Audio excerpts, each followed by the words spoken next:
It's Easter Sunday here in France, and the Queen of the Classics, Paris Roubaix, is about to set off once again on its long journey to the velodrome, just like it has now for 102 years. And this, by the way, is the 15th year of coverage here with World Cycling Productions. I'm Phil Liggett, of course, joined by Paul Sherwin.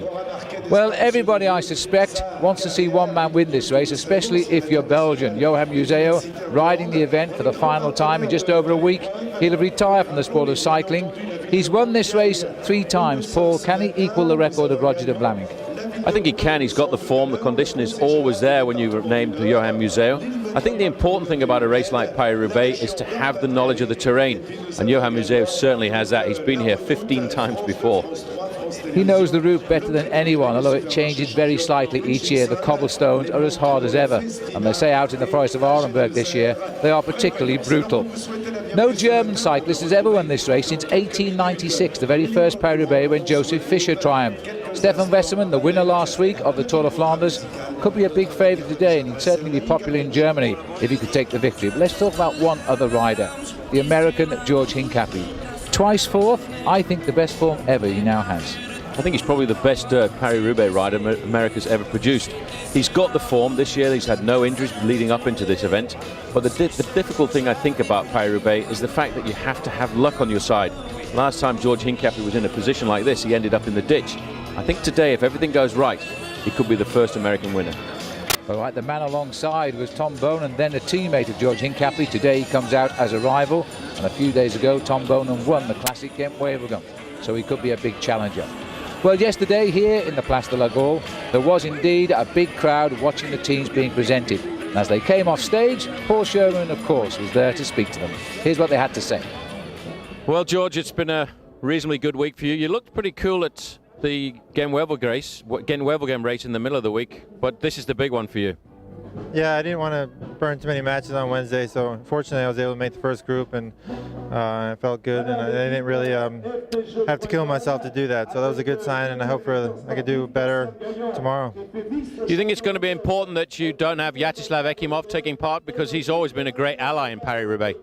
Yeah, it's a tough blow for the team. We're hoping that with the addition of Victor and Floyd that the team will be really strong tomorrow, but we're going to miss Eki for sure. But this is a race that you really dream about. How is the form for tomorrow? I think it's good. I've done everything I could to be ready, done all the races, the right training, so hopefully I'll be good tomorrow. Well, what about the route? I know Dirk de Mol went to look at the race route the other day. It was a little bit slippery and dirty. Yeah, it's been 2 days since then, and hopefully it's a little bit drier. Good luck. Thanks, Paul. Question last weekend, a little bit upset about not getting up in Tour of Flanders again? Well, not so much, but our team was good. The good riders were not there in the front, and tomorrow is another day. I think what's important is last week that the whole team actually rode very well, so that's something that's important for you in a race like Paris-Roubaix. You must have a good team for sure in Paris-Roubaix. You can have a lot of problems, and when you have a good team, you can come back easy, and it's very important. Talking to your team manager, Mark Sargent, he feels that you've got the ability to win this race again. I hope so. I'm good. The condition is good. We have a better team than last year, so I hope we can win again. Good luck. Okay, thank you. Fabulous ride last week in the Tour of Flanders. Thank you. It was great for me too. You really looked strong there. I spoke to you before the start. You seemed confident, but did you expect that the Tour of Flanders was going to go the way it did? I know I'm in a very good condition, but I mean, a good ride and a victory is different. And after my crash, after 120k, I wasn't sure that I could win. But on the Muur, I came on the Muur, I have really good legs, and so I have to give everything I can. And it's going out for me. It was good. You had to be a real calm, cold man when the attack started coming towards the end and Brylance went off and you forced Hoster to go. Yeah, okay. It's, between 1 second you have to say yes or no, and I have the longer breeze, and it's good for me. We've talked to you for many, many years, but just tell me, when you got to the last 50 meters, you knew you'd won it. You must have felt really special. Yeah, that was unbelievable for me, but I was right on the line, I was sure I'm winning. I mean, so a couple of weeks before, you see how close it is, and I say, no, I have to go to the finish line, and then I want to be happy. But the thing is, if we look at the history of your performance in the Classics, Paris Roubaix has been a race that's always suited you more. Yes, normally, but if you win Flanders a week before, you are really quiet in Paris Roubaix. Yeah, but Peter van Petergem wasn't last time. Yeah, he won last time, and I mean, the history shows it's not so easy to win both. But for me, it's important to make a good race. If I could win, I will be really, really happy. But I will do a good race and show the result from last week. Well, I know a lot of journalists were very happy with your victory last week. Thank you. Maggie, a long time since Wevelgem game. What have you done since then? Relaxed a bit, had a few training rides, and yesterday we went down and had a look at a few sections on the cobblestone, especially the Forest of Arenberg. And it looks a little bit dry for my liking. Oh, I think it's a little bit wet. One or two of the sections, they will have a hard time drying out, but you look as if you're quite excited about it. I'm very excited about it. I love this race. It's just something special about it. There's nothing race like it on the rest of the calendar. And I just hope we get a lot of rain and, you know, get a good Paris-Roubaix again. It's good to see you riding alongside Andrea Taffy. Is he motivated for the race? Yeah, he's very motivated for it. It's one of his you know, specialities, and I just hope we can back him up. And you know, we'll see. Hopefully, we get a few riders at the end, sort of in the final groups, and see what we can do. You know, if we can move, say, like in Son Museu and Quick Step, you know, see if we can do something about them. Well, you're a bike rider that weighs in at 90 kilos, which is around about 200 pounds. Is that not a little bit difficult for the equipment you're going to use? I've tried out a few different wheels and tyres and things, but we found something that seems to work for me, and hopefully, you know, not too many punches, and hopefully no crashes, and we should, you know, hopefully we'll be there at the end as well. Okay, good luck tomorrow. All right, cheers, thanks. Hey.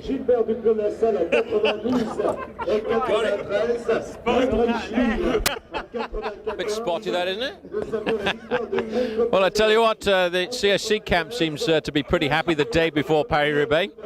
But Max, how come you're so relaxed? Because tomorrow's quite important. Well, last time, maybe? yeah, last time, that's for sure. If you guys see me here, don't interview me, don't call me. No, it's the last time. Inside, I'm very nervous. Inside, I'm very nervous. It's Paris-Roubaix, you know. You're just going through everything, hoping that everything is going to be working out well. You can have a bit of luck on your side. And I'm just going through everything, you know.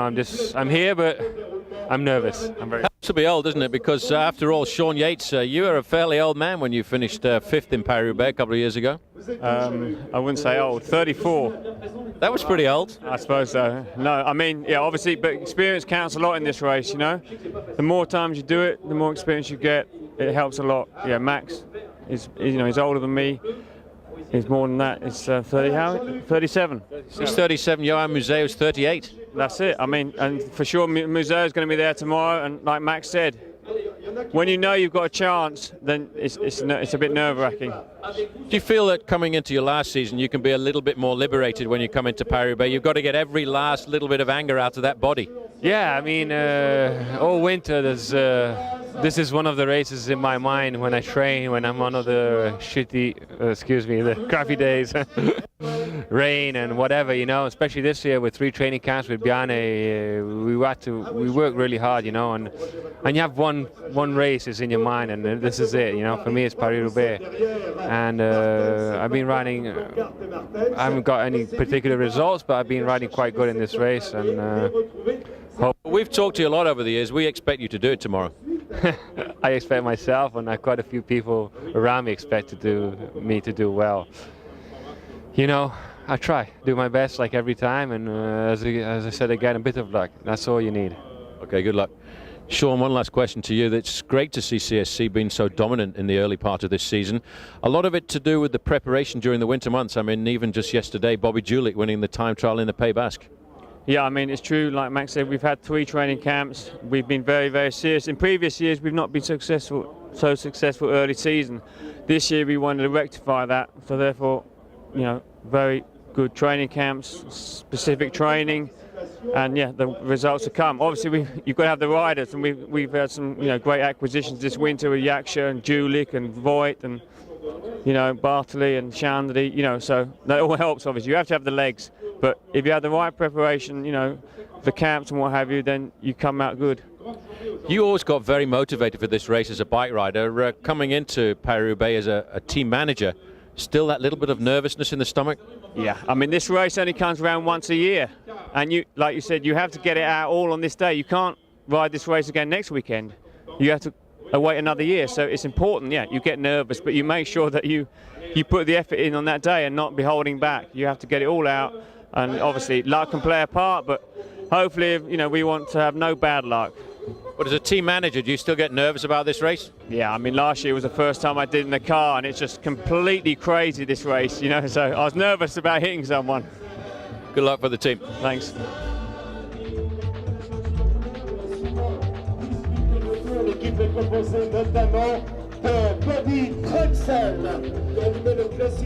I read in the newspapers last week that you said Tour of Flanders was one of the best days of your career last weekend. Yes, it was one of the finest and the best, yeah, it was a perfect day for me. But I hope to be tomorrow in front, and then we'll try again. Ludo, you're almost 40 years of age. How do you get the motivation to go out there and just hurt everybody else in the race? Yeah, I don't know. I feel good, and yeah, the motivation is here, and yeah, I don't have a problem with it. These are the kind of races where you really have to be a tough man, and when we talk about tough men, we put you right up amongst the rest. Yeah, I feel very good, and the conditioning is perfect, and I think tomorrow it's one of those days for me, that I think. It's a kind of race where you need an awful lot of courage. Yes, that's true. Thank you. Tom, that must have been a very nervous last kilometre on Wednesday when you came down into the streets of Wevelgem. The last kilometre was okay, but the 60 in front of it were kind of hard. No, when you have a team like Quick-Step working for you, it's almost impossible not to finish it off, but it doesn't make it any easier. And I was very nervous because Johan came in the lead a little bit too early, and he exploded at 400 meters to go, and it was still too early to start sprinting. So I waited a few seconds and I let the other guy start it, and I finished it off. Finished it off very well, and I think after the finishing line, the first man you looked for was Johan Museo. Yeah, of course, he was the last man leading me out, and it's not only Johan, but the entire team was very strong, and I owe my victory to all of them. But when you have a guy like Johan leading you out in the sprint, especially in Ghent-Wevelgem, the race he never won, it's a special feeling. But Paris-Roubaix is the race where we first noticed Tom Boonen, and now you're riding alongside Johan Museo, who'll be riding for the last time. Will you dedicate yourself to him tomorrow, or will the race itself decide who's the leader? I will dedicate myself, but the race will decide who is the leader. It will be very nice to help Johan try to win the race, but it's hard to have one guy, especially when it's Johan. Everybody knows he's going to try to win the race, and everybody's going to be ready when he jumps. So, but that's the good thing in our team. We still have two or three other riders who are able to win the race and who will do a good final. And if you have Servaas of me ready, it's not only up to Johan, and that makes it easier. Do you think that at 23 years of age, it's amazing the success that you've had so far in the sport? It's amazing, I know that, but I don't think age is a difference, but all the other guys say it's in your mind, but I can say the same thing. I think it's just a number.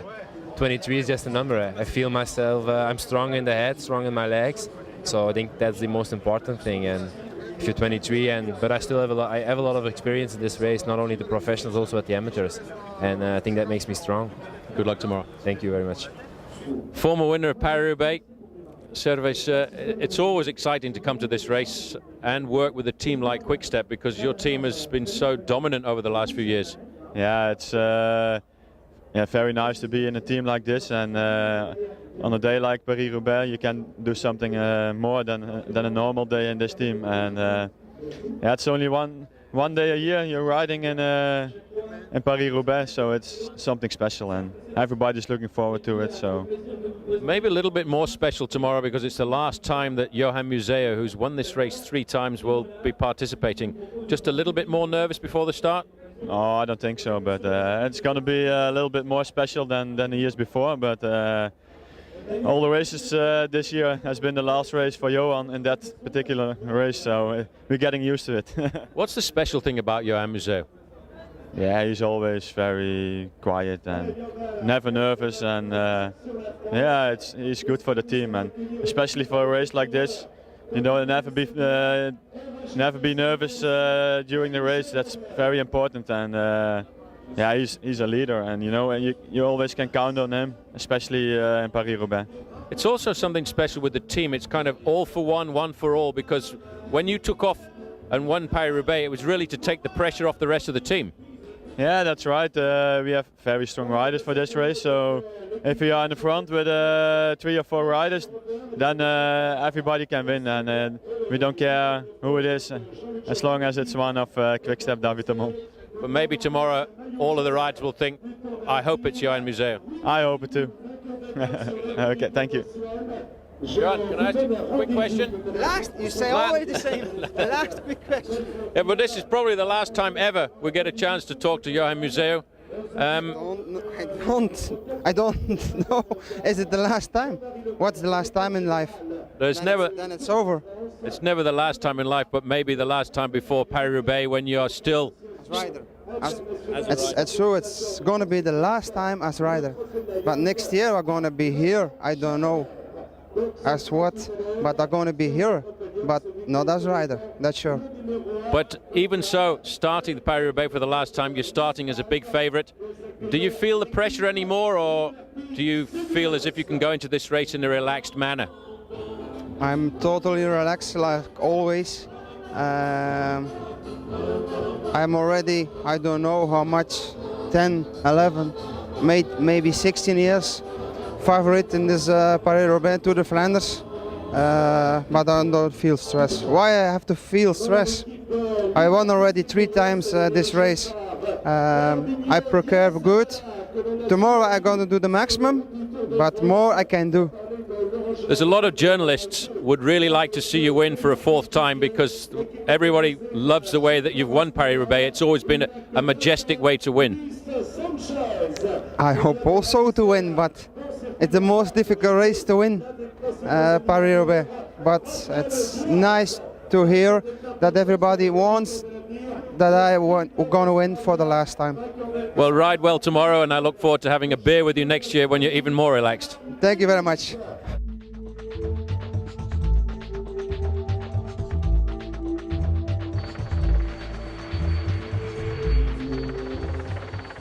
So we're looking down on Troisville, the entrance now to the first sector of Pavé. 261 kilometers the overall distance of the race, and we've got just a handful of riders in the lead by 5.5 minutes. And number 94 there, sitting at the front of the race, is Sven Kraus of Gerolsteiner. The 2 boys in red from Seiko are Salvatore Camesso, the former Italian champion, and Joshua Bonomi. And also in this group riding for Phonak, Michael Albacini, he's number 82, and the Frenchman in the breakaway, Guillaume Auger from the RAGT team. They've been away since about 74 kilometres, maybe just before that. They got away by tradition, really, Paul. There's always a breakaway goes as they get out of sight of Compiègne. Tactically, this is very often the case in Paris-Roubaix. A break of 4 or 5 riders gets clear before the first section of cobblestones, and they should look up at that steeple, because that indicates they are not really very far away from the first section, the section known as the sector of Troisville. I would think they would see a general acceleration in the main field coming a bit shortly, but it is very important to get into the first section of cobblestones in the best position, because all of a sudden all hell is let loose. Well, the old nerves will begin to tingle now. This is a very, very special one-day race. It's without doubt the toughest in the world.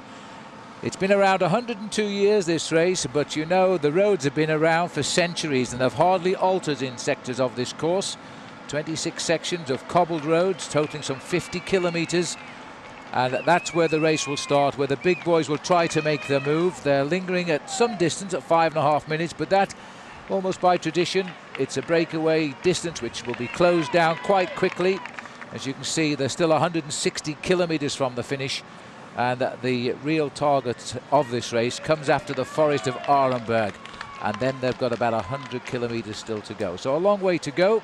These are the day's early escapers, just trying to see what happens. And there's 4 teams represented in the breakaway. One French team, RAGT, the Italian team, Seiko, Swiss team, Phonak, and the German team in the blue there, the light blue colours of Kraus, the Gerolsteiner team. Well, the team that's made the best operation here in this tactical manoeuvre early on is obviously Team Seiko. On the left-hand side there, wearing number 15, is the former Italian national champion, Salvatore Commesso. These riders have managed to build themselves up a very serious advantage of 5.5 minutes, and this is the first section of cobblestones. So that's the route, and here now is the action as we enter the first section of cobblestones at Troisville. 26 sections now, and Paul, you've ridden this race, I think it was 7 times. You must have felt really nervous at this point. This is the most nervous point of the race because everybody knows this is the first sections where riders are taking all kinds of risks to get into the first 15 or 20 places. There are almost 200 riders charging into the first section of cobblestones, and it is so important to be in the front end of the main field because the accidents will happen in the peloton behind. Riders will crash, riders will take risks, and as you can see, these guys have got the easiest road for them because there's no fight for them at all. They've got in with a lot more ease than everybody else. Well, this is the first taster, not a particularly hard stretch of road. Interesting weather condition today. It is dry, it could rain, but I have a feeling it may not. It's overcast, and there's very little wind blowing, which might help the riders today because dust on a dry day is a huge enemy of the peloton. Dust in the eyes and slipping and sliding. They'll be grateful for that, I think. And this is one of the courses as it twists and turns its way almost due north to Roubaix in the north of France, where the crowd can see the riders and race for their cars and drive to another section of cobblestones and watch them go through there. It's a well-planned route for the spectator, this one. There's the latest check at us now, 5 minutes 43, still going away from the peloton at the moment. Yes, but once we get into the very repetitive section of cobblestones, the main field will start to accelerate. These riders have been at the front of the race now for about 25 kilometres, and they've built up a pretty serious advantage, almost 6 minutes. But the main field will absolutely hammer over these roads. This first section of cobblestones is a very long section, 2.2 kilometres. And the one thing that worries the riders is that, in fact, there was a little bit of rain overnight. When we get to some of the sections later on, the muddy sections are really precarious, and I tell you what, it's quite difficult to hold the bike upright on conditions like this. Sitting at the back here, Salvatore Commesso. He's almost got a full beard these days, a former champion of Italy. He won his first professional race just near Durbanville in South Africa when he won a stage of the Giro del Capo there, which is a race in March. That was the first time we heard about him. Since then, he's picked 1 or 2 choice victories. He's had 11 wins in his career. But among the wins he's had is a couple of stages, in fact, of the Tour de France. I think the most important thing for him, though, was to be 2 times champion of Italy. He's a very tough bike rider, and in fact, I think I remember commentating on a race in South Africa, the Boland Bank Classic, and he was actually evicted from the race for punching another rider. So he gets a bit hot under the collar sometimes. Now, the big fear of the riders are the flat tyres today, what we call snake bite punctures. As the pressure goes on, those tyres pumped up to a very high pressure, 4 or 5, sometimes 6 times the pressure into car. I think he's got a front tyre puncture, the Phonak rider. That'll be Albacini. And this is the big worry because the constant vibration on the cobblestones pinches the inner tube against the rim. It looks like a snake bite with 2 little holes in the tyre, but he should get back at this stage of the race. Well, it depends on how well these riders operate together. You can see the man setting the pace on the front there is Bonomi. He's one of the riders from Seiko, and Salvatore Commesso immediately wants to be on the tail of his teammate. There's an American flag flying very high there. There's a lot of support for George Hincapie, who's at the moment 5 minutes and 43 seconds behind, and that's in the main field. But I tell you what, as we get closer to the very difficult sections, there's going to be some serious accelerations in the peloton. Well, as we see the early leaders here in the race, 5 riders. There's a nice view of the peloton. They're riding at 5 minutes of 43 seconds behind.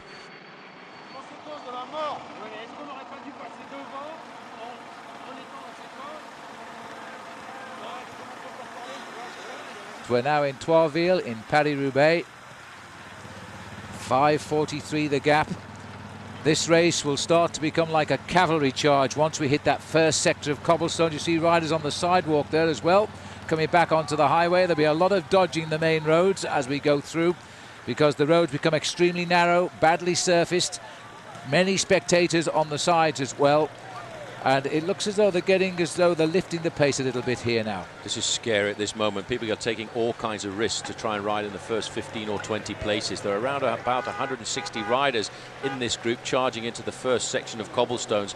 A lot of riders will dedicate themselves to trying to make sure their leaders get into the section of cobblestones right at the front end of the main field. On the right-hand side, I can see Landbau Credit. That is looking after Ludo Dirksen. There's a lot of blue and white jerseys, and they will be looking after the man who is riding Paris Roubaix here for his last time, Johan Museo. And this is the start, the real start of the cobbles for the main peloton. Sector 26. We count down to Sector 1, which is just outside of the Roubaix cycling stadium, where this race has always finished, apart from a few years in the 80s when it finished downtown in the city of Roubaix. 2.2 kilometers. Latest check coming to us is 5 minutes from the race radio out on the course.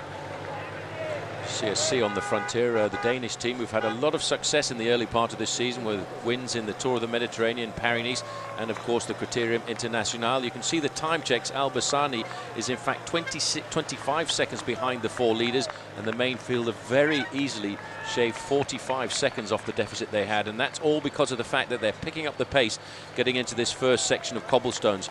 CSC are bringing a rider here for the first time, a man by the name of Michele Bartoli, riding his first ever Paris-Roubaix.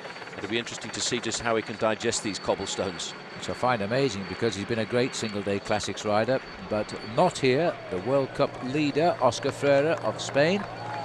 He scored in both races so far for a total of 103 points, but deciding not to come here to this event. Not too happy with the cobbled roads at all. Now, this is when the strong riders must hold the front positions here, because chaos can start very quickly at the back should a rider puncture or fall on these bad roads. They'll be very happy that there's no rain today and the cobbles are comparatively dry. But of course, even though there is very little wind, the riders themselves are now beginning to stir up the dust. The place you don't want to be right now is in that back of this big long line of riders, because you've got to pick your way around accidents and incidents that are almost certainly going to happen. A lot of pressure on the front end of the field, and it's difficult with all this chaos to see just exactly who is doing the majority of the pacemaking. But I can see a lot of blue and white jerseys not too far back, and they'll be looking after a couple of the big leaders. Johan Museo riding the race for the last time, and a man who many believe will follow in his wheel marks, Tom Boonen, who just a few days ago was the winner of the big Ghent-Wevelgem Classic. But you were talking a few moments ago, Paul, of Michele Bartoli being the first time for him in Paris-Roubaix. Another rider that's also surprised me is the Australian Scott Sunderland. He says he's been a pro for 15 years, and today he's got his first chance at riding this event as well, and he was actually looking forward to it. I wonder if he's looking forward to it right now, because this is a very dodgy part of the course. This is a left-hand turn here at the end of the section. You see 1 or 2 riders. Trouble near his camera, I think. Well, the problem with that is there's a lot of gravel on this corner, and many 2 riders have had a hard time getting round there. They've had to take that corner pretty wide. The riders who are going through the rubble could risk a flat tyre. Gert Omloop, the champion of Belgium, just spotted him going around a long way down this peloton. You see the disadvantage of being at the back, and let's face it, somebody's got to be at the back here, is that the riders have to slow down to make the corners, and once they start slowing down, when the acceleration comes, they use a huge amount of effort to concertina the big bunch again. I think what you have to bear in mind as well is this section of cobblestones is 100 miles from the finish, 160 kilometers, and the constant acceleration and deceleration, if you're at the back, it really does wear down the energy levels. That's why the big stars, the men who are looking at winning this race, have got to ride in the first 15 or 20 places from right now all the way up until the finish line. Well, back with the leading group now, just to remind you again who they are. Jushu Bonomi of Seiko and Salvatore Commesso, also the same team. They're the 2 boys in red. Then we've got, unfortunately, Albasini, who was with this group, had a flat tyre and doesn't seem to be getting back to them.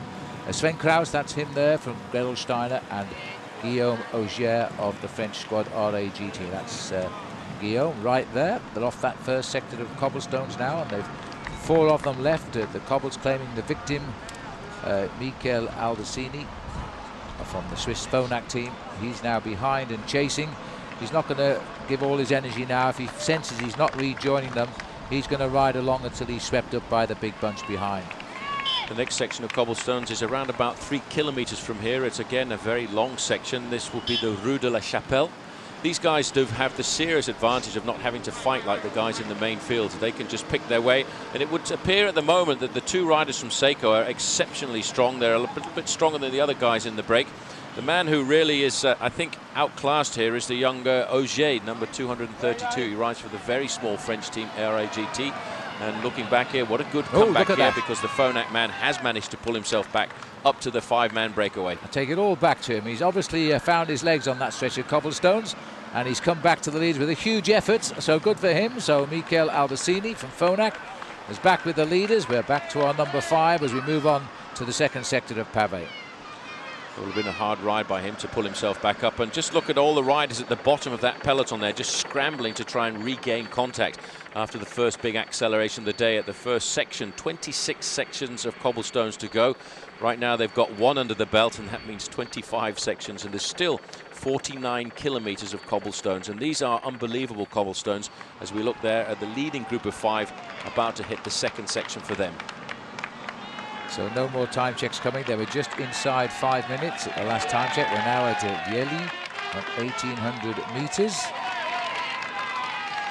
1.8 kilometers. It doesn't sound very much, but you know, these cobblestones, should the riders fall on them, they're pretty hurted if they come down here. There's the line of Flanders on the black line on the yellow flag there. That is the flag of the region of Flanders, which is not very far away from this section of France, Flanders being in Belgium, but that flag's going to wave furiously when the big bunch comes by with Johan Museeuw, the Lion of Flanders, taking part in this race for the last time.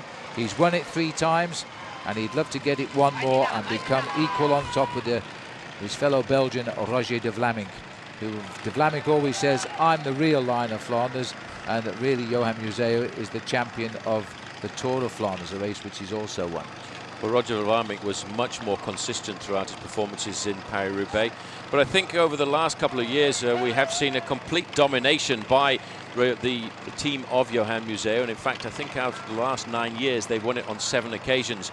Race radio is just crackling through here. There has been an incident at the back end of the main field. There's a rider from Il Baleares. The Spanish team has gone down with somebody from Rabobank. There's 2 riders down here. And the back wheel is a real mess there on the rider from the Balearic Islands team. That's the old iBenesto.com squad. Now this is the problem you see, because the cars are in a particular order which they've drawn for before the race started. Now he has a long wait there before he gets a rider through. That's a shame. Back up with the leaders. There's 2 Seiko boys driving on. The strong man here, undoubtedly Salvatore Camesso. He's just 29 years of age. His birthday was last week, and he's won 11 races in his career. A little bit surprised he's gone away early, but at least he's out in the sun there, looking by the shadows now coming over the cobblestone, which is rather good.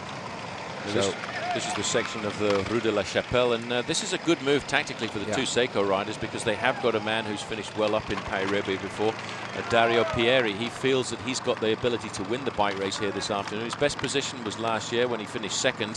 He was a little bit disappointed by that, and I think this would be quite good for him to have 2 men up the road, because if he's in a group that moves across the gap to these riders, he'll have 2 very serious teammates. And it's important here, Phil, to have teammates in the final. And just looking up there at the sky, it is starting to get just that little bit grayer.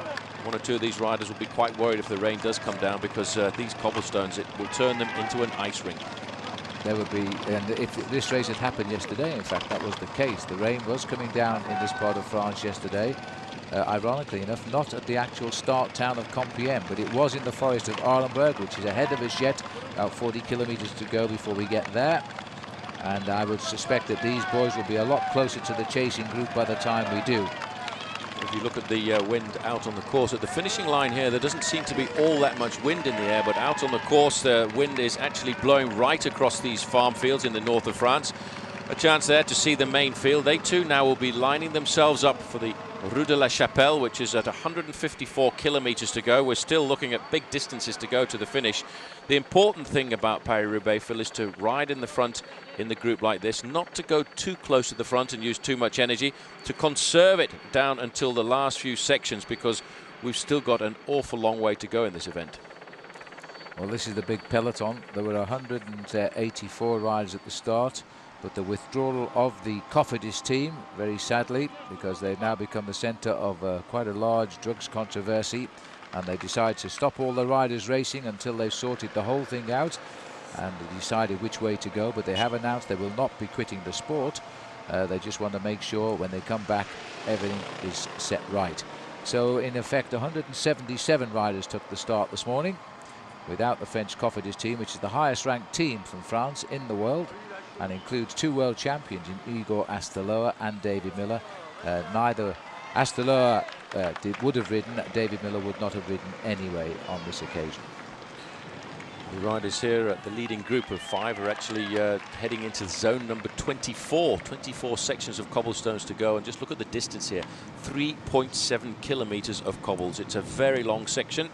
It's known as the section of Valenciennes, as the main field is entering. This is for them section number 25 to go. Yes, they're down at Vielli.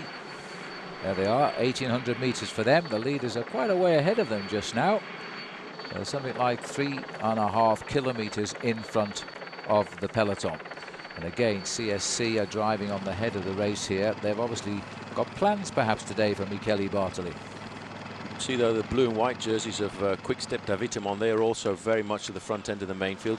Not doing too much work right now because they realise this race has got an awful long way to go. We're still around about 4 hours from the finishing line as we rejoin the leading group of 5.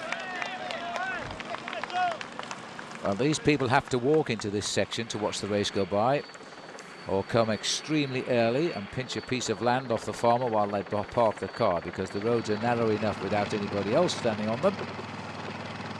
This is the peloton. Quick Step taking over control at the front end of the main field. These riders are basically trying to do as much as they can. This looks like one of the riders from the Landbouw Credit team. I didn't catch who it was going through there, but I wouldn't be surprised if it wasn't Ludo Dirksen's, because he was looking forward to a good ride here this afternoon after having spent what he said last week was one of the best ever Tour of Flanders he's ever ridden. The peloton at 4:32, so they're continuing to slowly reduce that breakaway. We expected it to probably hang on till the Forest of Arenberg, might get caught before at this rate.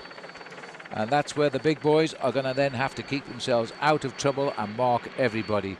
You do need luck in Paris-Roubaix, and the best luck is to have no punctures on the road to Roubaix. And in fact, Roger de Vlaming, whose nickname was the Gypsy, he won this race 4 times. He rode the race 11 times, and it wasn't until the 11th year he actually had a flat tyre, which is quite remarkable. Well, it is number 191, and it is Ludo Dirksen who's decided to go out on the attack. This guy is a fabulous bike rider. He's almost 40 years of age. He turned professional much later than anybody else. He was in his 30s by the time he took out a professional contract, and he just does not give a hoot at all about the race handbook for how to attack. He just goes out as soon as he feels like it and tries to blow the race apart. I'm not too sure it's a wise move at the moment. He is a man of enormous strength. Perhaps he lacks a little bit of superior knowledge in tactics, but really with the road that lies ahead, he might do well to try and monitor his strength just a little bit longer and try and delay the enthusiasm a bit, because he really has no advantage over that peloton. He's the leader of the 191, being the leading number of the Landbouw Credit team. But he's certainly popular with the man with the crowd. They just love to see him ride. He rode a superb Tour de Flanders 1 week ago now. Said it was the best classic he'd ever ridden, and he certainly showed his strengths. You can see the acceleration there. Everybody does not want to give Ludo Dirksen very much more than 50 meters advantage, because they've certainly stretched out the main field into a big long snake as they head into the next section of cobblestones. They're heading here through the small town of Kievy, and then the main field will be on section number 24, the section known as the Rue de Valenciennes, a very long sector. In fact, the leading group of 5 are still on that sector right now. It's still a 3.7 kilometer section of cobblestones. That's 2.5 miles. Yes, they'll probably be just about coming off when the main field are coming on, I would think. Now a little reaction forming here, because there's a group coming up to Dirksen's, and that would be interesting because they're now gone on to section 24, 3.7 kilometers. So the leaders are not far coming off the other end of this now, and Dirksen's got company. Well, there's been another crash at the back end of the main field, and is again coming over the race radio here, crackling through. It's Liberty Seguros have been involved in this one. Again, the Spanish teams not really enjoying their journey up to the north of France for what is one of the greatest one-day classics. That acceleration, though, Phil, by Ludo Dirksen has in fact dragged a small group of, I think, 6 riders off the front end of the peloton. And this is setting up to be an awful long way to the finish, where the aggression has already begun. Well, there's the peloton. There's a little group of 6 riders trying to get away from the bunch. A hard work, but they've got the advantage here now. It's much better chances now for Dirksen with a group that's joined him. Putting 6 men, and we'll need to, we can't identify them just now, but we will very shortly. There's a reaction there coming from Quickstep. Style of Tom Bonham, but I can't believe it is. I was just thinking that looks very much like the style of Tom Bonham from this altitude, and it may well be that he's going out to try and mark any of these early accelerations. Anything he can do will take the pressure off the shoulders of Johan Museeuw, who is a very crafty bike rider. He will hide in this group until the last moment, and then he will choose the moment necessary to try and go out and get himself the victory in this race for the 4th time. This is his penultimate race. He races next week in the Grand Prix de l'Escaut in Belgium, and after that he'll hang up his wheels after a very long and illustrious career. Yes, we'll miss him because he's been a great bike rider, and certainly the people of Belgium win. He's an absolute star there. Now this stretch of cobblestones, the 3rd reasonable stretch of cobblestones, is beginning to split this peloton just now, because that breakaway group has swelled to 8 riders now. And still Dirksen's the man doing all of the work. He hasn't bothered to ask anybody to help him yet. Not at all, he never does. All he thinks about is putting as much pain into the legs of all the other riders in the breakaway with him as he can. See how he's riding to the right extremity of the road there. There's a small bit of dirt which is just a little bit smoother than the cobblestones, which is why it's such a dangerous bike race. Looks as if Servais Knaven has also got himself into this small group. There he is. He's a very clever bike rider, Servais Knaven, a former winner. And somebody's got in there from US Postal Service as well. Art Vierhouten certainly there for Lotto. And there's Tom Boonen as well, who's managed to make the junction.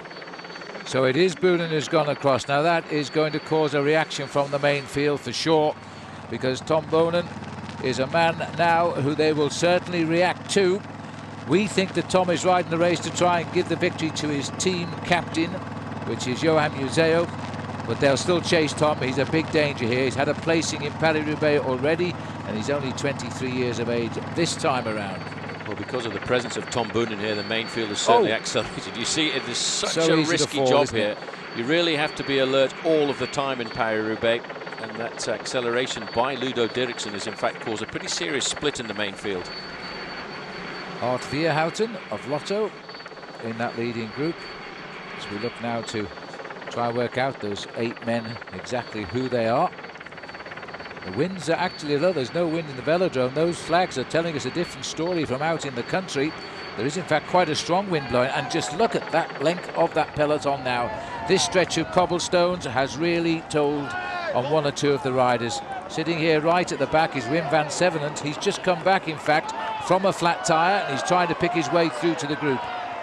It's really tough if you're at the back end of a race, because as you said earlier, Phil, what happens very often here is the team cars get delayed an awful amount because they can't get past the riders who've been dropped. And if you have a mechanical incident at a time like this, you can find yourself waiting up to 2.5 minutes for the team car to come along and give you a wheel.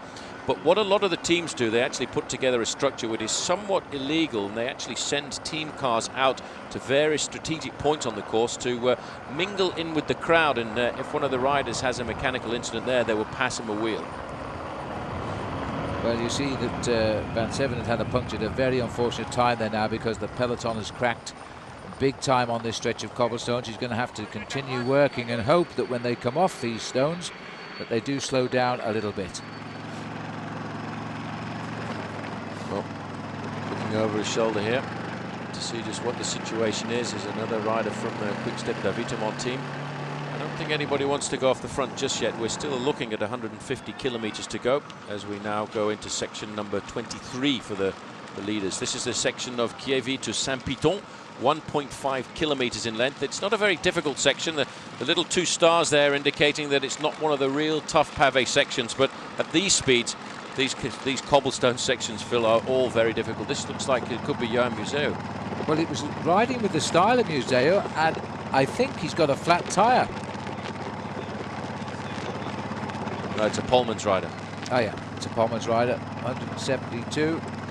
So that's Andy de Smet of Belgium, hand up. He wants some help. I think he's got a slowly deflating tyre here. He was in the front split of the peloton too, so that's very unfortunate, because now he's got to go right to the back to get a wheel, and that's going to be tough to come back. Difficult time. He's going to drift right the way through there, and there was already a split in that main peloton. As we look a bit further down the road, we can see that the main field is really starting to put the hammer down here.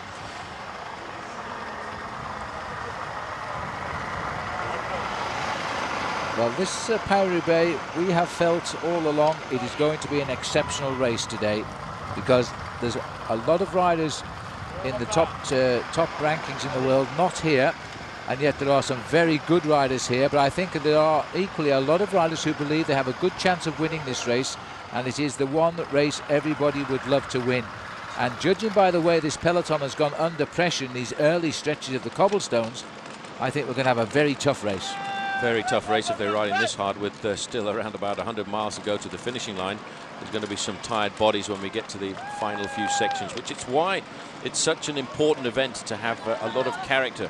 And kind of every rider is going to have a mechanical incident or a mechanical problem out on the course, and you've got to be able to get over those and hope you've got enough energy at the end to go out on the attack. Again, problems for CSC at the back. Two riders here changing wheels between teammates because the team car is just a little bit too far behind. Well, that is going to be tough as these riders slip through. In fact, the wheel change hardly the best there. It wasn't Michele Bartoli, but it was obviously one of the top riders, although otherwise they wouldn't have exchanged wheels just like that. It's total chaos, this race here. Everybody's just scrambling to stay in contention. Gaps are already starting to appear after the first few sections of cobblestones, and you can see how hard everybody is trying to stay in contact. All those riders in that big long line at the back are just grappling to try and get onto the front end of the main peloton. These are the four leaders then, coming off that sector of pavé at Saint-Piton. They've obviously shed one of their riders now, and the rider who's missing is Guillaume Auger. Did we see him? I didn't see him go. No, so whatever's happened to him, he's probably been a puncture victim on the last stretch of cobbles, but the cameras weren't there. But it's on occasions like this, it would be nice if all of the viewers could hear the concern on race radio as they try to guide the race managers to riders who are stricken by falls and punctures, because the airwaves right now are going absolutely berserk. The peloton, though, looks as though it might be a regrouping. Auger, we think, is racing just 15 seconds behind those four leaders, so he should get back for the moment, and he'll be welcome because he's a strong rider. Here we go then, turning left now, back onto the cobblestones. This will be sector 22 for the leaders. Sector 23. Oh, sorry, for the main 23 field. for the main field, quite right. And you can see that there's a pretty serious split in the main peloton as well, because there are no service vehicles behind this group, so this is certainly not the moment of the race to have a mechanical incident. And again, a lot of information coming over race radio, and we're talking about a lot of crashes at the back end of the peloton. Yep. Lotto Domo have now decided to put the hammer down on the front end, and they're thinking about their man Peter van Petegem.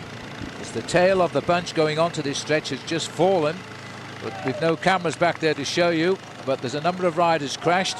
We've gone back up to the leaders here, and it looks as though Auger has rejoined. We're back to 5 again, so that's a good piece of chasing for him. So two riders up here have had trouble, both recovered on these occasions, and they're back into the front. 5 men once more. Guillaume Auger there, Frenchman up here. He's got good form and he's riding very solidly. Strong man in the breakaway just now. It looks as though there are no passengers here. Everybody's sharing the pace, but that big peloton behind is very much under pressure right now. They won't be concerned about this breakaway. They'll just race amongst themselves, and they will hope that sooner or later they'll pull these boys back into the fold. Just having a quick look there, it looks as if there was a special addition to the handwear there of Guillaume Auger, trying to keep himself a little bit more comfortable on his machine. But you can see, if you look back there, there's 1 or 2 riders scrambling up to the tail end of the peloton. There's been some serious pressure on the front end of this group. A lot of it has come from the Domo team. Somebody's gone off the road there. This happened just a few moments ago. It's one of the riders from the Française des Jeunes. In fact, it's Frédéric Guédon, the last Frenchman to win. He's the last French winner of this race, yes. Guédon won in 1997. No Frenchman has triumphed in their own classic ever since. and he's just gone out. A little bit of potato picking there for him. Meanwhile, back at the front, it's the Lotto team who are driving this race now and looking very strong. This is the way to keep out of trouble if you can get to the front and if you have the strength to stay here. And then you see the cobbles first, and it's the place to be for sure. Life at the back is not so pleasant. This is the safest place for any bike rider to be, in the first 10 or 15 places. And the other advantage for that as well is you'll have a number of teammates behind you. So if you do have a flat tire or a mechanical incident, you know that you should have a teammate on hand to help you out pretty quickly. Let's look at to the sector of cobbles here for the peloton. You see the riders rushing through on the inside here. Somebody went straight off the road there, clipped the curb, and I think he's got a flat tire. Another mechanical incident. There are so many stories at the end of Paris-Roubaix. Riders have crashed, flat tires, all kinds of incidents that sometimes we never really even get a chance to hear about until the following day. The 5 leaders, they're just riding a steady pace. They've built themselves up a maximum advantage of nearly 5 minutes at one stage. But you know, the main field really is setting the pace behind and starting to eat into that advantage quite quickly. Well, the rather drab northern towns of France as we look down on an early spring day with overcast conditions today. The peloton are now down to 3 minutes and 15 seconds. This is the hotbed of French cycling, though. They understand the sport here better than anybody else. And this is the Queen of the Classics being held on Easter Sunday. Well, the leading group of 5 are just entering the feeding station, and that's in the small town of Solesmes. But they are certainly losing a lot of their advantage. The pressure is really coming onto the main field. It's so important in a race like this, Phil, at this time of the year, to take on board these bags and keep yourselves topped up with energy, because of the fact that you're riding a lot harder than you would normally do. A lot of these riders would cruise over 160 kilometers on a normal flat race like this, but because of the added accelerations going into the cobblestones, you use a lot more energy. And to top that off as well, there's the fact that it's exceptionally cold here in northern France, just 10 degrees Celsius. These riders will probably burn somewhat in the region of 6,000 to 7,000 calories this afternoon. 2 minutes of 45 is what they're saying now, Paul, 2:45, so they're coming steadily back. Well, they don't want these riders to get too much of an advantage, because a rider like Salvatore Comesso there on the far side is the kind of rider who could cause a surprise in a race like this. Although I think there are so many men feel that they can win Paris-Roubaix here this afternoon that many of the teams will combine together and keep the pace high in the peloton. It's actually hard to give the name of one particular favourite. There are about 10 favourites who've got a big chance of winning this afternoon's race. I would say George Hincapie from the United States is well up there, as well as Johan Museeuw riding this race for the last time. They're now going into the section of cobblestones, 22 to go. This is the section called the Pavé de Haussy. Again, it's a fairly long section, 900 meters, almost a kilometer in length. It's nice and smooth, but I tell you what, it is not nice and smooth if you slow down below 40 kilometers an hour. Well, there's a bird's eye view of the cobblestones right now. Robbie Hunter is the only South African rider in this race. He rides for the Dutch Rabobank team, and that must be said, if things work out, he could get a good result today. It certainly should be a race that would suit the riding style of Robbie. He's a strong finisher as well, a tough man over roads like this. You can even hear the bikes there being shaken to death on these cobblestones now. Sector 22 towards the finish. And it looks as though Comesso just riding down the middle. Everybody has their own styles. They all get shaken up, of course. The idea is to ride fairly heavy gears here, not pedaling too quickly, and riding as fast as you can for the easier ride. But it looks as though Albacini has decided to try and move off by himself there. Not a wise move, I wouldn't think, but as I say, everybody does their own pace on these cobblestones, and these are not very long. Certainly not an ideal situation to try and ride off on your own. Much better to stay in a group of 5 riders like this, because you've got such a big advantage. Everybody shares the pacemaking. You can see, I think we'll see Albacini there in the green and white jersey, just sitting up and waiting for the rest of the group. And it looks very much as if Guillaume Auger, the rider on the back here from France, he's just happy to be along for the ride. And once the pressure really starts to kick in, I think we'll see him disappear from the group. Looking down here, we're looking to see if we can see Johan Museeuw, George Hincapie. I just caught a very quick glimpse there of the man who wears number 1, last year's winner, Peter van Petegem. He's not far away from the front end of the peloton. Another Belgian that we expect a good result from. Joe Plancart has just rejoined the big peloton, so obviously he's been off the back with trouble as well. That peloton is now massing, having had some sort of a selection over the early sections. It's time perhaps to have a little respite, a little bit of a rest here. This is the new champion here of Australia, Matty Wilson. Won his title in Victoria in January. Laszlo Bodrogi on the far side, a quick step Davitamon rider. Now there's a bit of organisation here coming from the US Postal Riders. That's Benoit Joachim just going around the corner in first position, which would indicate that George Hincapie must be in the top 10. Well, there's two of them alongside each other there. Now maybe because the way this race fractured on the early sectors of Pavé, it was time to put men to the front and keep it going, because right there in second place now is Hincapie. He's right up behind Benoit Joachim, his champion of Luxembourg teammate. Now that's a good sign. George obviously deciding, after what happened over the last few sectors of Pavé, riders were getting a little bit mixed up back there, and the safest place, if you can get out there, is to be at the front. Red, white and blue jersey on the shoulders of Benoit Joachim, indicating he's the champion of Luxembourg. And he's taking some incredible risks there. Hincapie not taking the risks. You see, Hincapie was riding down the middle of the cobblestones. There are less little stones in the middle of the cobblestones. Any rider going down the gutter like that stands a very serious chance of getting themselves a flat tyre. Just caught a glimpse there of the big Swedish rider. Weighs 90 kilos, Magnus Backstedt. A lot of people have named him as a man for the day today. He had a wonderful second place ride on Wednesday in Belgium, in Ghent-Wevelgem. Lloyd Landis at the front end of the group as well. He's had a very good start to his season for US Postal Service, getting himself a stage win in the Tour of the Algarve in the month of February, when Lance Armstrong got his first time trial victory. Very early on in the year for Armstrong to be riding so well, and I think that probably surprised one or two riders. Well, this is now Sven de Volder here of the US Postal Service. He's one of the youngsters, newcomers on the team, just hanging off the back of the bunch. It should close the gap down nicely once this small stretch of Pavé is over. So at the moment, we're in the US Postal sandwich here. Stijn de Volder's a young rider. He's a third-year professional. He rode for the Young Vlaanderen team for a couple of years, and then the team management, including Johan Bruneel, spotted him and felt that he would be a good man to bring in. But you can see the pressure at the front end of the main field is bringing the gap down slowly but surely. It's now 2 minutes and 21 seconds to that leading group of 5.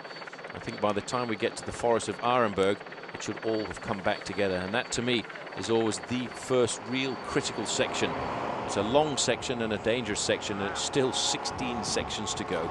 Sector 21 now for the leaders. You can hear the bikes bouncing over the cobblestones, the crowd well back on the viewing banks. Normally these roads carry very little traffic during the summer. They're just the odd farm implements or the farm vehicles attending the fields. But the organisation go out of their way to search for these roads for this particular race. The great Bernard Hinault, who now works for the organisation, said it was the cruelest event and was never meant for cycle racing. So he came to the race, won it. That was the only time he rode it, so he could tell the organisers how cruel it was. And now he works for the organisation. So life has its twists. Looks as if there's a bit of disjoint and disenchantment coming into the leading group of 5 riders. They realise right now that every time the main field comes to a section of cobblestones like this, they'll pick up the pace to pretty close on 50 kilometres an hour, while these riders, they're trying to conserve as much of their advantage when they get onto the smoother roads, and they really don't look to me as if they're enjoying the cobbles. This is Bonomi on the front just now. His teammate Salvatore Camesso, much different style of rider. He is a very good sprinter. 2:17, so they're just about holding the peloton right now. Not getting any closer. This is quite a long stretch of cobblestones too. They're known as the hell of the north, these roads. And right now those riders in their own private hell. They're not talking to each other, they're just clattering over the cobblestones. Lambau Credit setting the pace here as they go on to the end of sector 21. Or they entering sector 21, I think. Yes, they're entering sector 21, which is around about 1.2 kilometres in length. Not one of the really nasty sections of cobblestones, but one even so where you do have to make sure you ride up at the front end. Now there on the right hand side in the white and blue jersey is Frank van den Broeke. And I think if he starts to accelerate, there'll be a lot of attention paid to him, because many people have tipped Frank as a possible winner. Yes, indeed, and that's Frank making it look rather easily on the right of the picture right now. He looks very good, he has good form. very much amongst the favourites today as he starts to set the tempo a little bit harder and causes a little bit of concern amongst the other riders who don't ride the cobbles quite so smoothly as Frank. There's Stefan Weisselmann in the pink jersey, just moving forward, keeping himself in the picture. He realises he really has to stay at the front end of the peloton. 2 minutes the gap now, but there's no real chase here, Phil, I don't think, coming from the main peloton. They're just slowly but surely eating into the advantage of the 5. In second place, Ludo Dirksen's. Now you see how difficult it is if you ride in second place on the cobbles like this. You actually have to lean out and lean around and see if you can get an idea of what the lie of the land is in front, because if you just bear in mind that if you consider the wheel of the rider in front, you very often find yourself getting involved in accidents by taking too many risks. This is a huge turn of speed by Frank van der Broek. That's Ludo Dirksen's trying to sit onto his back wheel. And Frank is taking no prisoners here because he's actually riding away from the long line of riders just with a superb effort. Now this is most interesting because this will cause some consternation. That looks like Benoit Joachim, who's trying to get on for US Postal. Looking as our helicopter's taking us down the line here, there's a lot of gaps in this at the moment. I don't think anybody expected that acceleration to come from Frank van der Broek. That was rather a big stretching out of the main field, and that was all from the acceleration of the man in the white and blue jersey of Fassa Bortolo, Frank van den Broek. I think once they get back onto the smooth section of road, it will all come back together. As you can see, the sort of damage that acceleration has done at the rear end of the field. Sitting here at the back is Alan Anderson on the Bank Giro Lottery team, Danish rider. And he won't really like this course too much, Alan, but he's hanging on to the tail just now, and it looks as though Dirksen here has got himself at the front now onto smoother road and willing to do a little bit of work. None of the big leaders have been caught out there. They're all in the main field. And in fact, it wasn't Dirksen's, and one of his teammates has gone off the front with a rider from Chocolat Jacques. Yeah. And they're now about a minute and a half ahead, that's all. At one stage they were 5.5 minutes clear. Well, it's a long section, this, Phil, at 1.6 kilometers, and you can see that there doesn't seem to be that much urgency in the pacemaking done by Al Salvatore Comesso on the front. I think they realize that every time the main field comes, they're really turning up the gas. Everybody's just looking to see if there's any weakness appearing in the big leaders of this race, the men who are going to try and win it. And we've covered 264 kilometers. But none of the big leaders so far have been mentioned in any of the crashes or incidents. Peter van Petegem is in there, as is George Hincapie, Johan Museo, and the winner of the last week's Tour of Flanders, Stefan Weisselmann. The peloton, Phil, look to me as if they're ready to pounce. They are closing in. Just the bottom of our picture there, we've got Van Bomt and Bert Heemstra. But the main field all cramming together here now, and possibly with a little bit of warmth just now. It's quite chilly. Coming back up into the field there, 188 is Eric Putzep, 28 years of age now, almost. He will be next month, and he's only won 2 races. He's been a pro, though, for only 2 seasons. These are the 2 men who have decided to try and steal an advantage over the peloton as they go into section number 20 to go of cobblestones, known as the Pavé of Verchin à Kernan. This is Van Bont on the front. Very good bike rider over the last couple of years. He's been plagued a little bit by injury, but it seems now as if he's really returned to the form that he had a couple of seasons ago. And I wonder whose turn it'll be in the peloton now to accelerate, or whether they'll allow those 2 men to get off the front. Watch the sharp end at the head here as they hit the pedal, hit the cobbles and start to move left and right to try and find the smoother road right in the gutter amongst the grass. There it is. This is with the leaders 5 strong, still now on that same section. You see 1.5 minutes now, covers the whole field in Paris Roubaix.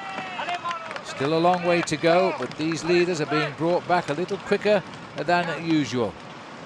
Salvatore Comesso is doing the bulk of the work on the front end of the main field, and he's enjoying, I think, the ability just to pick his way over these cobblestones and look for the slightly smoother ride over off to the right-hand side, something that you can't do when the rain comes down, and something that is really just that little bit more risky if you want to try and do it, because that's the area where you end up having much more mechanical problems. Benoit Joachim in second place here, sitting on the wheel of Gianluca Bortolami, former winner of the Tour of Flanders, and basically riding out the autumn of his career, I would say, but you never know. His name is also amongst those, Phil, who could be a surprise winner. I've just got a feeling he might be in the frame today. He's just Just the sort of rider who might do well. He has ridden well in this race. Back in 1996 he finished second, and then soon after that his season turned very sour. Had a bad crash in the Tour of Italy and he broke his elbow. We don't wish that on him today. He finished second on that occasion when there was a clean sweep by the team of Mapei. They finished first, second and third. He came onto the track just ahead of Andrea Tafi. Big discussions about who was going to finish first, second and third. Oh dear, this boy's in trouble. Get those gears going. What it's all about, Paris-Roubaix. It really is a race where you have to be agile, you have to be able to handle the bike, and you have to know just exactly how to get yourself back into the situation. The leading group of 5 are leaving section number 20 to go, and they're now looking at 128 kilometers to go to the finish. 7 sectors covered by the leaders. That leaves 19 sectors to come, and 1:35 is the gap. It's been very consistent. It's been coming down. These cobblestone sections are really getting thrown at the riders on a very regular basis. Having gone through that section, they've got 4 kilometers of smooth road before they come up to an exceptionally long section, the section at Mang. That is 2.5 kilometers in length, and I can see now that there has been again an acceleration at the front end, which is why a lot of these riders here are just looking to try and find a way of keeping in contact. This is AG2R who now are applying the pressure on the front, followed once more by Benoit Joachim of the US Postal Service. He's doing a sterling job. He's the chief teammate, I think, at the moment of George Hincapie in his early miles. He won't help any of these breakaways. His job, I think, is a defensive role this afternoon. He's a great bike rider, a tough bike rider, not scared at all of going to the front and doing a lot of pacemaking for the team. They've got a small advantage of around about 50 meters. It looked as if Servais Carnarvon was the rider from Quick-Step Davitamon who got himself into this leading group of 4. They don't want any moves going clear. As you can see, the acceleration, everybody's just scrambling. That little thing at the side of the road there, by the way, is a giant of the north. It's part of the folklore here in the north of France, and they dot all of the carnivals and festivals that they have throughout this village. Got to be attentive all of the time. As you can see, somebody else has gone down there. That is Martin Dergank, who in fact used to be or is, I should say, the champion of Slovenia. Because that... and it sounds as though number 31, Frank Vandenbroek, has now had a puncture as well. And following the chaos, there he is going away. So we were delayed by the crash with our cameras, but Frank Vandenbroek has had a wheel change and is quickly back in the thick of it. And this is Paris-Roubaix in a nutshell. 1 minute you're setting the pace at the front, damaging the field, catching the leaders. The next you're on your bike after a tyre change, trying to rejoin the main pack. Psychologically, you can't let this sort of thing upset you. You've got to keep yourself nice and calm. Vandenbroek getting a bottle from the team car. He's actually not lost very much time at all there. He's I think he was lucky. I think he was lucky to have the team cars right behind, and I haven't seen any teammates dropping back for him, but he looks very comfortable. Meanwhile, life is now on sector 2019. This will be 2.5 kilometers now. It's a long section, this section number 19 at Mang. It's 136 kilometers to go to the finish. It's 2.5 kilometers in length, and it's ranked with 4 stars, meaning it is fairly difficult. And I think we may well see these guys getting caught at the end of this section, because there will be an acceleration from some of the big names here. Well, that's unlucky for Vandenbroek to puncture just before reaching this stretch, because he's not going to be integrated back into the group until he gets onto this sector of cobbles. Then he's going to have a lot of traffic around him. It looks as though Sven Kraus here, also finding the pressure at the front on these cobblestones now, is beginning to hurt him as well. It takes a lot of skill to ride these cobbles. It doesn't mean the rider is actually getting tired. Sometimes they simply can't master the pace over the stones, and they'll recover as soon as they get off them. There's the front end of the peloton. Vandenbroek still behind, and he's a big favourite today. He's going to have to work hard now to cut his way through this. Going to have to hope that 1 or 2 of his teammates know that he had that incident at the back, and they will actually drop back and pace him into the peloton, because he looked very comfortable the way he was riding over the cobblestones just a few sections ago. As we return up to the leading group of 5, and you can see that certainly, yes, Kraus is having a very difficult time. His pedaling action is not smooth, and once you start to pedal as the riders in professional cycling say in squares, then you bounce over every individual cobblestone, and that's when the lights go out. Saw the police gendarmes there, the men that keep this the security of the race route. They have special motorbikes just for this event, cross-country motorcycles. The front of the group there, I caught a sight of British national champion Roger Hammond, a former world cyclocross champion when he was just 19 years of age. He regarded this, Phil, as not only being one of the longest road races in the world, but also one of the longest cyclocross races too. Well, he's brilliant at cross country. I think he's the only cyclist from Britain ever to hold the British cyclocross title and the British road racing title in the same year, which he did last year. And he could be set for the double now because he's already done it in the cyclocross this year, and he'll be defending his national title in June in South Wales. Little Dirksen moving up there into second position with the red helmet and the white jersey on. On his shoulder there on the right-hand side is Servais Knaben, a former winner. I think he too has been designated as one of the team workers here this afternoon. The man that you won't see very much of until 40 or 50 kilometers to go is Johan Museo, who's won this event on 3 separate occasions.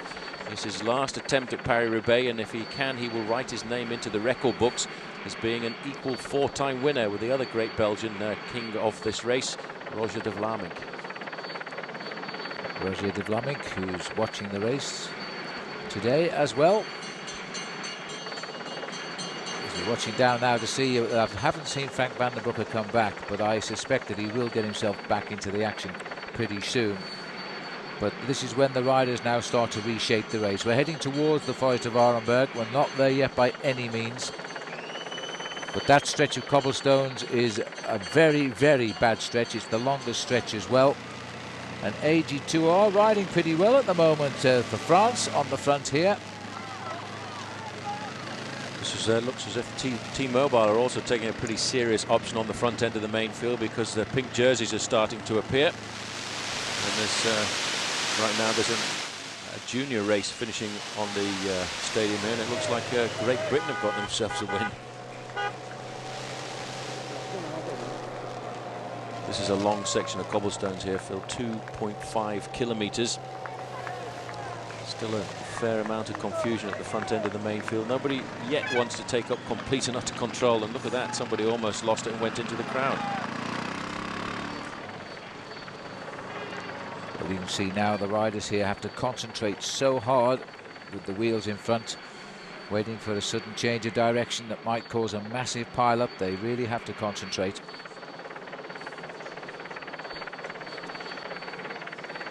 And this is the tail of the peloton, more or less. No sign of Van der Broek, so he should have moved through a little bit now. He should be in amongst it. And is this a trouble here? This will be Bonomi. He's looking for assistance, I think. And there's also trouble up front as well here. This could be the end of the breakaway right now. Well, that was Paolo Fonacciari. This is the rear of the peloton here. I thought it was 15. It's number 16. So this is at the back of the peloton. Here's the leaders. They're still all together. No, this is actually the head of the peloton. Pretty complicated race to keep an eye on here. We're into the 18th section to go at Montchaux-sur-Écaillon, 1.6 kilometers in length. And we're looking here at an acceleration coming from, looks as if one of the riders from Landbau Credit has managed to get across, so it looks as if the race is completely changing once again. Well, it could still be Geert van Bont here. This should be Van Bont and Bert Hiemstra if they're still ahead. It could be just a reshuffling. Our cameras are getting all over the show just now because of the way they have to follow this race and keep in touch with it, and they were committed to show us Van der Broek with his problem not long ago. I would imagine that Van der Broek has put himself back into this group quite comfortably. He's a class bike rider, of course, but he really needs to re-establish himself at the head of the race, keep himself out of trouble. We can have a look now at that ride, and in fact this is Mark Striel at the back now of the Landbau Credit team, but this is the tail of the bunch, don't forget. These riders have got 140 kilometers of racing in their legs and 120 kilometers to go to the finish, and as you can see, the stars and stripes out there looking for Georgi Hincapie, who's hoping today to be the first American ever to win Paris-Roubaix, and he's riding fairly sensibly at the front end of the peloton on most occasions, and very often supported and surrounded by his teammates. Benoit Joachim has done a lot of work for him, but I haven't actually seen very much of one of the other team leaders, Benoit Joachim. What has happened right now is that very good move by Geert van Bont has brought him up to the leading group of 5. He's actually passed them on that section of cobblestones in all of the excitement, and now we've got a situation with 2 riders leading. In second position, the man who's just hanging on to the Flying Dutchman there is Salvatore Comesso. Well, we just saw Sven Kraus picked up by the peloton. I've got a feeling the majority of those original 5 have now been washed away from the head of the race.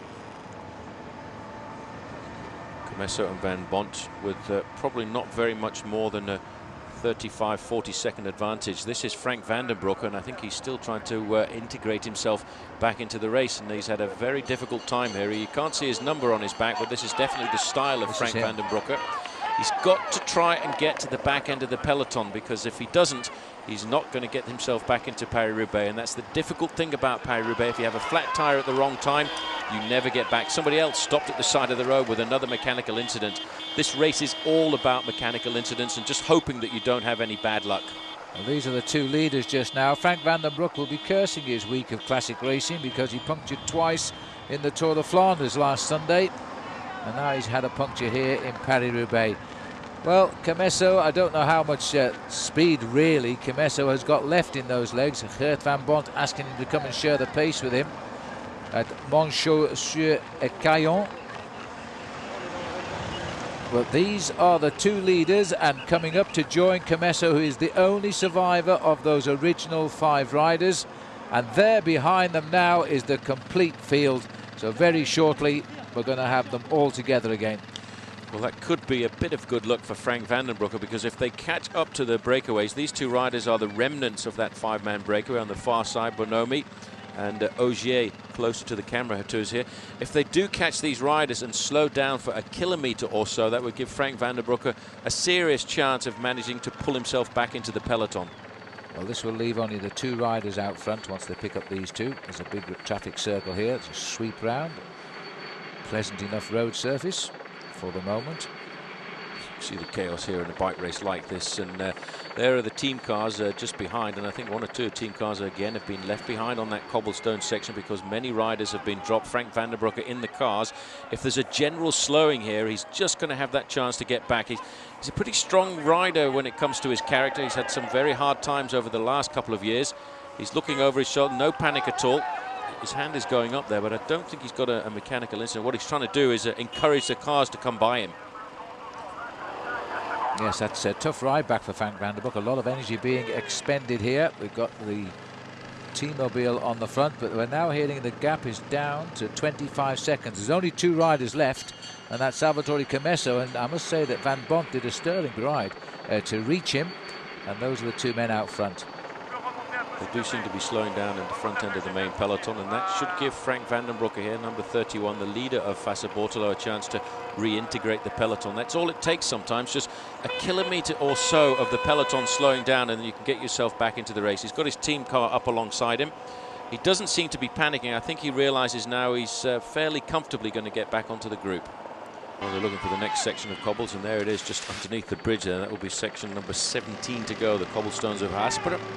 And as you can see, Team Lotto Dome on the front taking a serious option on setting the pace, and they're thinking about their man, last year's winner, Peter van Petegem. You certainly don't want to take the risk of riding at the back end of the peloton. And there's a lot of riders from Quick-Step and Davitamon in the rear end of the field. I've not yet managed to spot Johan Museo, but I would expect that he hasn't got any problems at all staying in contention. He's riding Paris-Roubaix for the very last time, as you see here. Van Bont looking for the smoothest ride that he can find over the cobblestones, zigzagging around on section number 17 to go. 1.7 kilometres and slightly uphill. Another 4-star sector of cobbles over the disused railway track. The track removed a long time ago. And the crowd there cheering on these riders they admire so much for the way they conquer this route every year. 33 seconds, so they're not rushing out to pick up those 2. They won't be worrying them at all, and they're going to drive on now at the front. Quick-Step Davitamon decided they were going just a little bit too slow in that section of cobblestone, so they moved to the front and accelerated to see if they could just throw 1 or 2 elements off the back end, and still it's Mark Striel at the backfield not enjoying his Paris-Roubaix. I think it looks to me like it might be Kevin Holzmans here on the front for Quick-Step. So he pushes the pace a little bit. There's another American flag there. There's plenty of Americans around the route today, I can tell you, because they really do feel this one will be the day for George Hincapie. The big riders are just making sure they get through without having too many problems right now and allow the others to use up their energy. The picture should begin to change very shortly as we come into the sector of Pavé at the Forêt d'Arenberg, which is now only 2 sectors away. 33 seconds is still the time gap to these 2 riders. Still the same rider, Geert van Bont, doing all of the work. Hasn't won a race, in fact, Paul, for 2 years, Geert van Bont. Well, he's not been a great winner. He's only had 8 wins to his career, but he's won a couple of good ones, and I think the best one would be in 2000 when he was the winner of Ghent-Wevelgem. There's no nervousness at the front end of the peloton here. I think everybody's just enjoying these cobblestones as they ride towards what is going to be the first major rendezvous for me. That is the Forest of Arenberg. The Forest of Arenberg comes with 94 kilometers to go to the finish, and it is a very treacherous section of cobblestones where in the past we've seen many riders lose their chances of winning. And in fact, we also a few years ago saw Johan Museeuw almost lose his life being involved in a very dramatic crash, and the injury getting infected overnight, and he had to be rushed into hospital.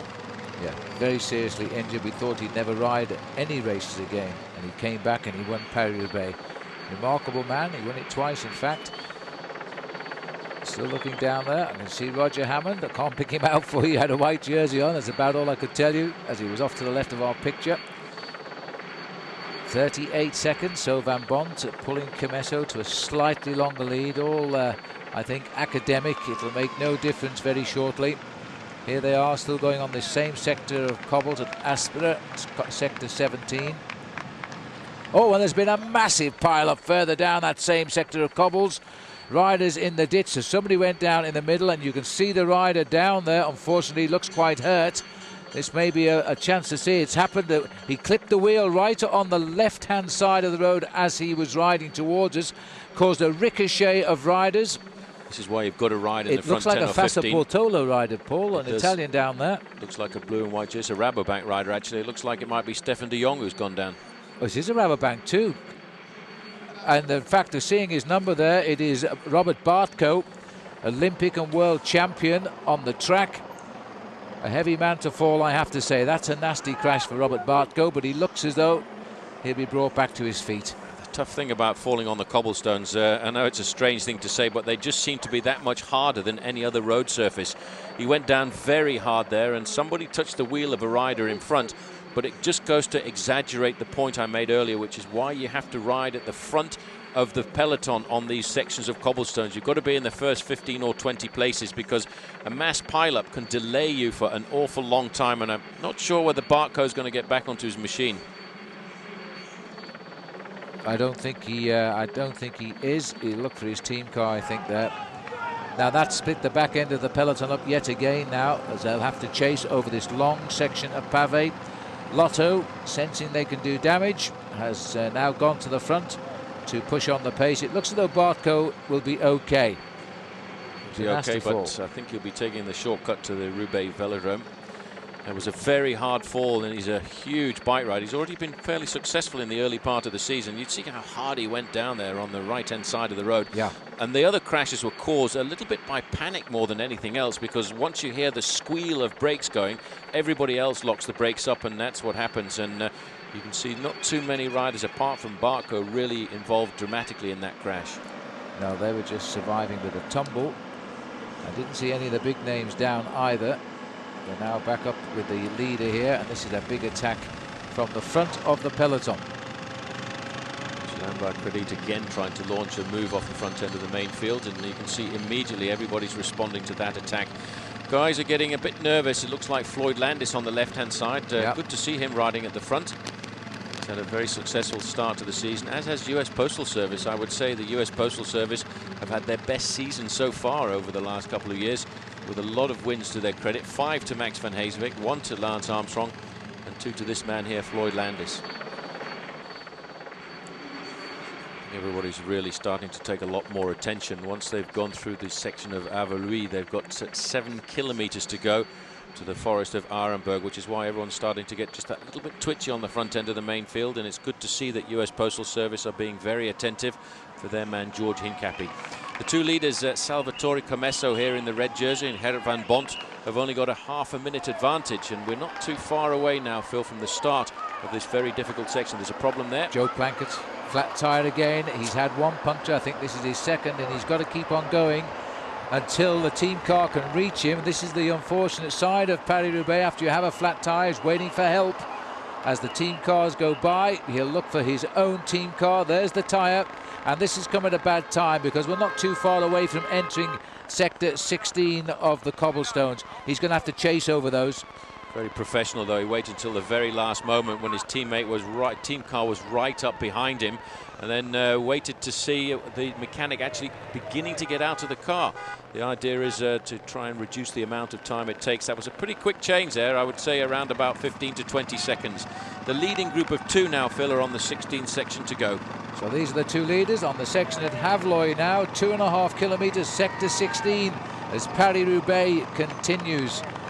Just remind ourselves of the action of the day. We began with a breakaway of 5 riders: Bonomi, Camesso, Albacini, Kraus and Auger. Those 5 riders staying clear over the early sectors of Pavé. But now there's only 1 man still away from those. The rest were swept up. Salvatore Camesso keeping his lead at the moment, joined by Geert van Bont. But on the road of the cobblestones, we caught out 2 big guys. Frédéric Gaydon, the winner of this race in 1997, he went down in a crash and had a long chase to rejoin the peloton. And on the next sector of Pavé, the Olympic and world champion on the track, Robert Bartko of Germany, was involved in a massive pile-up, and he managed to remount, but is out of the race. He didn't continue. Now back with the leaders, or back with the peloton here. They're virtually all together now, Paul. They've just pulled in those 2 leaders very rapidly there, and it looked as if it was Leon van Bon from Lotto Domo taking up the pacemaking on the front end of the main field. He was shadowed quite obviously by a man from Quick-Step Davitamon, and that looked like Stefano Zanini had got himself into the mix. This is a very difficult section of cobblestones, the section of Avluy. It's 2.5 kilometres in length, and it really is a setup now for the next big rendezvous that these riders will face, the Forest of Arenberg. You can see just how difficult it is to stay on the wheel of a rider in front. Looking down to see if there's any chance. There is Tom Boonen halfway down the peloton. I also saw Frank Vandenbroeke there too. I hope he's managed to recover from the big chase that he had a few moments ago. And there is the Belgian national champion at the rear of the group as well, Gerrit Omloop. Hincapie has been pretty busy today, but he's holding his position near the front of the peloton. He's been using his teammates, Tony Cruz and Floyd Landis, and particularly Benoit Joachim, to chase down any dangerous-looking attacks. So he's poised for a big move in the Forest of Arenberg, which isn't that far away now. This is Joe Plancart. He's picking his way around all of the riders who are starting to get dropped from the group. He's hoping to just get onto the tail of that car, so once we've got through this section of cobblestones at Havloy, he can get himself back into the main field. He's always been quite a specialist at races like the Tour of Flanders and Paris-Roubaix, but this afternoon Lady Luck has certainly not been smiling on him, because I think that was the 2nd flat tyre that we've seen him have, and you never know, he might have had a couple more as well. Well, he's not too far off the tail of the convoy with the peloton here now. All together as we continue along sector 17, everything under control. There's Stefano Zanini here on the front, trying to keep this race nicely controlled now as they head for what is going to be, if it happens, Paul, first time for many years that I can remember the peloton leading onto the Forest of Arenberg cobbles. We normally have a breakaway. It's nearly always the early morning breakaway succeeds and survives as far as the Forest of Arenberg, but we will see a major showdown with all of the big contenders charging into the Forest of Arenberg in around about 8 kilometres time. This is the chaos at the back as riders try to get through the team cars. These roads are so narrow, there's nowhere else for the cars to go, but they have to be there because these are the cars of the referees and of course the team cars as well, which are there to look after the bike riders. Ex-champion of Belgium here, Ludovic Capel. He also had a flat tyre around the same time as Joe Plancart, and they're both picking their way back slowly but surely round the cars, who can't move over anymore. This is the head of the peloton with Zanini still setting the pace for Quick-Step. This may be the start of their attempt to take control of this race in favour of their man Johan Museeuw. Well, Zanini looking very comfortable. We haven't seen too much of Johan Museeuw, but that's pretty normal for him.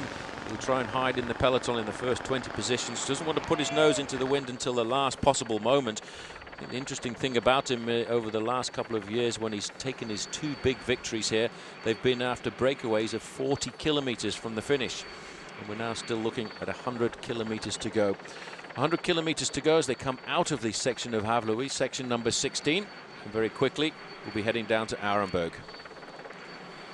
So the riders are off sector 16 now, and looking for the Forest of Arenberg, which will be the next sector up. And it looks for once in their lives the peloton of the Queen of the Classics at Paris-Roubaix is now heading up to the Forest as one big group, as we'll take a short break. But for everybody else enjoying the Tour of Paris-Roubaix with us, we'll stay with you as we now see the field here continuing towards the Forest of Arenberg completely together. This is going to be not for the nervous when they hit the cobblestones of the Forest of Arenberg. Paul, they're bad enough, but there's a huge crowd there again. Massive crowd in the Forest of Arenberg. Everybody knows that this is a really serious section of cobblestones. Now, this is a man here going off the front that a lot of people put down in their books as a big outsider, Rolf Aldag. And I thought there was a very nice mention of him in the newspaper this morning. They reckon he's the world champion teammate because he always works for his teammates throughout his career. He's been so close to getting himself a win here at Paris-Roubaix in the past. And this is rather a surprising move because nobody's reacted. 9th in this event last year, 16th the year 2 years before that in 2001. Ralph Aldag today, I think, is riding to soften the bunch up in favour perhaps of Stefan Westermann, who could win this for the team and for Germany. No German, remember, has won it since 1896. Maybe we're not going to have a bunch roll into the Forest of Arenberg. After all, Aldag now trying to go clear. No reaction yet from the field. He's got himself a nice gap. Reminds me a little bit of the move made by Wilfred Peters a couple of years ago when he was trying to set the race up for his team leaders, riders like Johan Museo and at the time Andrea Taffy. He's in fact looking to try and get himself into the Forest of Arenberg with a clean advantage over the rest of the field, and nobody in fact at all taking up the pace. I think they're going to let him go. He's got 15 seconds. And 100 kilometres to ride as well, but immediately a lead of 15 seconds. Peloton divide and go their own way around the traffic circle there. Swollen a little bit to about 70, 80 riders, maybe 100 riders, certainly no more than that. This is the leader at the moment, Ralph Aldag, nearly 36 years of age, and still one of the world's great bike riders. The big helpers on the team. He gets victories for himself as well. He was the king of the mountains this year in one of the Italy's top early season stage races, Tirreno Adriatico, the race between the two seas. And it wouldn't surprise me if that wasn't the first king of the mountains title Aldag has ever won. I remember the first time he really came to prominence as far as we was concerned was in the Tour du Pont when he won himself a stage there. He was a great bike rider. At that time he turned professional, I think, for the Helvetia team, a Swiss team, and since then he's moved across in recent years to the Telecom team, and now the team has changed its name and it's become T-Mobile. They're a very dominant team. They were excellent last week in the Tour of Flanders, finishing 3 riders in the top 10. And I think everybody looked at them as being a very solid team, and that's what you need if you want to come up with a victory in a race like Paris-Roubaix.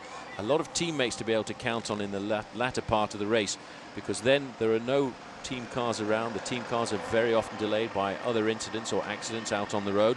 And if you've got a couple of teammates, there's always somebody who can sacrifice their chances by handing up a wheel. And he's certainly riding with a lot of conviction. This is a planned move here by Aldag to draw the sting perhaps of some of the favourites on the other teams, and maybe give his own team captain Stefan Westermann a slightly easier ride when the attacks come over the cobblestones of the Forest of Arenberg. It's not so much an attack in the forest, it's more a war of attrition as the riders just try to pick the way through the forest as best they can and hope that they are among the leaders when they come out of the other end. That's when the Paris-Roubaix by tradition will really start, because after that the sectors of the nasty cobblestones come thick and fast. Lotto here just keeping the race steady. There's clearly no reaction at all. It won't be long now before we'll be calling a minute's lead for Rolf Aldag, as he's about what would he be, about 3 kilometres, 2 kilometres up to the forest? Around about a couple of kilometres. What the riders will be looking for right now is a very famous landmark around this area, and that's the landmark of the former mine head, which used to be underground here, the very deep coal mine, in fact, where Jean Stablinski claims to have been the only man to have worked underneath the cobbles and above them. I knew you were going to say that. There's Johan Museo. The actual shafts go underneath the Forest of Arenberg. And former world champion back in 1966, Jan Stablinski, and a great rider in this event. So yeah, you're probably right, Paul. The only man that's been on top and below the cobblestones of the Forest of Arenberg. 25 seconds the time gap now for the lone leader, and I just caught a very nice glimpse of Johan Museeuw riding in the top 10 positions there. He's going into this area of the forest of Arenberg, which he knows very well from past history. It's a section of cobblestones where he had a very nasty accident a couple of years ago, but still was able to fight his way back to the top of the sport.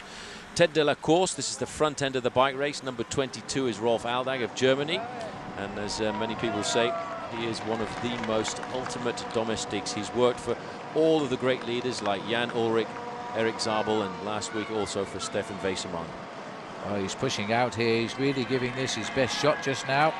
Not too far away from the forest. Very soon we'll see the big wheels that lifted the pit cages up from the long, deep shafts below.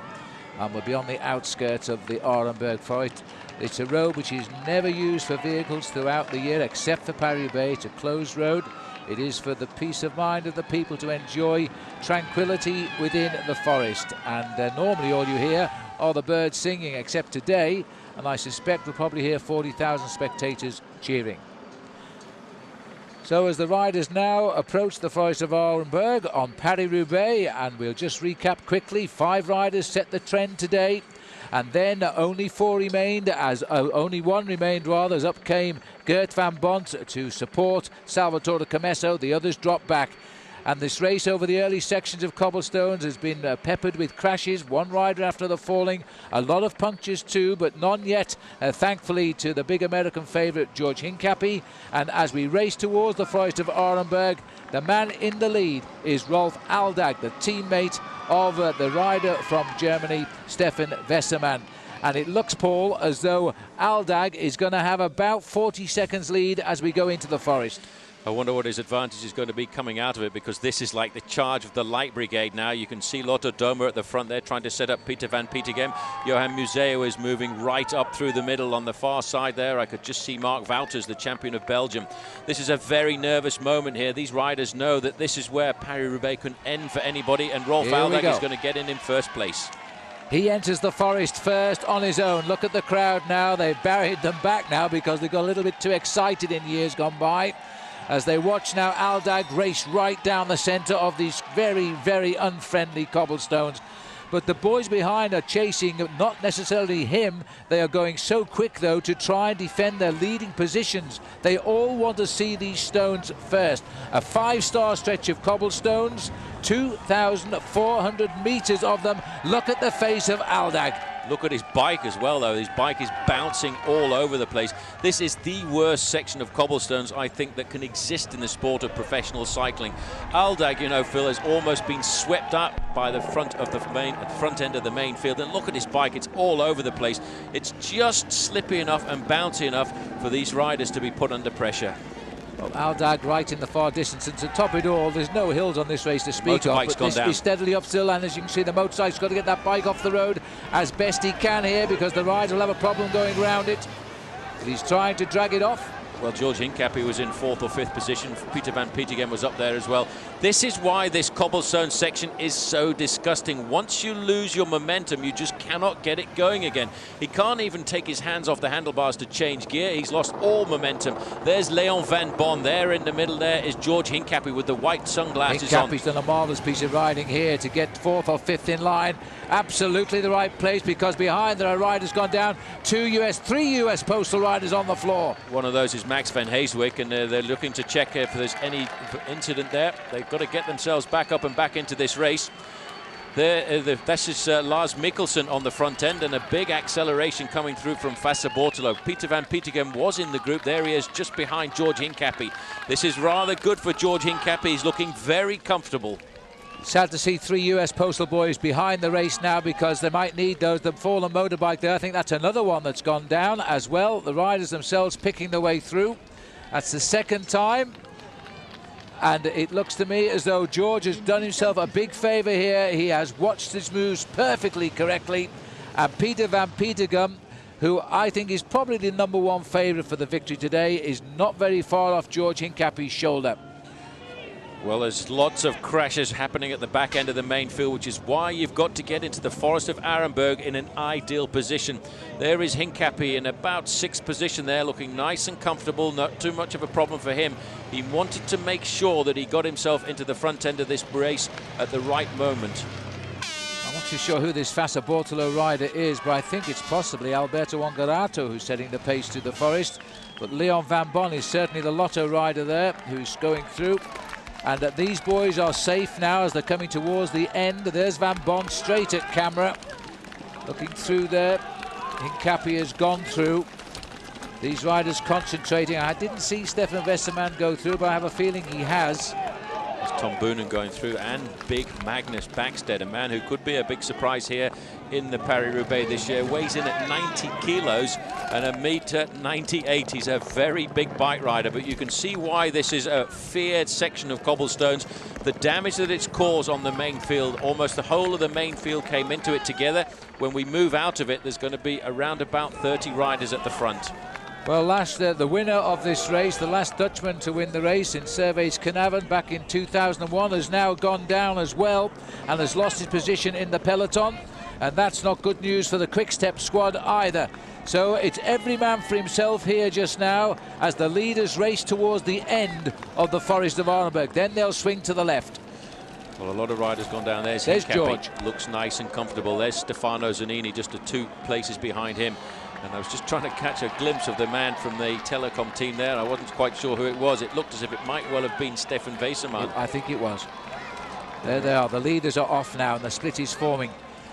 Now they'll have to start looking around very shortly, see who's made the first selection with them, and they'll see whether it's worth to push on. But there's a nice little group now. There's the look around to see what the damage is. George Hincapie, he is so good at riding this Forest of Arenberg. He's right there with the leaders. 91 kilometers to go. That's an awful long way, and there's still 14 sections of cobblestones. There is Sergei Ivanov, the former champion of Russia.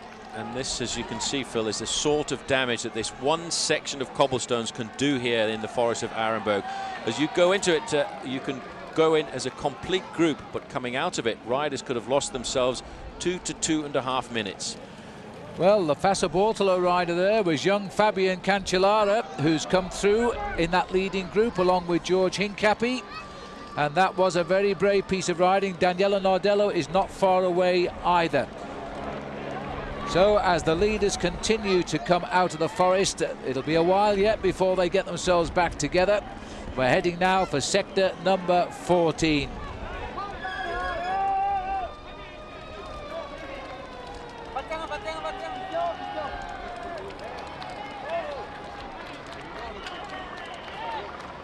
Because this is Cancellara, Hincapie. Cancellara's on the far left of our picture, and a gradual regrouping here.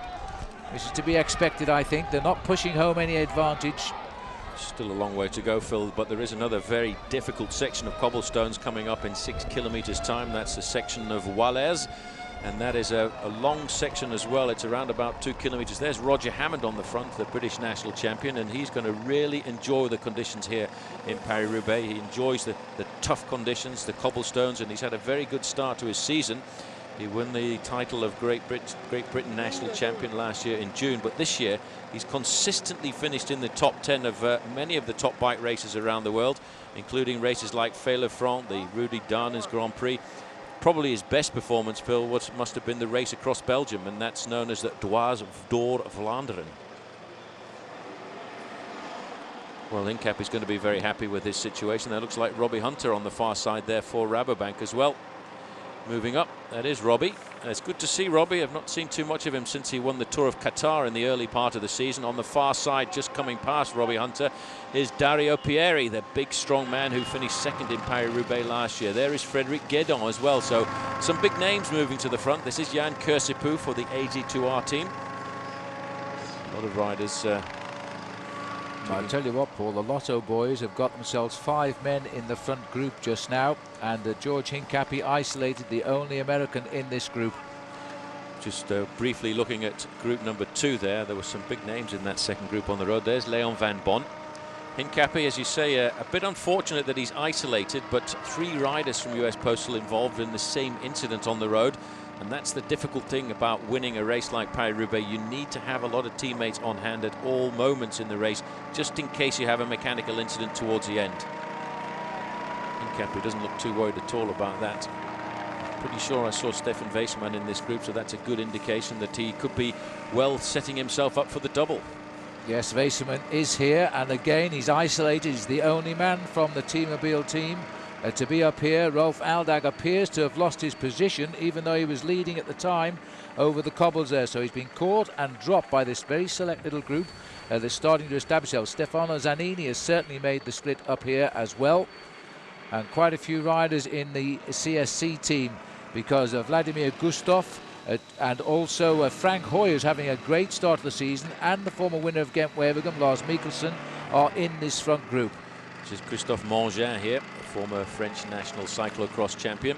They are trying to ride themselves across to the front group, which contains some pretty serious names. There's Rolf Aldag. No, that's not Rolf Aldag. Rolf Aldag is still a little bit further down the road. That looks very much as if that is Eric Bowman just in the front there for T-Mobile. Well, it's excellent news for Great Britain as well here, with Roger Hammond in the leading group. That's a very, very fine piece of strong riding for him. He rode well last year in this event. He managed to finish in 17th place. As we now go on to the next sector of Pavé, 14 sector still to go. This is 1,000 meters, this section of cobblestones, and again it's a section which is very rough.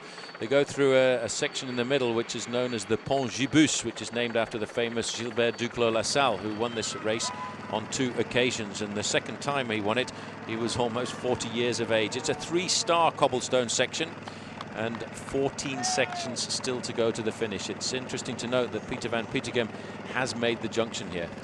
Van Petegem has also got a lot of help around him right now. Hans de Klerk, who was up in this group, has just had a flat tyre, but up there too is Leif Hoster, the surprise of the Tour de Flanders when he finished second after a breakaway of 237 kilometres. Leon van Bon, the strong man, is here. Had a problem here. Now, that's Lars Mikkelsen. Well, that's Mikkelsen off the back, so that's reduced the odds there to only 2 CSC riders now left in the front group. But Mikkelsen, I think, will get back. He's got a very quick change from a neutral service there. Very good change from the neutral service. These motorbikes you see with the men dressed in yellow are neutral motorbikes who are alongside the riders to change the wheel of anybody who has a mechanical incident if they don't have their own team vehicle close by. Sitting here at the back, 161, Frédéric Guédon, from life in the fields to remounting to life at the front for the former French winner of this event, the last Frenchman indeed to win it. Also in that chasing group there with Frédéric Guédon was Jan Kursipuu. Now he's a man who could also be a bit of a surprise outside win. He's got the right build to do well in a race like Paris-Roubaix, and he's a hard man. He's not had one of his greatest starts of the season, because usually by this point of the year he's got about 10 wins under his belt. But he is the kind of rider who really does revel in these very difficult conditions. I'm very surprised, Paul, that Quick-Step seemed to have made a big mistake in the Forest of Arenberg there. Zanini was here, but the majority of the big names have not come up to us yet, and that I find a little bit of a surprise. Johan Museo is here, but he's got nobody around him apart from Zanini, and that's a great help, I know. But that's a big problem, not having a large number of riders, and that's always been the strength of Quick-Step de Vitema in the past here at Paris-Roubaix, the fact that they've always, at this stage of the game, had 6 or 7 riders at the front end of the race, and to be reduced in numbers quite so dramatically so far from the finish is going to put a lot of pressure onto the shoulders of Johan Museo. Looks like Kelly Bartley coming back there as well for CSC, so it's good to see that he's taking a severe interest in Paris-Roubaix. On the back here, wearing number 74, Kretschens. These riders are trying to pull themselves back up to that leading group, which has got some pretty serious names in. It's good to see that George Hincapie looked so comfortable on that Forest of Arenberg section. He looked very comfortable. Unlucky that 3 of his teammates seemed to collide with each other, and they were all off the bikes back there, and they probably won't rejoin this lead group now. Peter van Petegem, last year's winner's here. His arch rival, Johan Museo, is here. Largely Van Petegem, though, has a number of teammates around him. George Hincapie will have to play his cards carefully again, but in Paris-Roubaix, I think, George, it's a familiar scene to him. at this stage of Paris-Roubaix. He's so often been isolated without his team, so he'll have to use other riders to keep in safe situation and hope towards the end play the final card. I think his big worry today is the fact that he doesn't have Yaroslav Ekimov in the race up alongside him. Ekimov involved in a nasty crash in the 3 days of La Panna just over a week ago, and he injured his wrist. Ekimov, a very experienced rider, but brings a sort of calming manner to George, who can sometimes find himself getting a bit nervous in a situation like this when he doesn't have anybody up alongside to help him. But I tell you what, he is looking very comfortable this afternoon, and what a historical move it would be, Phil, if he became the first American ever to win this Paris-Roubaix Classic. Well, it's a bit early to think about that yet. We've got 20 riders in that front group. This is the next group coming up. I think these two groups at least will get together. The first move may have been made in the forest, and one or two riders were showing us that they are the strong men. Van Petegem, Hincapie, Museo, they were paying attention. But I think we're going to have about 40 men come back together, and then it'll be time again to start playing a different set of cards. Weserman, the man who really wants to win and do the double, which is what Peter Van Petegem did last year, Flanders and Roubaix. And Weserman, the winner of Flanders, and he would love to be only the second German, as indeed he was in Flanders, to win this race. This is Rolf Aldag trying to get himself back up to that leading group to give as much help as he can to his team leader, Stefan Weserman. And there is the line of Flanders, Johan Museo. The armbands there indicating he's a former world champion. And strangely enough, he's put the lion helmet on this afternoon. He wasn't wearing that last week in the Tour of Flanders.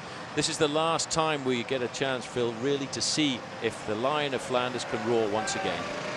Well, he's looking pretty cool right now. We should have played poker, because you never really know just how Johan Museo is feeling.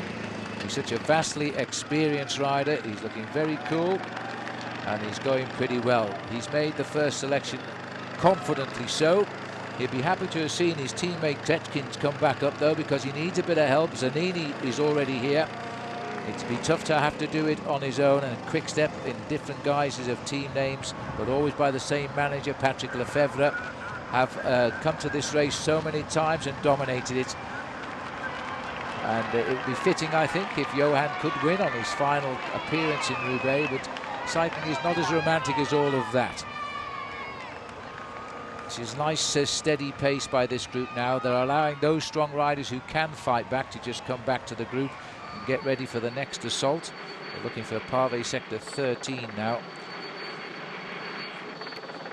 The Quick Step boys are getting themselves back into the frame. Those blue jerseys down there. Lotto in very, very good shape in this breakaway.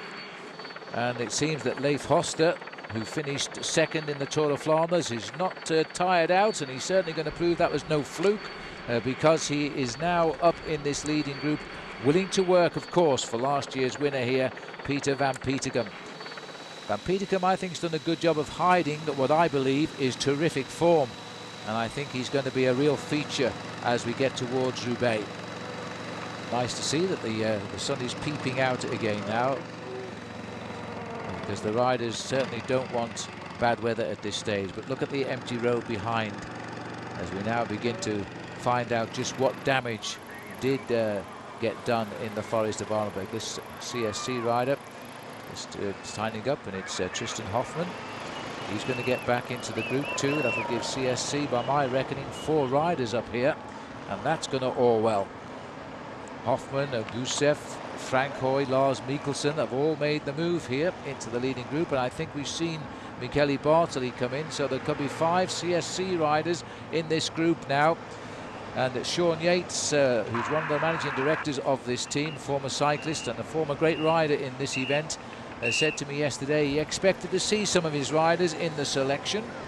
He'll be very, very happy, as he's got, I think, 4 or 5 riders up here. I think everyone will start to calm down just a little bit now as they get a quicker look around them to see just exactly who's made the selection after that very difficult approach of the Forest of Arenberg. I always find it an unbelievable section of cobblestones, and it really has in the past started to form the face of Paris-Roubaix. There is Johan Museo, and interestingly enough, he's got a couple of teammates who've managed to reintegrate this group, so it's going to look a little bit stronger for Quick Step David Timon. And there at the back there is the British national champion as well, so Roger Hammond in some pretty fine company.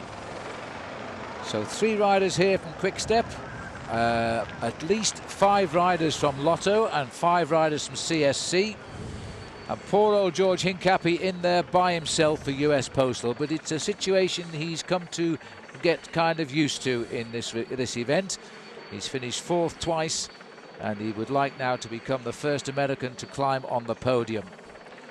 Well, the big worry for George at the moment is the fact that the team cars are an awful long way behind. They won't be allowed to come in until the races settle down a bit. There's a big group starting to come across here, and they're just 20 seconds away from that leading group of riders, and still an awful lot of team cars way back in the peloton here of Paris-Roubaix. As we get a chance to look here at the chasers, they're 20 seconds off pulling themselves back. There's Robbie Hunter just over to the right-hand side. It's good to see Robbie riding so well. There's Dario Pieri in the red jersey of Seiko. He was 2nd last year in Paris-Roubaix. I'll tell you what, if this group does get back, and I think it will, it's going to put back into the action a couple of more teammates of Johan Museo, because I've seen 2 or 3 quick-step riders in this group, and that would be good news for the line of Flanders. 20 seconds a gap, it should be shut down. They should get across before we have the next selection, as we head now to cobbled section number 13. Right in there as well is Ludo Dirksen in 2nd position, and he'll be looking to try and pull himself back to the front end of this bike race. He'll be getting a little bit nervous by the fact that he got caught out in the Forest of Arenberg, and I think the big losers in the Forest of Arenberg really do have to be US Postal Service, because they lost a lot of riders in one incident. 3 riders stopping at the side of the road, and I think maybe trying to look after Max van Heesewijk. But this is quite a big group, Phil, that's starting to make its way across. Yes, we're going to have a bunch of around about 40-45 leaders as we come round that corner. Poor old team car got sandwiched out there. I think it's AG2R. Here's the next sector of cobblestones. This is a long section of cobblestones too. This is the section of cobblestones at Hornain, and it goes all the way to Wadini-Hamage. It's 3.7 kilometers long, and that's again pretty close to 2.2 miles. They're not really a bad section of cobblestones. They're just made more difficult by the fact that it's such a long way. And it seems as if Lotto Domo have decided to really stamp their authority on the front end of this group. They are in an ideal situation with their leader, Peter van Petegem.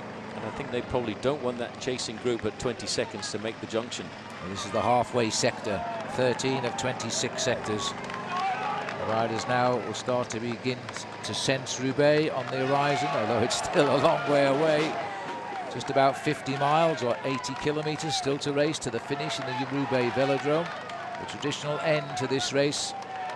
Interesting point about this section of cobblestones that they're going over at the moment. This in fact is a section of cobblestones that will be used in the Tour de France this year, and it's a long time since the Tour de France have taken the risk of putting a cobblestone section into one of the stages in the north, and I wonder what Mr. Lance Armstrong thinks all about that. But he's just trying to establish if that not quite the big legs in fact of Magnus Bagstedt. It is Fabio Baldato, and that's a very good ride by Fabio Baldato, the Italian sprinter.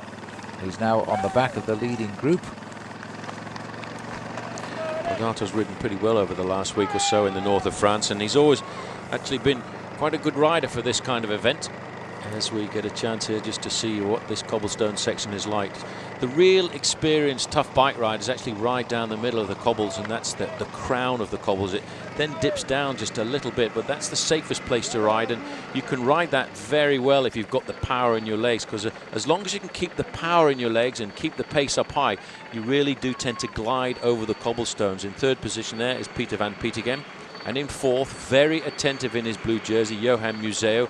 But watch out for the man right behind him, Stefan Weseman, Phil. He is looking for the double here after getting the Tour of Flanders victory last week. No question, and it looks as though the 2 big Belgian rivals there, Van Petegem and Museo, are going to follow my leader here as we get into the next sector of Pavé. This is Baldato, the Italian sprinter, sat at the back in the Alessio team colours, the new colours. And just keeping an eye on things, but this group has now come together, approximately 45 riders. It's a big group at this stage of Paris-Roubaix, but of course there's still another 13 sectors of Pavé. They're bound to have to say. That's Lambau Credit shot off the side. Don't think it was Ludo Dirksen's, but they've been a real attacking team in this race so far. They're really trying to blow everything. It might be Ludo, you know, where his elbows are stuck out. It was very difficult to see the speed he went through there. As you can see, this is a long section of cobblestones. It clocks in at 3.7 kilometers in length, and it's a really hard section just because of the fact that it is so long. And poor old gendarme just trying to get through there, and the riders cut him out. Difficult to bring nice steady pictures from roads like this as well. These are very difficult roads in the north of France. Very many of these roads date back to Napoleonic times, and probably not had very much road maintenance since then either. Just looking down there just to see where the riders are. Stefan Westman, Roger Hammond just peeping into our picture there in the white jersey, moving up nicely. He's looking very strong today, and this is his big ambition this year, to put a serious performance up. Magnus Bagstedt is in this leading group as well. Another rider that cannot be discounted today after his fine ride in Ghent-Wevelgem. Almost won it last Wednesday. Finished second in the end, beaten in the sprint by Tom Bonen. And I haven't seen Tom Bonen actually. Well, I thought I just caught a glimpse of Tom Bonen's style there, trying to pull himself back in. This is Daniele Nardello on the front. He's a man who really is a tough bike rider. He's, I think, found a very nice home for himself here in the T-Mobile squad. And he's a terrific bike rider, very strong bike rider. Always smiling when you see him, except at this particular moment in time. There's most likely going to be a grimace there on his face as we look down this line of riders. This is a 2.5 mile section of cobblestones right in the north of France. We're not very far away from the Belgian border. In fact, if you were to go directly north, it's probably only about 20 miles to get yourself up there.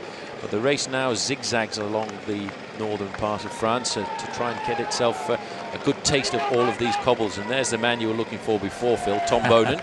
He obviously was able to reintegrate when that little bit of a regrouping happened just a few moments ago.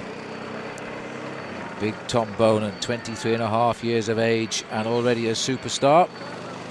Now there's been a problem at the back. Somebody wanted a rear wheel. We think it was Art Verhoeven again. This is Art Verhoeven, but we also passed a rider with a flat tyre. But it looks as though Art may have a team car right at hand. Well, that's lucky for him because he's up in the leading group and wants to quickly get back alongside his team captain, Peter van Petegem. You get some idea just how big this group is now, though. A lot bigger than we expected, I think. We've got a long section now without any cobblestones as we go further back. These are the chasers trying to get themselves back into the bike race. They're still on the cobbles. This very long section of cobblestones here. You can see the panic as all the team cars want to get by as well. They want to get up as quickly as possible to be alongside their team leaders. Because if you have a mechanical incident at a moment like this, you could completely and utterly lose any chance of winning Paris Roubaix, and that's the difficult thing for George Hincapie because he has nobody in that group to help him. But I would expect to see 2 or 3 riders from US Postal in this group here. The only one I've seen is George Hincapie, but the group that comes up, yes, I think you might be right, but I'm not so sure this group is going to get up to the leaders now. Simply because the team cars have left them behind and gone forward to that leading group. There's a chance to see the peloton under pressure now in that long thin line. This is going to stop anybody else getting up here now. This could be the first selection made. Some 45 riders left in with a chance of winning Paris Roubaix. Tom Bonen is the rider stepping on the gas at the front, keeps looking over his shoulder constantly, but he'll look over his shoulder. Riders are reaching him in groups of 1s, 2s and 3s just now. A lot of panic on board, especially when they know Tom Bonen may well be the dark horse for this race here this afternoon. You know, Johan Museeuw may well have tried to move an awful lot of suspicion away from Tom Bonen's performance as they head into section number 12A to go to the finish. Walang is 2.4 kilometers in length. A little bit unfortunately for these riders, there's 2 sections very close together, totaling around about 5 kilometers. Just get a little bit of smooth road in between, so they've given it an A and B category, which really makes an extra sector of cobblestones. Tom Bonen is just keeping the pressure on and looking for no assistance from anybody. There's about 5 riders in this front group just now. There we are, we can see them now. In fact, there are 6 riders there. This is a very interesting move by Quick-Step d'Avitemont, and I wonder how Johan Museeuw is feeling in that group behind. He's such a clever bike rider, and I wouldn't be surprised, Phil, if he's made himself into a big favourite for this to divert attention away from Tom Bonen. Let's not forget Tom Bonen finished 3rd in Paris-Roubaix a couple of years ago when Johan Museeuw was the winner, and he did that actually spending the majority of his time working for George Hincapie. I quite agree. Now just look at Bonin here now. He went onto the grass there to try and avoid the cobblestones. He's still driving on. This rider looks to be taking over the mantle of Johan Museeuw as the star of Belgium when Museeuw retires next week, because he is only 23.5 years of age. He's placed in this race last year and he'd love to go one better, but I think if the chance comes his way, he'd do everything to help Museeuw win today. Bonin drives on, 6 riders, and I think we've got another rider joined now from the back. I think there's 7 or 8 of them, and the peloton slowly but surely cruising over the cobblestones to rejoin Bonin. But Bonin and Leon van Bon there, I think it is, in second place. And there's this Magnus Backstedt in third. I'm absolutely amazed at Magnus Backstedt's great turnaround this season. He's really settled down. He's married now. He has a young child. He's moving over to live in Wales, in Great Britain, where he says the training is great, and he's really full of confidence, and he had a great ride in Gent-Wevelgem. A lot of people had his name on the lips as a man who could win this race this year. Big Maggie Backstedt. In fact, it's rightful. He's had a hard time over the last couple of seasons just trying to keep himself at the top end of the sport of professional cycling. He came out last year. Problem for somebody from CSC at the back end of the main field. Also Quickstep, and there's the rider on Quickstep, and it looked as though it might have been Museeuw with the yellow helmet on there who could have a problem. Our camera's gone back to the front. That was Pedro Horillo, so it wasn't Pedro Horillo, but that was a big turn of energy on the front there from Tom Boonen. It's really put a lot of pressure on this group. Leon van Bon now moving to the front to do his share of the pacemaking. I think everybody was really caught out by that acceleration of Tom Boonen. It was a real hard turn just coming into this section of cobblestones at Hoa Lang, which is 2.4 kilometers in length. This is an unbelievable race here. You can see that acceleration has actually split the race into 2 small groups here. And the chasing group, that very large chasing group we saw, is almost 2 minutes in arrears. Well, about 19 riders up there with Tom Boonen now, and shortly a little group more. We're probably going to see about 35 riders come off the end of these cobblestones together. Pedro Horillo is the rider who's gone out with a flat tyre. He's going to have a tough chase to get back in. He's riding very well too at the moment. He overwintered in South Africa on his honeymoon in November, where he went on a little safari, and he's had good form since he came back from South Africa because of course the weather was good. He was able to train as well. Got himself a stage victory in Paris. There's Backstedt in 3rd position. Looking down this long line of riders, there is Johan Museeuw up there in 6th. There's George Hincapie. Hincapie on the wheel of the British national champion Roger Hammond. Slowing down slightly, but obviously that was a predetermined plan there for Tom Boonen to go out and put as much pressure onto this group on this very long section. They've got around about 2 kilometers now of reasonably decent road before they go into another long section of cobblestones, and that is again at 2.4 kilometers. And that's a section of cobblestones at Tilloy and goes all the way to Sars-et-Rosier. A little bit of respite off the cobblestones. Leon van Bon looks across. Tom Boonen comes through. Now they're going to reassess the situation, and Leon van Bon asking why nobody else is coming to the front and helping out. I think everyone wants to see who was involved in incidents and accidents on that last cobblestone section there. They want to know and make sure that they haven't got any of their teammates in difficulty. This is Johan Museeuw with the yellow helmet on. And this is the chasing group a lot further back. They're 1 minute and 45 seconds behind, and the way though that leading group, Phil, is attacking the cobblestone sections, I'm not sure that this group is ever going to catch up again. Well, this looks like we've got here Bortolami, 211. As we look down at the leading group, so Bortolami has got himself into the front group as well. He's doing also very, very good.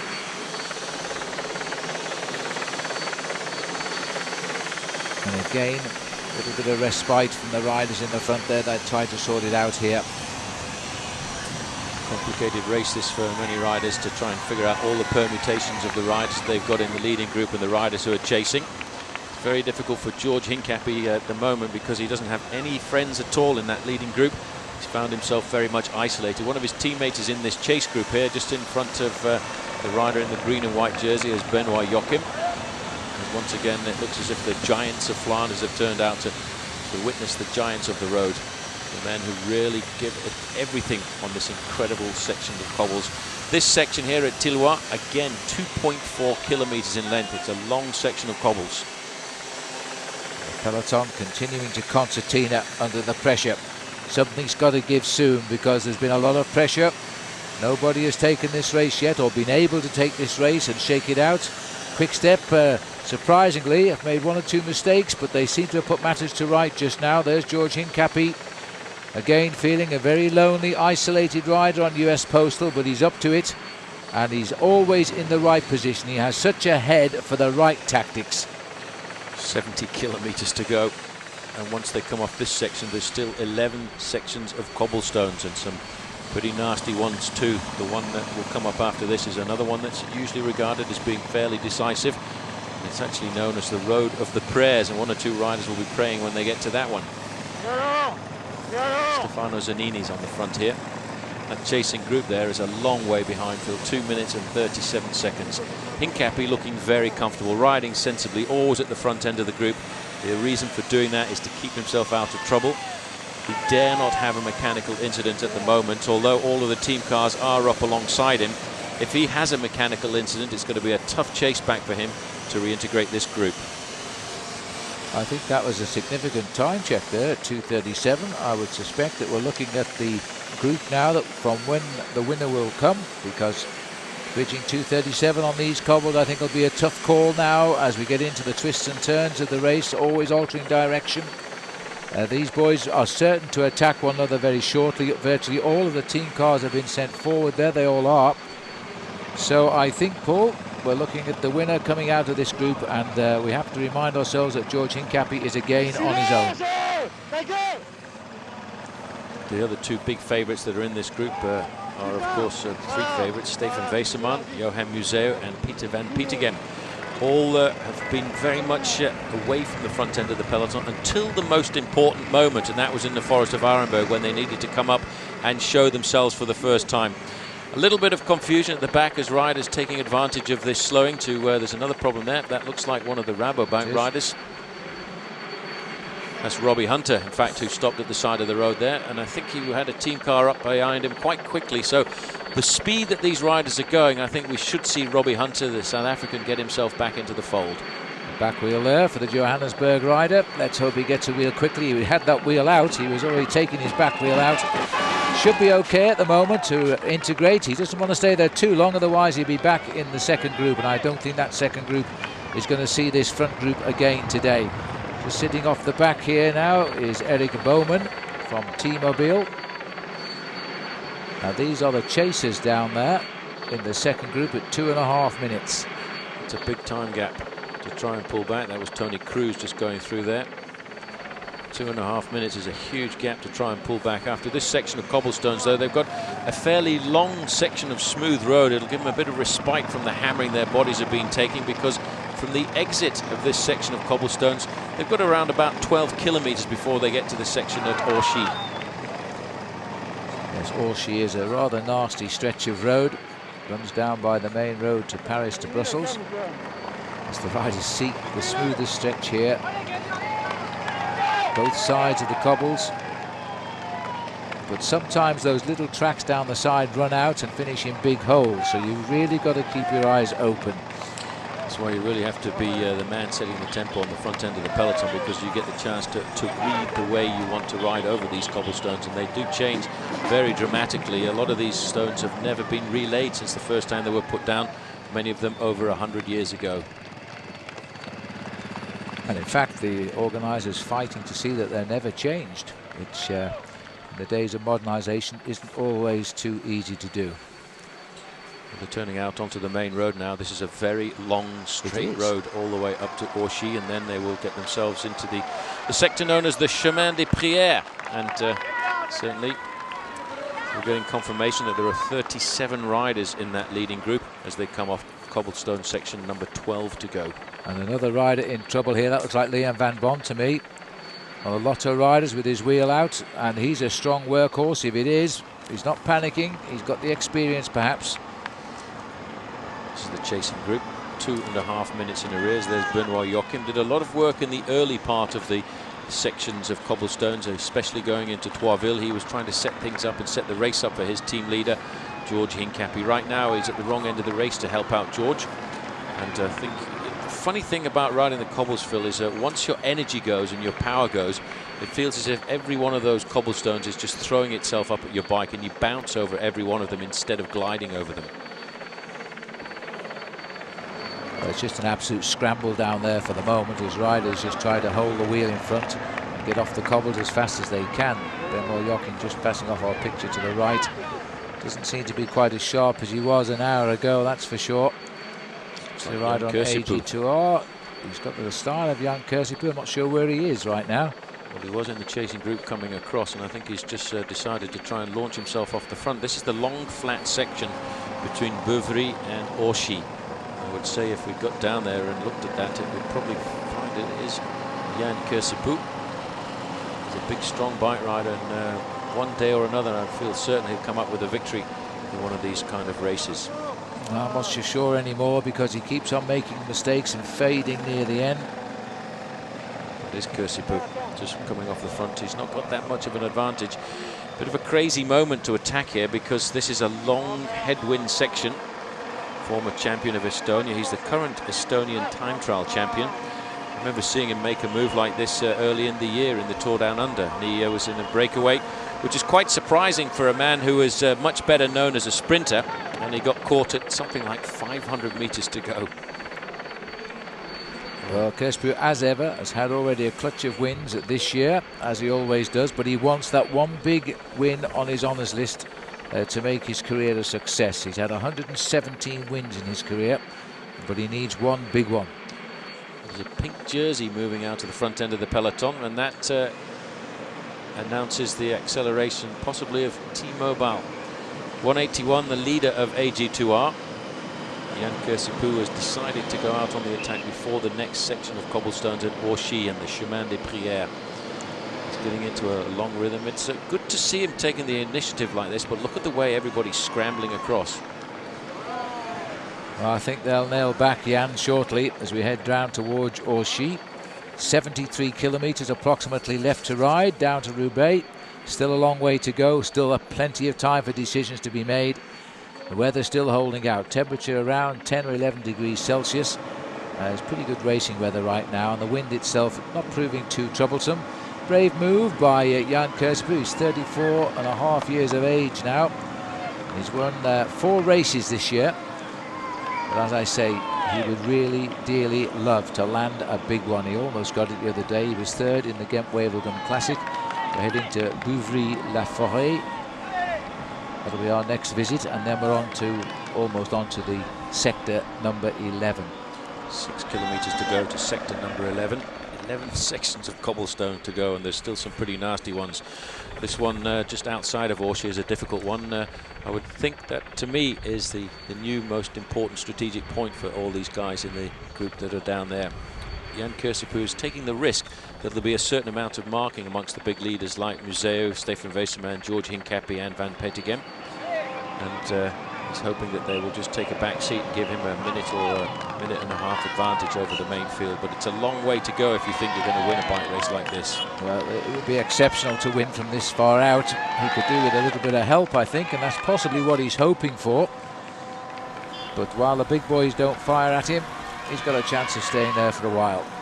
There's a little look at how these wheels are released. They pull that lever, the wheel will drop out of its holding in the fork. You can make a very fast wheel change when you have to. 11 seconds advantage for Jan Kursipuu, but they're not letting him get too much off the front end of the main field. You can see them zigzagging and snaking along this road just outside of Beuvry-la-Forêt. They want to pull him back into the fold before they get into that next section of cobblestones. A bit of snaking around at the back of the... Somebody's got a problem on there that moved over to the right of the road for a change. It looked like it might have been a Français du Jeu rider. He stopped for a flat tyre. Good time to change, maybe, but here comes the attacks again, so maybe not. There's the reaction now to chase down Kursipuu. That's Tom Bonen going off the front again.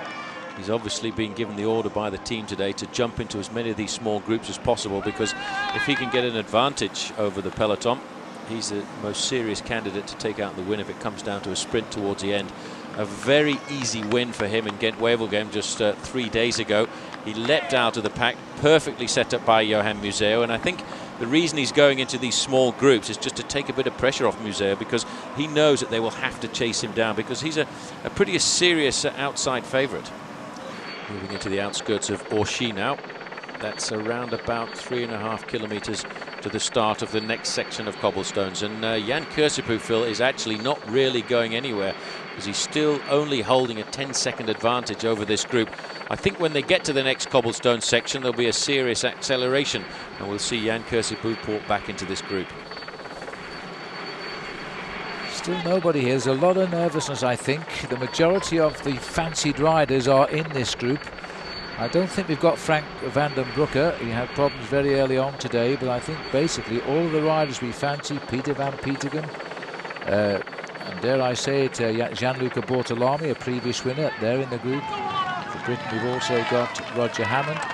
We've had no news whether, in fact, poor old Robbie Hunter got back into the group after his flat tyre. We haven't heard anything from Race Radio on that. He's the lone leader today. Using a massive gear here in the outskirts of Orchy. He's going to pick his way right through town on the far side of town as he starts to exit and gets up close to the motorway. He will begin the 11th section to go. 59.5 kilometres to the finish. The section known as the Chemin des Prières. It's a section which is split into two, and it goes to a distance of 1.7 kilometres. It's tucked over to the right of our picture as we now go through this lovely little town here. The riders really eliminated by the acceleration through the forest of Arenberg, initially set up by Rolf Aldag, who unfortunately got caught out and ended up in a chase group a little bit further down the road. A chance here to see the chainrings there of the front part of the machine of Jan Kursipuu. They're very close together. There are hardly any hills at all in the Paris Roubaix race here. The most serious difficulty is the number of cobblestone sections that get thrown at these riders. He has stretched out his advantage though now just to 20 seconds, but I think once we get to the next section of cobblestones, that'll get wiped away pretty quickly. 20 seconds the gap, so he's not really moving clear of that group. They're just keeping him nicely under control in Orchy. Sun is out there. It's gone in now at the finishing line, but it's getting quite chilly. 20 seconds, there it is, confirmed, and it's still a very, very big group. Most unusual at this stage of the Queen of the Classics, the race from Paris to Roubaix. It's quite a large group indeed, so I think it's going to be much more of a tactical race as we get through the cobblestones. But once we do hit the next sector of cobbles, they are very, very nasty indeed, and I think there'll be an attack. Almost certainly there's going to be an attack from the front end of that group, because we've got a couple of nasty sections of cobblestones coming fairly close together. Immediately after the Chemin des Prières, which is the cobblestones outside of Orchy here, you go into another long section in the town of Bercé, and that section is an exceptionally long section at 2.6 kilometres. It's the small town of Orchy, and that little white building on the right hand side there, if you ever ride a bike in this area, is an area where they actually make chicory. And it smells of chicory for miles and miles around here.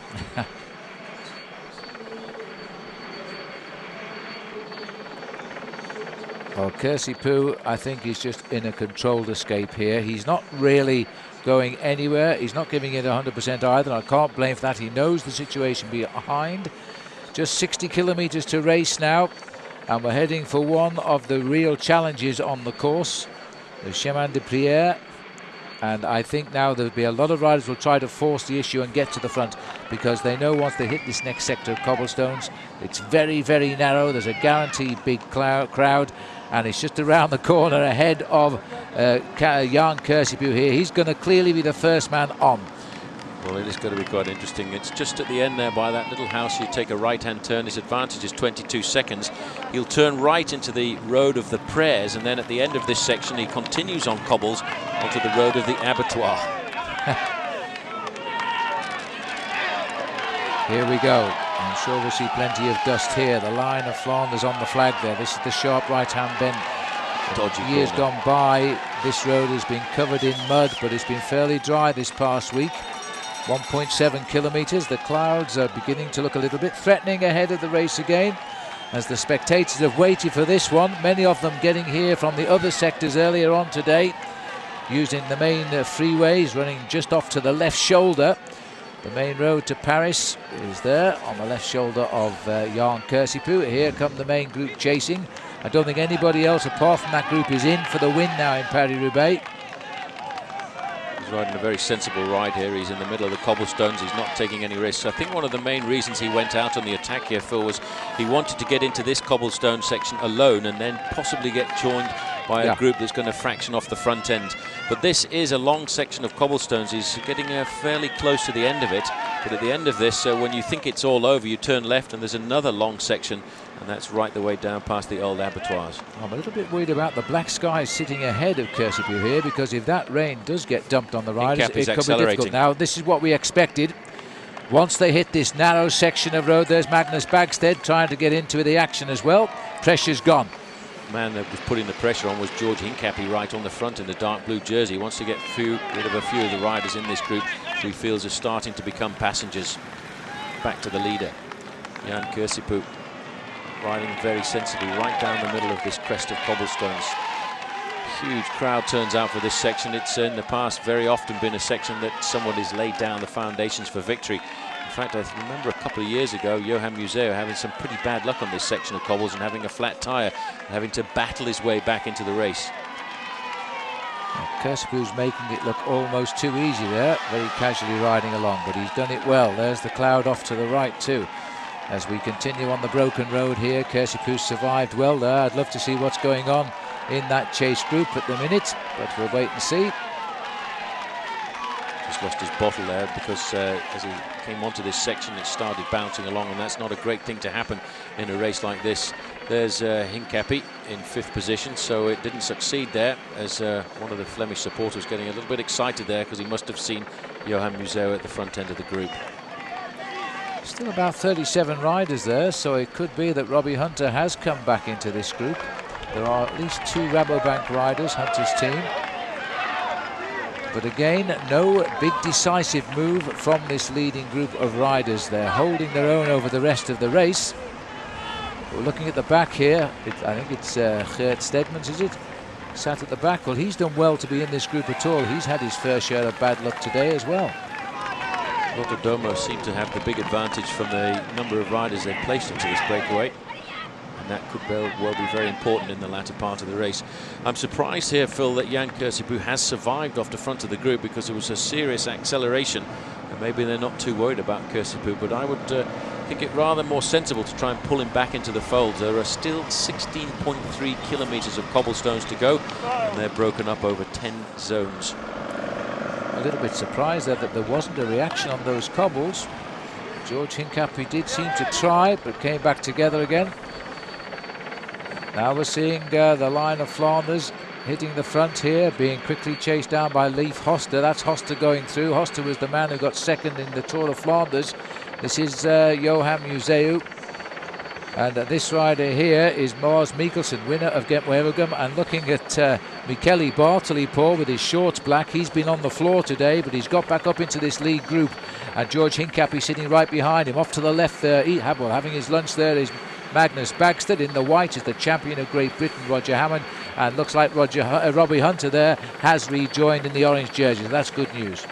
One thing is that Quick Step de Vitamar have actually increased the number of riders in this group. There's Stefan Weseman in the pink jersey, just going out of the shot. Baldato on the back. Into the town of Oshie. Kirsipuu, remember, still ahead. He's pushing his lead out. He's gone over half a minute now. Zanini coming to the front on his wheel there, Johan Museeuw.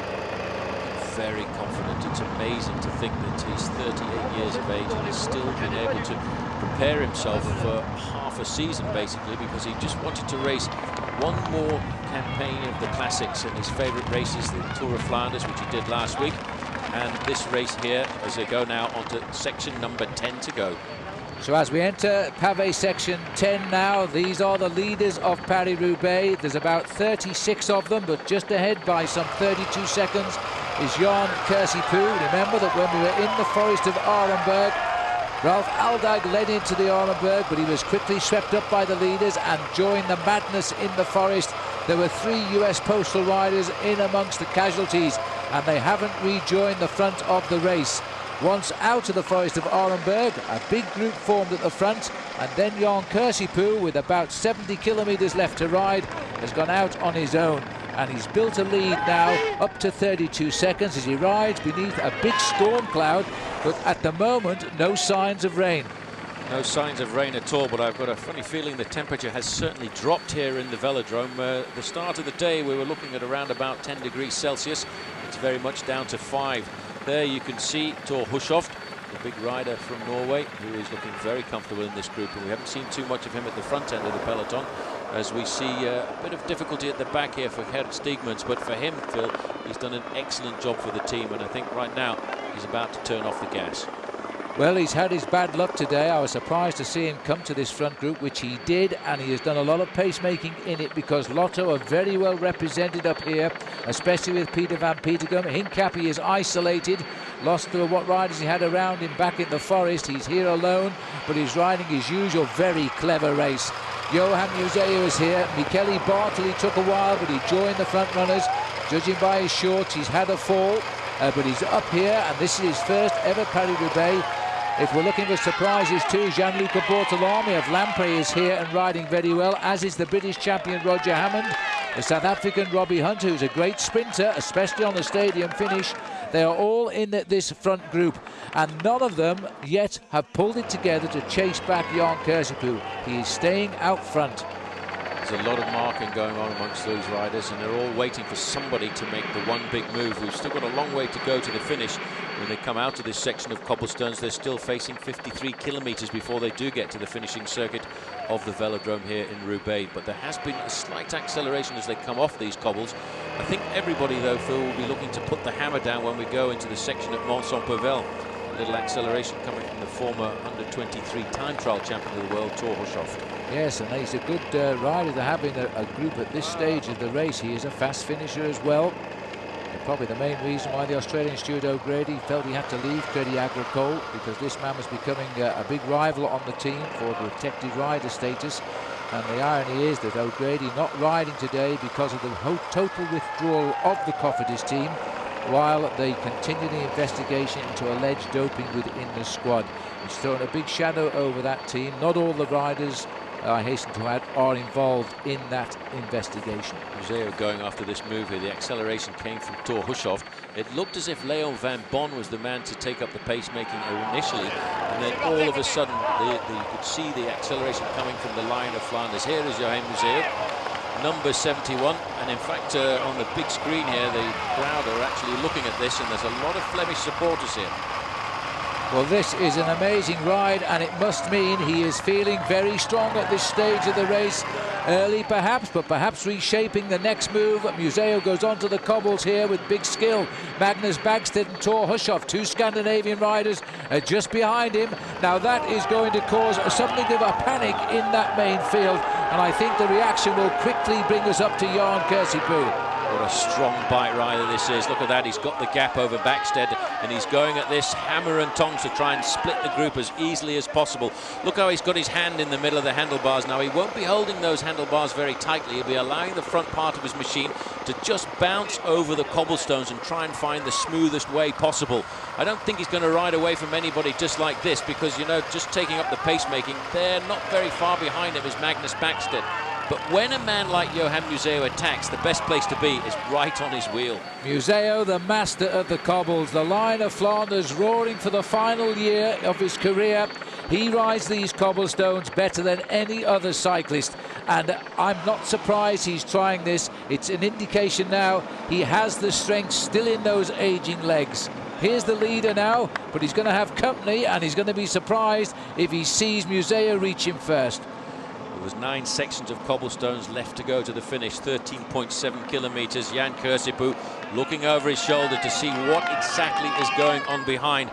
But you know, very shortly we'll be going into an exceptionally long section of cobblestones, and Museeuw has got himself the gap over the chasers. Just there, he's closed that gap in absolutely no time at all. Absolutely flying. The shadow boxing is over now. The gauntlet is down, but I think when we look around, he's going to have company. Here comes the charge from the front of the group.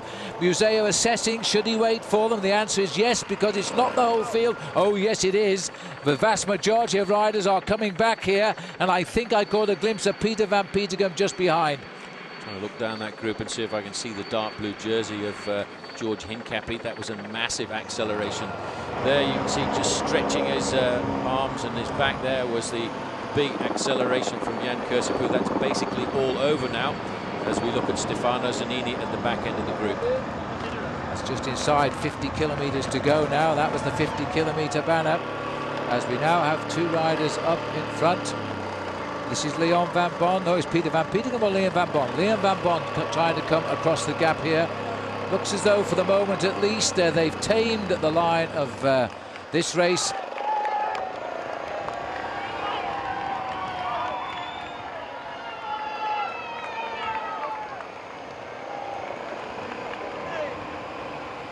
And just looking here now as Van Bon, this very surprising rider, vastly underrated, keeps throwing in some great performances.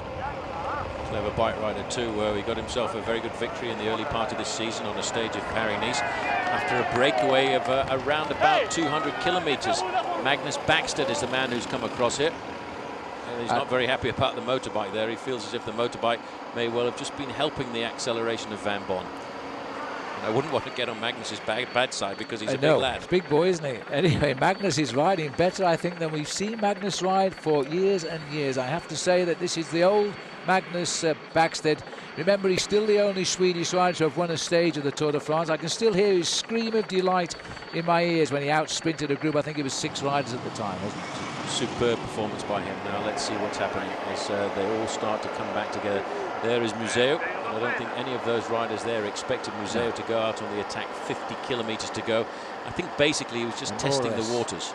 More or less regrouping at the front now. Chance to rethink again. There is Museo, number 71. Number 61 is Michele Bartoli. Looking very comfortable in this group. These riders now are heading down to a very long and mean section of cobblestones, the Pavé de la Croix at Mont-Saint-Pévela. It's 3 kilometres in length. And I think we might well see this group start to split, although for the moment nobody really seems to have the upper hand. But you're absolutely right, nobody does, and I would be becoming quite concerned here because there are some big riders in this group and nobody does seem to be stronger at the moment. So we're going to see attacks now launched quite frequently on the cobbles to try and pull some riders clear.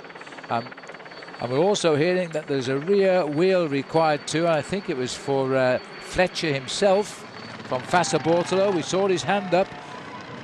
This is the section of Mont-Saint-Pévela, a 5-star section, 9 cobblestone sections to go. This is Lars Mikkelsen on the front, and shadowing him is Leon van Bon. Van Bon is actually riding like a man possessed here this afternoon. He has read the situation that the big names in this race, Phil, are actually marking each other. Men like George Hincapie, Museo and Peter van Petegem are keeping a very close eye on each other, which could in fact give the lesser riders of the race a chance to take advantage. Absolutely. Here's Fletcher on the back, so it doesn't look as though he's taken his wheel yet if he still has a flat tyre. But he's been hanging around the back hoping for service. He's a brave man and he's riding this with a flat front tyre right now, and I can't really see down there. But he's holding his position on the peloton and hoping that he can stay till his team car can position itself. Just in front of him there is Kursipuu now, the man who set the pace earlier. And these are the new pacemakers now. Lars Mikkelsen seems to be another rider this year who's refound himself, come back to the good old days, former winner of Gent-Wevelgem, and with him Van Bon, Leon Van Bon of the Lotto team. Well, CSC have had a very good, successful season so far. If they were to stop now, I think they would have repaid the sponsor with the number of victories they've had. They got 2 victories on the final day of the Pays Basque race in Spain just on Friday. One of those going to Jens Voigt, winning the road stage in the morning, and Bobby Julich winning the individual time trial in the afternoon. A lot of these riders have spent many, many months throughout the winter training overseas, and especially in places like Lanzarote.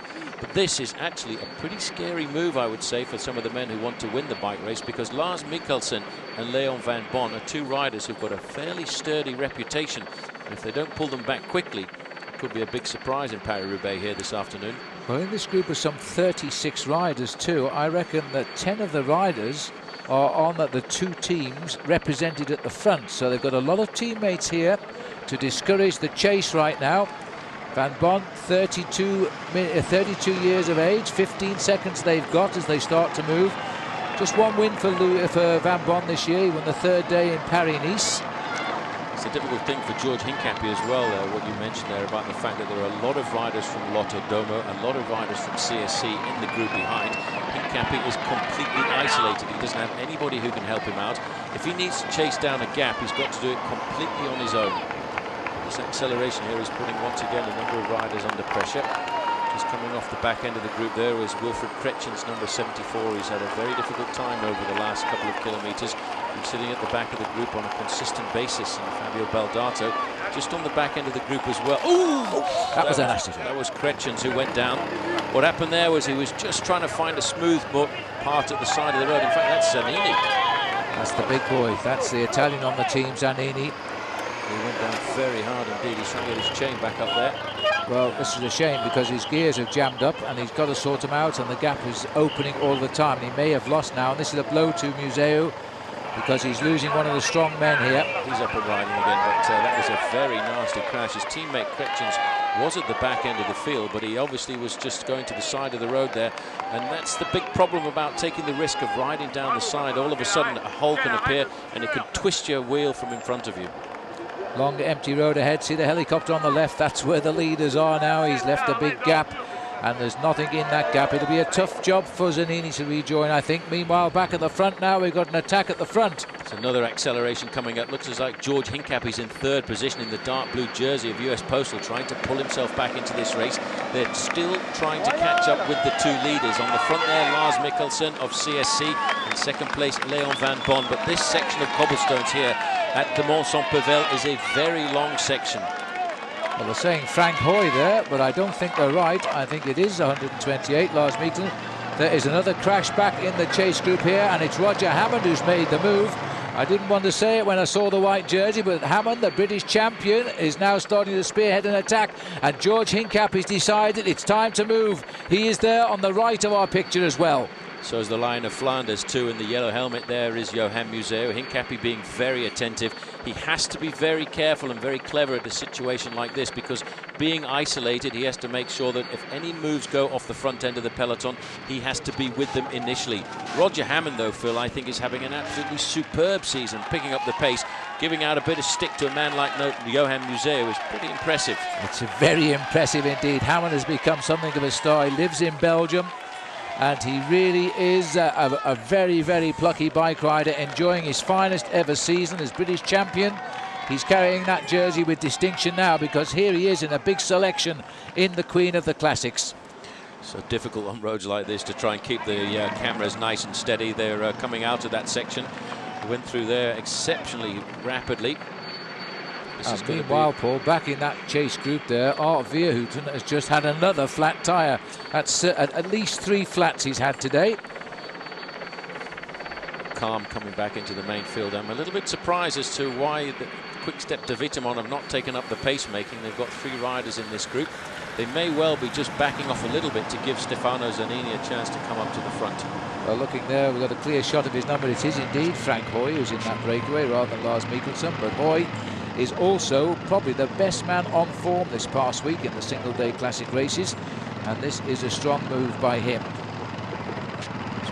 Antonio Fletcher going off the front. Well, he must have solved his tyre problem, because he's got away now at the front. Fassa Bortolo are not represented here by hardly any riders, but this is Fabian Cancellara, I think, who's gone clear. They've only got 2 of them here. I think Fletcher's on the back. There he is in trouble, so that'll be Fabian Cancellara who's trying to go off the front. This very talented young man on the team. They really have got no leader here. It is a very strange Paris Roubaix, this, because most of the men that matter are in this group, and they are scared to move. Nobody wants to move. I don't think anybody wants to move until the final moment of this race, when they want to take up the pacemaking. This is a very strange tactical situation, and I would think there's a serious amount of marking going on between Johan Museu and, of course, between Peter van Petegem, the 2 big Belgians. George Hincapie has to be attentive. He has to watch for the moves going off the front and try and pick the one that he thinks is the correct one to follow. You see, the journey over the last sector of cobbles has greatly reduced this bunch. 3 more just about coming back on now, but it's nothing like it was. There's no longer 37 riders down there. Frank Hoy and Leon van Bon at the front. This is Cancellara trying to get across, but they're all just monitoring him. Star of the future, this young man, and he's not going to be given too much of a lead, I don't think. they worry about this rider. He's getting rather good. You don't want him to get too far off the front, and feel pretty certain that men like Johan Museo will not allow him to get too much of a lead, because when he was a young professional rider, he was actually on the Mapei development squad for a number of years. And that's when Johan Museo would have got a good chance to see just how talented this young man is from Switzerland. You know, he's been a professional since 2001, and he's already won himself almost 20 victories. Yeah, twice a junior world time trial champion too. So he's been a star from when he took up cycling. There he is, Fabian Cancellara, 23 years of age, only just. He was 23 last month. Could even be the youngest rider in the race. That would take a little bit more research, I think. But anyway, they've taken note of his attack and they've brought him back.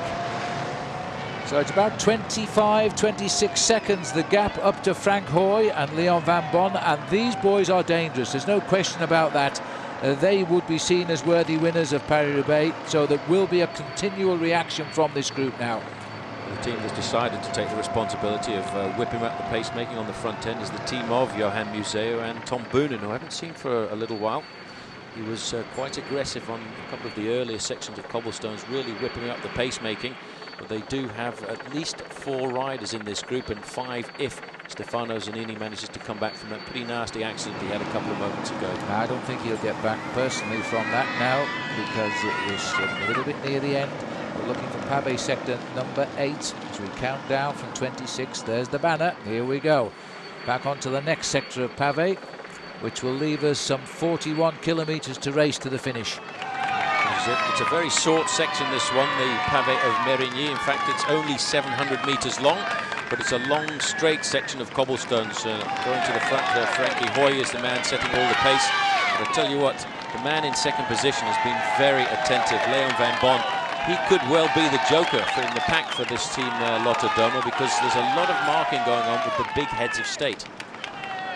And Leon Van Bon, probably one of the shrewdest bike riders in the peloton, very clever bike rider. He doesn't seem to be working up here very hard, and that's probably because he'll use the excuse that his team captain Peter van Petegem, last year's winner, is in this group at about 20-25 seconds, or 28 seconds exactly at the moment, and that might be his excuse. Whereas Frankie Hoy, probably the key player for CSC, has tried to go out on the attack. Long way to go to the finish in a race like Paris-Roubaix, but it has been done before. A long breakaway by Franco Ballerini when he went to take the victory, and 2 long breakaways by Johan Museo, escaping at around about 40 kilometres to go on both occasions. So Museo now getting into the zone when he'll be thinking about trying to launch an attack and surprise everybody else. But you know, it's his last attempt here at Paris-Roubaix, and I think he's got a big banner on his back saying, watch out for me, because I'm going to attack, and everybody will chase him down as hard as you like. Yeah, and if it comes to a sprint, he won't have the legs to win this race in the sprint. He's got to go by himself, and he's got to go pretty far out, I think, to convince everybody. But the little computer's disappeared off the handlebars of Leon Van Bon there. It tells them all the information, probably bounced out of existence on the cobblestones today. This is the group. We've long since forgotten about anybody chasing now. All the cameras have moved forward to keep an eye on the leading group. Let's not forget too, the South African rider, Robbie Hunter, is back in this group now and has a chance. The gap is hovering at 30 seconds to this group, and it looks like it's swelled a little bit over the last cobblestone section. Hincapie still looking nice and comfortable there in about 8th position. Roger Hammond there in 4th position in the white jersey of British national champion. And the man who's ridden a very quiet race, we've not seen very much of him at all, is Stefan Weissemann. He's in there just waiting for the moment. He could really be the danger man, because he's relaxed coming into Paris-Roubaix. He's already got the one big win under his belt this year, and that was the Tour of Flanders last week. And so too Peter van Petegem, not making any mistakes, but watching and waiting. But sooner or later, they're going to have to launch an attack. There's number 6 there, Leon Van Bon, up with the leaders again. These are the 2 men out front who've completed all bar the last 7 sections of Pavé. Just inside 40 kilometres from the finish, 25 miles. Pont and Marc, these are the 2 leaders, and it's I do believe that in fact Leon Van Bon is not assisting with this break. He's not assisting at all for the moment. He's a little bit worried, I think, about the rapidity and the speed that Frankie Hoy has got. You know, Frankie Hoy finished 8th last week in the Tour of Flanders, indicating he's in pretty fine form. But I would say the order has gone from the Lotto Domo team to not to contribute at all to the pacemaking there, because they've got to still think that Peter van Petegem has got a very good chance of winning this bike race. After all, last year he had the double, the Tour of Flanders and Paris Roubaix, and reckons he's a specialist at these cobblestone races. 28 seconds. They're not pulling away. They're just hanging on in there.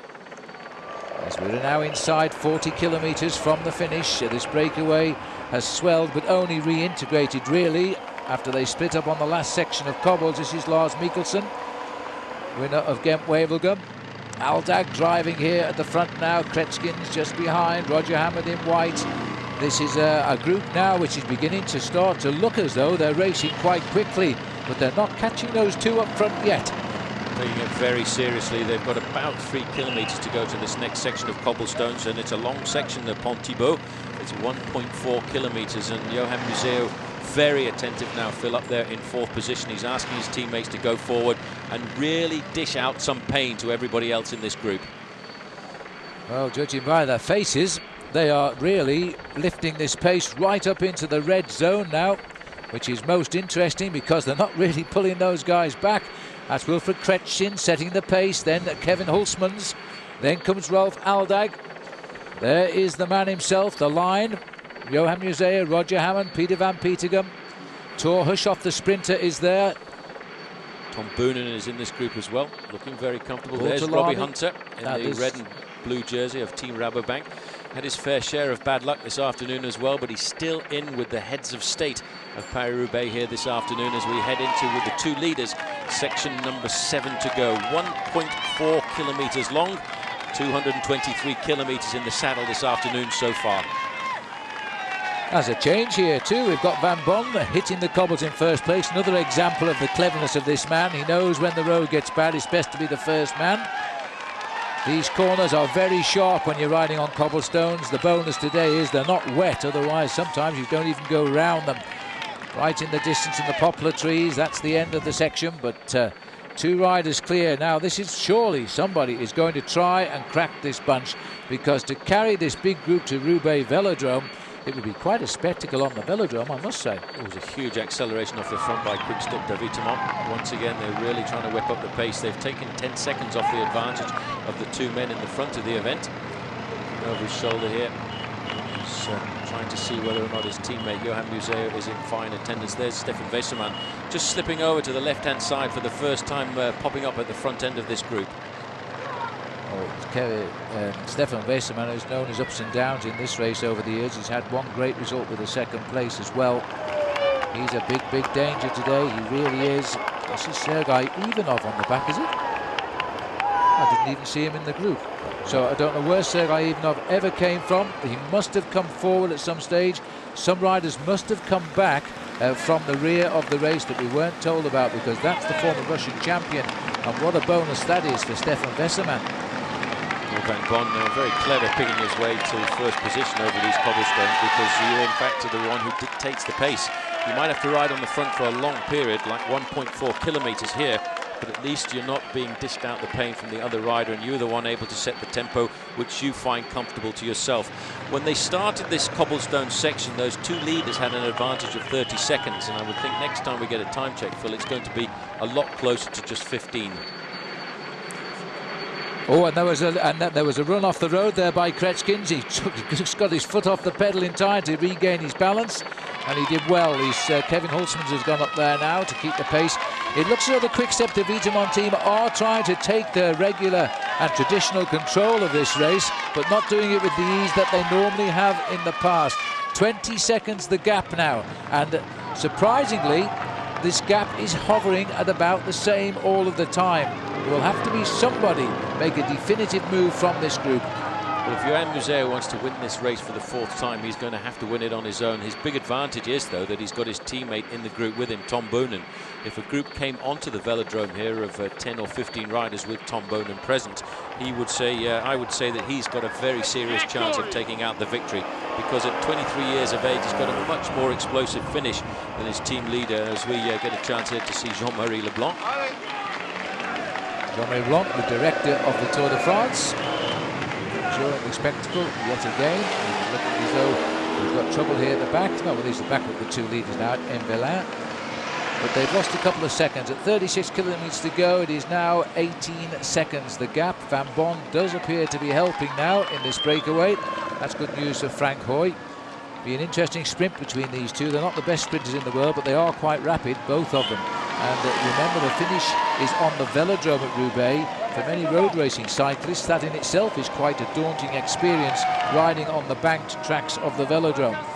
Should be for Leon Van Bon, because in the early part of his career he was an exceptionally good track rider. And the scary thing about this finish on the track here is a lot of riders do tend to misjudge this sprint on the velodrome in Roubaix.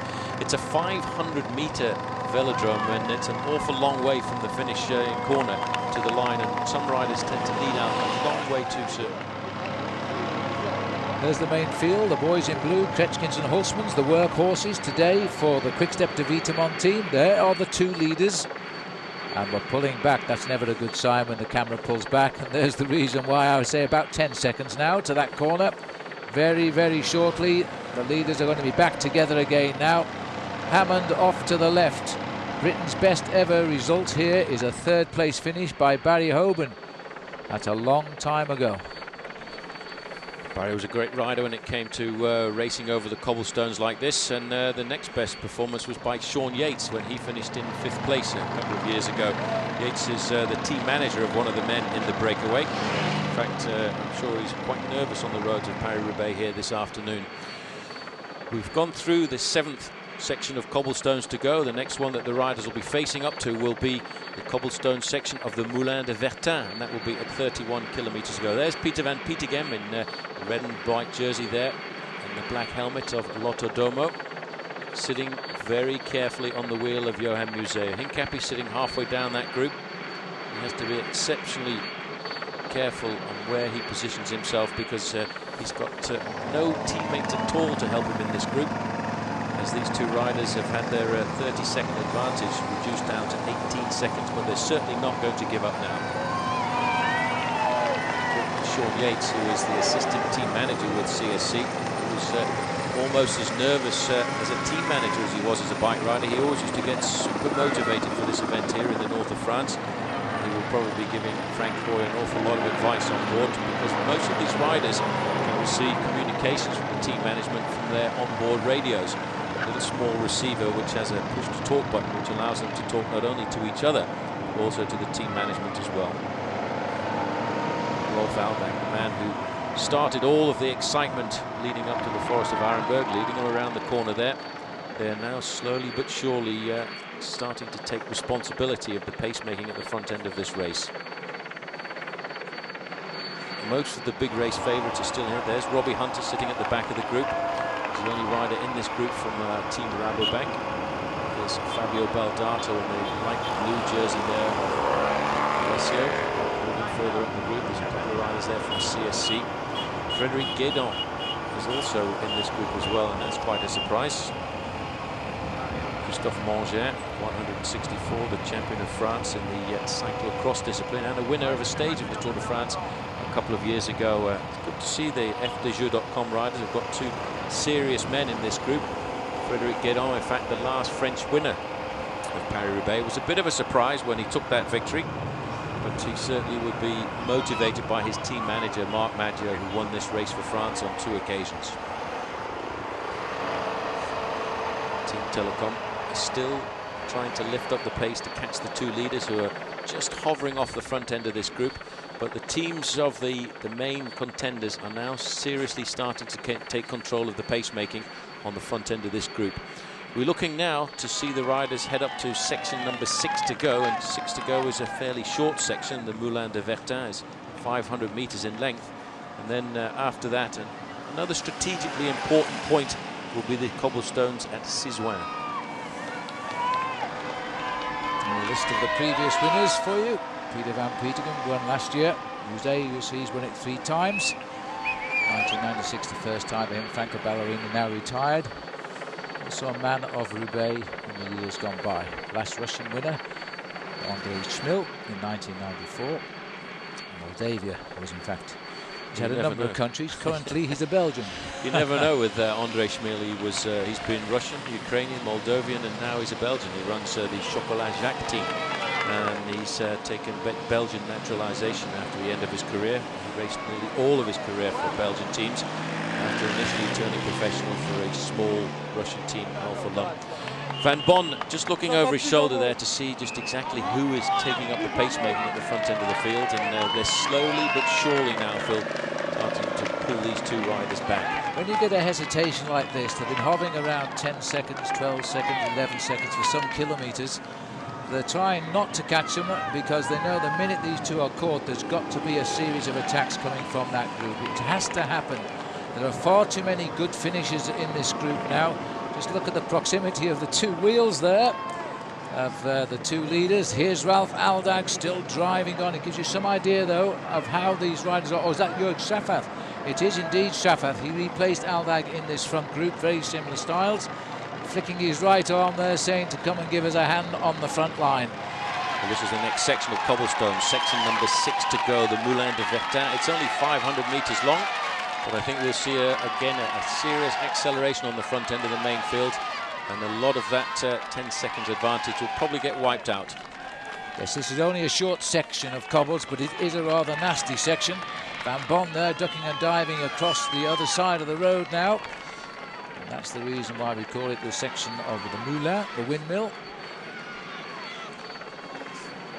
And they'll probably turn it on especially for the passage of the event too. Now, we'd like to see the race if we could, because there has been an acceleration at the front. We're situated at the back here, but there is somebody moving off the front of this group. And not surprisingly, it is the Quick Step boys who are again turning the screw. He was so dominant just a couple of days ago in Game Web. There's Magnus Backstedt on the right-hand side. He's having an absolutely fabulous start to the season after really coming back to form last year during the Giro d'Italia when he won the Inter-Giro competition. It's good to see him back up at the top end of the sport, because he's had a hard time, I think, finding himself over the last couple of years. I think now he's confirming that he really is a magnificent talent. Big acceleration now, Phil, coming from Quick Step Davitamon, and they're not really pulling back that gap at all to the 2 leaders, because it's just down to a mere 8 seconds. They have not got control of this race yet. Unlike previous years, by this stage, the Quick Step team are working very hard at the front, all for Johan Museu. But I think time is running out for Museo, because they've got to get clear of this group. Museo won't win from a group like that. These are the 2 leaders. They're down to 8 seconds only now. They'll be caught very, very shortly, and then there will be a large series of attacks. There's got to be. We're looking for our last 5 segments of pavé right now. Those are the 2 leaders. Let's see, and here they come now. The regroupment is almost on. Quick Step have done the damage. George Hincapie, maybe he can profit from this situation today. There's a couple of very long sections of cobbles about to get thrown at the riders in a very quick, repetitive nature too. The next section they have in about 4 kilometres is going to be the section of Sizouin, and that's around about 1 kilometre in length. But after that, it's the big, long, hard sections of Quinfin-en-Pévèle and the very famous section of the Carrefour of the Pavé de l'Arbre. The acceleration has to come, because this is a huge group for Paris Roubaix at this stage of the game. We're just on 30 kilometres to go now to the finish, as we come through sector 6. They've been caught about 19 miles from the finish. And I can't recall, Paul, such a big group being in contention in Paris-Roubaix for years at such a late stage of the race. It is rather strange, but the thing is, I've never remembered at Paris-Roubaix with all of the pre-race favourites still in with a chance. The only man really missing is Frank van den Broeke, but I wouldn't have put him down as one of my top 10 favourites to be in at the kill of a race like Paris-Roubaix. What is important is that Peter van Petegem, Johan Museo, George Hincapie, Stefan Weissermann, all of the big names are in this group. And that could create a little bit of an interesting run in towards the finish, because a lesser-known rider may well manage to leap off the front. Here's Robbie Hunter at the back. Chance to see Robbie Hunter, the South African rider, and he packs quite a punch in a sprint finish. Started the season off with a bang with victory in the Tour de Qatar. 8 kilometres of pavé still to come. Getting less and less all of the time. Options running out for some of these riders. I also thought, Paul, I caught a sight of Fabio Baldato, another sprinter in this group, if they take him to the finishing line. Yep, Baldato's in the group. There are 2 riders in this group from Alessio. The biggest man. Oh, there's a move coming here. George is marking. George is right there waiting for the attacks. He knew that once those 2 riders were caught, there would be an attack. And it's not one of the top men. This looks like it's probably Kretschins. Might be Kevin Hulsman's, one or the other. George quickly marked his wheel. Reaction has come. Hincapie seems to be taking a lot more responsibility in his racing over the last week or so. He's really gone to the front and taken the responsibility of setting up the pacemaking. There he really just covered the move. What's happening is Quick Step are trying to launch a few accelerations, and the reason they're doing this is to set up a situation where a counter-attack will form, and very often it's just like in football, it's the old 1-2. It's the second one that succeeds. Well, there comes another one right now, and another rider sprints off the front. Now, who's going to chase this one down? This is an attack too coming from the T-Mobile team, but it is certainly not Stefan Westerman. It's Ludo Dirksen. Ludo Dirksen's on the front, and I must confess, I've forgotten all about him. It's hours since we mentioned his name. He's ridden very sensibly. He's been in the group. He's been in the first 10 or 15 positions, just waiting to see what could happen. And this group now, as I said, is very often the successful second attack which goes off the front, and that's exactly what has happened here. And it looks as if a Quick Step have been caught out by their own tactics. Robbie Hunter sitting on the back of the group now. We've got a chance to see who's managed to make the front group here. There on the front, Ludo Dirksen is dragging away 4 or 5 riders, but there are a few more scrambling across the gap here, and it looks as if it's going to come all back together. Ludo Dirksen looks over his shoulder.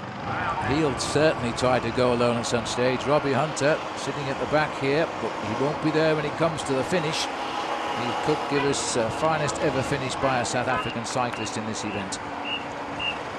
We'll have to go back a long way to see if any South Africans have ever finished this event before, because I'm pretty sure Alan van Heerden did race it when he rode for the Peugeot team over here. I remember him riding it. And, that'll be a good one for the books to check out on Phil a bit I'll leave later. that one to you, Paul.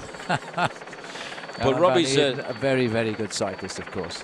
Robbie's a great bike rider. He's been very aggressive over the last couple of years. He's had a fabulous season this year with a win in the Tour de Qatar, one of the first races on the calendar.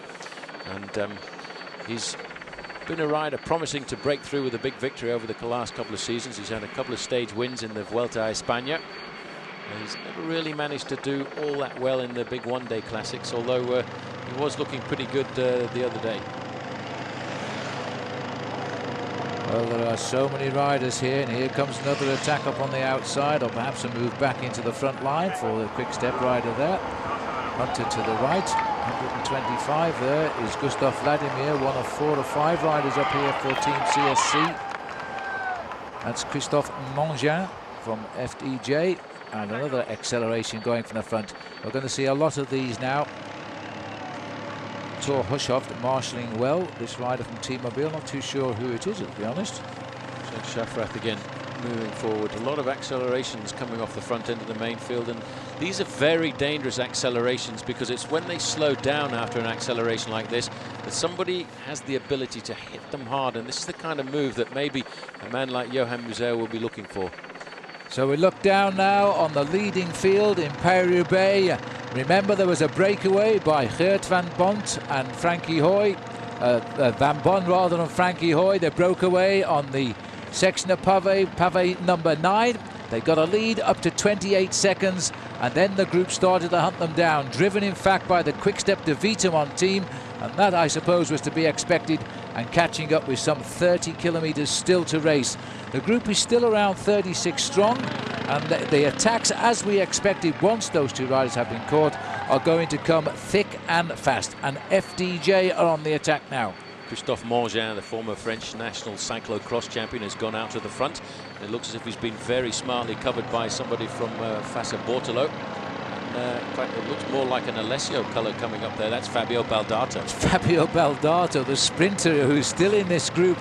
There are so many good finishers in this group. The riders have got to try and attack and split it up. Johan Museo, even though he's in this group, is hopelessly outnumbered at the moment, and he will still try to go alone. Peter van Petegem, we've seen in this group, but very, very rarely. So too Stefan Vesserman, the winner of the Tour of Flanders. Roger Hammond is riding superbly. Gianluca Bortolami, Michele Bartoli, and of course George Hincapie. The big names, all of them favourites now to take this race. We're here through the town of Sizouin. This is leading up to section number 5 to go in Paris-Roubaix, a very long and difficult section of 1,000 meters. It was actually this section a couple of years ago when Johan Museo almost got to the wheel of André Schmiel. He'd adopted a special double suspension bike for the occasion. The weather was absolutely disgusting, but he just seemed to have too many mechanical problems with it, and he got to 50 meters away from André Schmiel and cracked. I wonder if that's going through his mind. Well, I think the two leaders have now been joined by 3 other riders there. Now that is looking a little bit more likely. 5 riders clear. Tom Boonen's the quick-step rider who's got across as we enter the last 5 sectors. This is section 5, 1,000 meters, a kilometer. Very long section. It's 1,000 meters to begin with, a slight bit of respite in the middle, then another 400-meter section after that. Now, it was a very clever move. You know, Tom Boonen's been sitting at the back of the group for an awful long time, and as soon as he saw a move that appeared to be dangerous, he just accelerated across the gap. Well, setting the pace here, still the former champion of France, Christophe Mongin. Baldato is sat in there just behind him. This is a big move by Fabio Baldato. I thought he was a fading player in the world of cycling. He's having a great day today. This is the back of the bunch here. Kevin Hulsmans is here. There's some of the team victories by nation for you in the past. Belgium, you see, have won it 50 times. I, in fact, make it 51, and France only 30. Ukraine have had 1 win, Switzerland 1, Luxembourg 1, and Ireland 2. And the man who took those 2 victories is not too far away from us here in the commentary position, Sean Kelly, the great King Kelly, the king of the classic one-day races of the 1980s. 5 riders trying to go clear here on Sector Pavé number 5. And they're not really moving away yet from a very tenacious leading group, which got away after they all began to crack on the Forest of Arenberg. And then a group of some 37 men bridged over 2.5 minutes on the rest of the race. Since then, it's been pretty much a shadow race. Everybody looking for somebody else to make the move, and everybody a little bit frightened. Now, Leif Hoster, who was the big surprise in the Tour of Flanders, and there's a crash there, and that's a flag has come off. Poor old Leif Hoster there picked up a flag in his back wheel. And the flag was the flag of the Flemish Lion, and it's gone right into the wheel Can't of the believe leading that. Belgian. That is real tough, unfortunate luck. What a job to keep it upright, that Phil. That is a real good bike riding. And Hincapie, I'm hearing, has joined the leaders as well. Although that was a terrific piece of riding by Leif Hoster. Nobody deserves that. Nobody deserves that at all, and once or twice these fans do get a little bit carried away. There's a move going off the front there, and if race radio is correct, we're being told that the man riding across the gap there to the leaders is George Hincapie of the United States of America. Well, we'll wait for confirmation, but I think George has made the gap here. It could replace Hincapie, could well be up there at the front now. This is Tom Boonen on the front. This is the second portion of section number 5 there. Just in the distance there, I can see a dark blue jersey, and I think Hincapie is coming across. So as the riders continue, again the skies are dark, but no signs of rain yet. There's the Line of Flanders flag, which jammed up a man from Flanders in Leif Hoster. And they just avoided a very nasty shunt there. That was an amazing piece of bike riding by Leif Hoster. But there are the leaders, and Hincapie, the big figure of him, is just hucking up on the back of those 3. This race at last is splintering to pieces. Excellent move there by Hincapie, chasing after the man who a couple of years ago was his teammate Tom Boonen. Boonen dedicated himself to George Hincapie in the Tour of the Paris-Roubaix race a couple of years ago, until on the next section of cobblestones that we're going to come to, Hincapie actually crashed and ended up in the ditch. Boonen was able to pick himself up and continue riding for his own account, and went on to finish in 3rd place. This is a very good and confident move by George Hincapie. This is the best chance he has had, and because Tom Bonan is here, the Quick Step boys are not going to chase him down. Hincapie, Bonan, Fletcher trying to take the race by the scruff of the neck now. It's a great chance for George, and he's got to give it everything. Trying to get across here, Fabio Baldato, the little flick of the arm there says, come to the front, help me set the pacemaking. This is Christophe Mangin who is with him. He's the former French national champion in cyclocross, and they're looking over their shoulders. I think they realise right now that they've got to make the connection with Tom Bonan and George Hincapie at the front, and of course Juan Antonio Fletcher. So yet another Paris-Roubaix, and George Hincapie has put himself in a position this time whereby he could really win this race. His one concern will be Tom Bonan, who used to be his teammate and now is his biggest rival.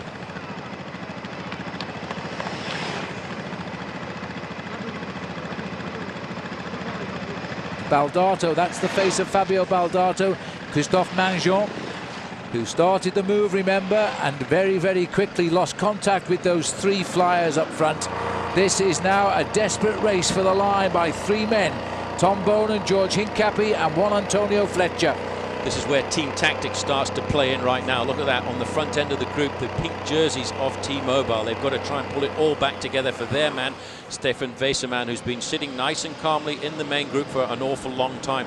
But this next section of cobblestones that we're going to, Phil, is the section of Quinfin-en-Pévèle. That's the section that George Hincapie crashed out on in a couple of years ago, and I hope he doesn't do that this afternoon. The weather condition is completely different to on that occasion, but they've pulled back the two men who were caught in no man's land, Baldato on the right-hand side, Christophe Mangin in the white. What they've got to do now, though, is keep the pressure up, keep the tempo on to try and catch the leading group of three. Well, time is running out for everybody. Those two are washed away. There's three boys out in front now: Fletcher, Bonan and Hincapie. Three different teams, and that could be significant. That means the boys in pink have got to do all of the work now, having had something of an easier ride than everybody else. It's amazing, but how history repeats itself. But when George Hincapie crashed into the ditch on the next section of cobbles, Tom Bonan was with him and his teammate. Now they're going to enter those cobbles as deadly rivals. Unbelievable. Their advantage is stretched to 15 seconds over the chasing group, and the pressure now is being put on T-Mobile.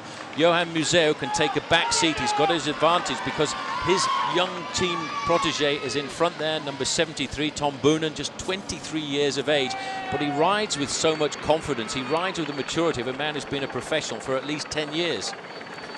Well, he's a superb bike rider, and he wouldn't be a surprise winner either. He was third here last year, and he's won already last week in Ghent-Wevelgem, so he wouldn't be a surprise.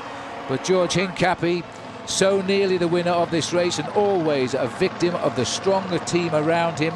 He was always beaten on team tactics rather than strength. Has twice finished fourth in this race. There's a podium place there right now, and that would be the finest ever finish for an American. This is the situation right now at 17 seconds between the leading group of three. It looks now as if there's an acceleration coming from Daniele Nardello. This is not a great idea here. If you want to pull your team leader, Stefan Wesermann, back into the race, you need to keep the organisation on the front end of the peloton. Well, Jörg Schafrath here, who was doing a lot of work, now seems to be in trouble at the back of the race, and Rolf Aldag is there just in front of him, the man that was riding superbly through the forest. Done well to even stay in this group, but they're obviously quite tired now. There's three more riders trying to splinter off the front of this group. This is going to be a desperate scamper now down towards the finish, just around about 20 kilometres, only slightly more than that to the finish. I would have a feeling that in that chasing group there, we will have a chance to see the counter-attack coming from Peter van Petegem, because the big team not missing out here is the team of Lotto Domo, and it is Van Petegem just there in second position. I've got a feeling that they've picked up Daniele Nardello. Nardello, is it Van Petegem? Yes, it is, trying to cross the gap now. 19.9 kilometres from the end. This, in fact, is Leif Hoster who is trying to come through. I don't know where he's come from. He's certainly got rid of that flag in his back wheel, though. Absolutely fabulous ride by Leif Hoster. I didn't think we'd see him back at the front end of the bike race at all. They've also there been joined by Lorenzo Bernucci of the Landbau Credit team, and they've got themselves halfway across the gap to Fletcher, George Hincapie and Tom Bonan. These three men, Phil, are working exceptionally well together, and in about a kilometre or so they'll take a left-hand turn onto a hugely long section of cobblestones, 1.8 kilometres, the cobblestone section as Panfin-en-Pévèle. That'll be sector number 4 when we hit it. These 3 riders, as we look at them now, are going for gold. So 3 riders, an attack by Hincapie, Bonen, and followed all the way by Fletcher. They're now being chased by Leif Hoste, Daniel Nardello and Bonucci. Not the names we expected at all, and this could be the winning move now by George Hincapie at last as we head on to sector 4. 4 sectors to go now.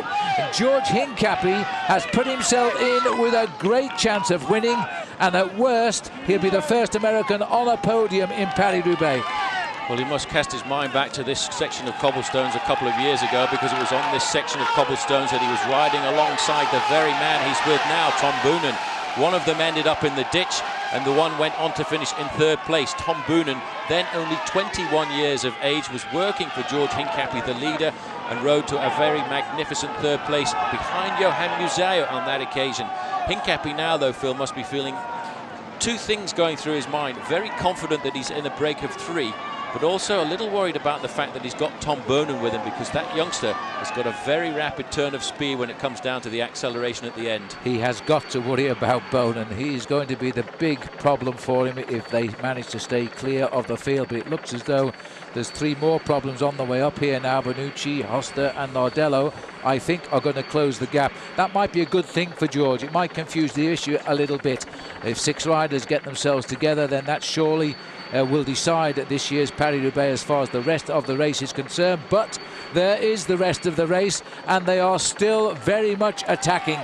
The race is far from over. This man here is doing a fabulous performance too. Number 34 at the back, Juan Antonio Fletcher, is absolutely magnificent. He's had his fair share of bad luck in the race this afternoon. He's had a couple of flat tyres, but he's still found the energy to get himself into the leading group of 3, who are very shortly going to get joined by this man. Let's not forget he was 2nd in the Tour of Flanders last week, Leif Hoste. He's unbelievable at the moment, Leif Hoste. And Van Petegem behind him has had a rear wheel puncture, we are hearing, so we might see pictures of that. Last year's winner now has had a rear wheel puncture. Hoste appears to be riding by himself here as well. Will be unaware his team captain is in trouble in the chase behind, and there he is. Well, that's bad news for this man, Peter Van Petegem. He's not panicked at all. You know, sometimes things just do not go right at all. He's onto his machine, a very quick wheel change by his team mechanic there. And what he's got to try and do now is pull himself back into that group. But what is happening is the race is unfolding ahead of that. It's going to be a tough day for Peter Van Petegem to try and win this race for a 2nd year in succession. And it looks as though we're racing into the night here in Paris-Roubaix, but in fact it's just getting rather dark with a storm cloud overhead, but we've had no rain yet. George Hincapie has had to play his cards very, very carefully today, because he was totally outnumbered since the Forest of Arenberg, and now he's gone forward with Tom Boonen, which means Quick-Step will not chase. They will not help Johan Museeuw rejoin the leaders, and so he may have made the right move. Leif Hoste has become something of the new star of the classics in this last 8 days. In the breakaway for 237 kilometres in the Tour of Flanders last Sunday, he finished 2nd, and we thought that would be the end of Leif Hoste for the rest of the season. And this weekend, he's ridden superbly, and very soon he's going to be up with the leaders. Great bike ride by this man here. He's riding across the gap like a man completely and utterly possessed. You know, he's been a professional since 1998, and as far as I can remember, he's only won 5 races, and he actually hasn't won a race since back in 2001. Well, he's become a star of the Lotto team, that's for sure. As all of the riders still under pressure, but the big news is George Hincapie is now leading the charge at 17 kilometres to go, and there are now 4 men in the lead, as Leif Hoste has joined the men at the front, and that might be to George Hincapie's advantage. But those 4 riders are back out in the sun now, Paul, and they're all looking to see who has had the audacity to bring them back. These are the boys in trouble, the boys from T-Mobile, because they have totally missed a move they should have been part of. Well, no, they haven't, because they're right on the wheel. They pulled it all back together, and that was because of the the impulse on the front end of the main field by one Stefan Weissermann, who was very smartly shadowed by the man in the yellow helmet there, Johan Museeuw. I thought we were looking at the winning move just a few moments ago, but the race once again has completely come back together. We are not very far away now from the Pavé de l'Arbre. I would say in a few moments we'll be taking that right-hand bend. And this year, will that be the decisive sector of the race? Because it looks as though the whole field has regrouped.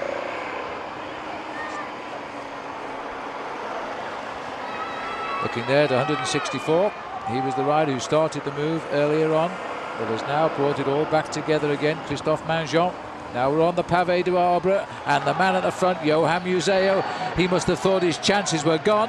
Well, they could well be back again now. He loves to ride first wheel when he gets towards the end of this race over the cobblestones. He rides them better than anybody else. Now, has he got the strength left in that body at his age to now crack this field? 38 years of age. He knows this cobblestone section to absolute perfection. The first part of this cobblestone section is nicknamed the Pavé Bleu because it's made out of a very hard granite pavé. It is very slippery, and Museeuw has gone round there like a man completely and utterly possessed. It's a long section of cobblestones, this field, 2.1 kilometers, and look at the way Museeuw is just floating around those corners. But glued onto his wheel is Stefan Weissermann. It hasn't started to get hard just yet. Once they get away from this forest, it kicks up slightly uphill to the Pavé de l'Arbre Café, which has been there for almost 100 years, and that's when we'll start to see the big gaps appearing. Well, this is Ralph Aldag, Mangeon, and I think the rider up front might be Peter van Petegem trying to get through here. No, it's not. In fact, that's Baldato. As we continue our journey forward, somewhere up here is Peter van Petegem, last year's winner rather, still trying to get back into this leading group. You can see the damage that's now been done, because this time the pacemaking by Museeuw has hurt a lot of riders, but there is Peter van Petegem cutting through the traffic in an attempt now to rejoin the leaders at a desperate stage of the race. You dare not give up in Paris-Roubaix. You have to be courageous. You have to fight back from all kinds of problems out on the road, and this man is certainly fighting his way back into the race here. He knows that on the front end of the race that his own compatriot Johan Museeuw will be giving absolutely everything, because this is a critical moment in the race. Johan Museeuw has not asked anyone for any help, but look at this now. Stefan Weissermann, a week ago the winner of Tour of Flanders, he's going to put the hammer down. He is in such a great position now, Weissermann. It all looked lost not 10 kilometres ago for him. He'd made a mistake. Hincapie had fled, so too had Tom Bonen. Trouble here for Van Petegem as he bounces off everybody he can find, but he's still cutting his way through, and he's still a way to go to catch up with Museeuw. He won't give up though. He knows this is such an important event. You only get one crack every year to try and win Paris-Roubaix. He was the winner last year. He was the winner last year of the Tour of Flanders as well. I'm trying to see if George Hincapie is still in this group, but there's an awful lot of panic at the front end of the group as Stefan Weissermann has gone to the front, picking his way through. Just look how fabulous Peter van Petegem is on those cobblestones. He's ridden past there. That was Jan Kursipuu. He's left those riders completely by the side of the road. He is looking now for the front of the bike race. Well, he's made Thor Hushovd there look as though he's standing still at the front of that line as he's gone straight by him. He knows he's got to close this door quickly to recover in time to try and win the race. He's coming back like a future winner yet again of this race. He won it last year. He's riding with number one proudly on his back as the winner, and I still think he's going to be a possible man to beat here. Well, he won't give up at all. You know, all he will expect is a slight slowing down later on. He's really picking his way up, and he's had to come across an unbelievably big gap. The group that he's trying to catch is just around the corner.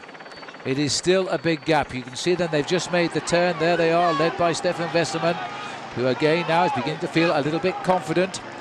Roger Hammond is still in this group. He has ridden absolutely superbly for Great Britain today. He has the best form of his life, and he's right there on the front. Now's the time to really take the risk. This is a fabulous move here by this man, Peter van Petegem. He's got to ride himself into the event. You know, he's been around about 35 seconds behind, and slowly but surely he's eating into that deficit. All he wants to do now is to make contact with the Johan Museeuw, George Hincapie and Stefan Weissermann group. His only hope is that there's so many riders still at the front, they will start the infighting. They're now on the next segment of cobblestones here, 3B we call this one. So really there's not 26 sectors but 28 sectors of cobblestones in this year's Paris-Roubaix. Moving up there into second position. I think that's George Hincapie being very attentive. No, it's not. In fact, it's the Lion of Flanders himself, Johan Museeuw. Everybody's swinging off, looking for the smoothest part of the cobblestones to ride on, and Museeuw says no thanks. They're giving us a time check of 32 seconds to Peter van Petegem. It's a difficult one to do. He needs to make the junction before he gets to the end of this cobblestone section. Well, there he is, the lone winner of the year of last year's race. He did the double last year with the Tour de Flanders. There's still one man ahead who has that chance in Stefan Westerman. He could do the double this time out. It's a huge effort now by Peter van Petegem, and he saved all of his effort throughout this early season for this one day of racing. We've got 5 riders there and 2 riders trying to latch on. Looks as if it's George Hincapie. It is George Hincapie. He must have been unhooked at some stage, but he's coming back. Museeuw looks over his shoulder. He wants to know how many riders are left in this group with him. He wants to eliminate as many people as possible. When he comes out of this section of cobblestones, he's got quite a long ride on the flat, smooth roads of this part of Flanders. The French Flanders, anyway. Belgium is not too far away from us, maybe about 5 or 6 miles. If you would take a right-hand turn very shortly, you'd soon be across the border and into Belgium. Well, all of a sudden it took these latter sectors of the pavé to rip this race apart. An attack by Tom Bonen and a brilliant counter move by George Hincapie. Hincapie at the moment, though, is on the defensive a little bit. This is big Magnus Bagstad here, and a rider whose wedding he attended not long ago, Roger Hammond in white, a rival. I bet they never thought they would be in the leading group in Paris Roubaix this year.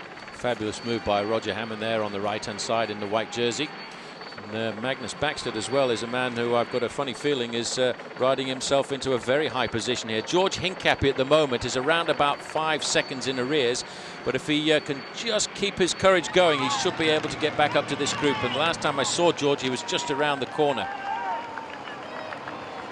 Well, this is an excellent group here now. Museeuw, Hammond, Bagstad, Cancellara and Tristan Hoffmann are the leaders of Paris-Roubaix at this stage. And there's hopefully George Hincapie about to close the gap just behind. Johan Museeuw is not asking for any favours at all in this group. He's on the front, he's riding as hard as possible. We've got a situation now where Thierry Maréchal has sat up and waited for his team leader, and we've got number 1 trying to get himself back into the race. He had a flat tyre at the worst possible moment, and what he has to do now is try and get himself back into the front of the race here at Paris-Roubaix. It is so very difficult to do when you have a mechanical incident at the wrong moment. Now, this is Van Petegem. He's picking up riders all of the time, but he's still around about 30 seconds in arrears. He's actually there with Van Bon as well. Well, this has been a desperate ride to the finish. We had 36 riders out there, and it looked to me as though they were going to all go down to the velodrome track as a group. But now it is a smaller group, but could still be a sprint finish. Johan Museeuw going to the back of the group, looking over his shoulders as they come into the town of Chéron. And Chéron is around about 20 kilometers to go to the finish. Museeuw is obviously starting to feel a little bit nervous. Fabio Cancellara, the Italian rider for Fassa Bortolo, the Swiss rider from Fassa Bortolo on the back of the group. Now he could be a major surprise for them. And Hammond, I have to say, Phil, I've thought he's ridden very well since the start of this season. He's the British national champion. He's on the front of the group there, but this is the best performance I think I've ever seen him do. Without a shadow of a doubt, he'll tell you himself when we get to speak to him that this will be his best ever performance. He nursed secret ambition to have a wonderful Paris-Roubaix one day. Well, today I think it's all coming true for him, and he's got some of the classy bike riders around him that could make this all still happen. What a great fight back, though, by the man who wears number 1 as last year's winner. He's not going to give up the chance of winning this race for a second year in succession. But that's a big time gap to pull back. 30 seconds to the leading group of 5. And I have a feeling that the group is going to come back, though, Paul, because they showed us 30 seconds, but they're talking of 16 seconds on the race radio. It could well rejoin, as Roger Hammond here doesn't want them to come back. This is the best chance he's ever had in his life, and he's going to give it his best shot. Hammond is totally inspired today, and he's got, as he knows, Museeuw in this group, and everybody rooting in Belgium for Museeuw to win this title for the 4th and last time before he retires next week. Well, right now anyone can win this race. riders at 16 seconds is the riders, a small group of 2, which contains George Hincapie.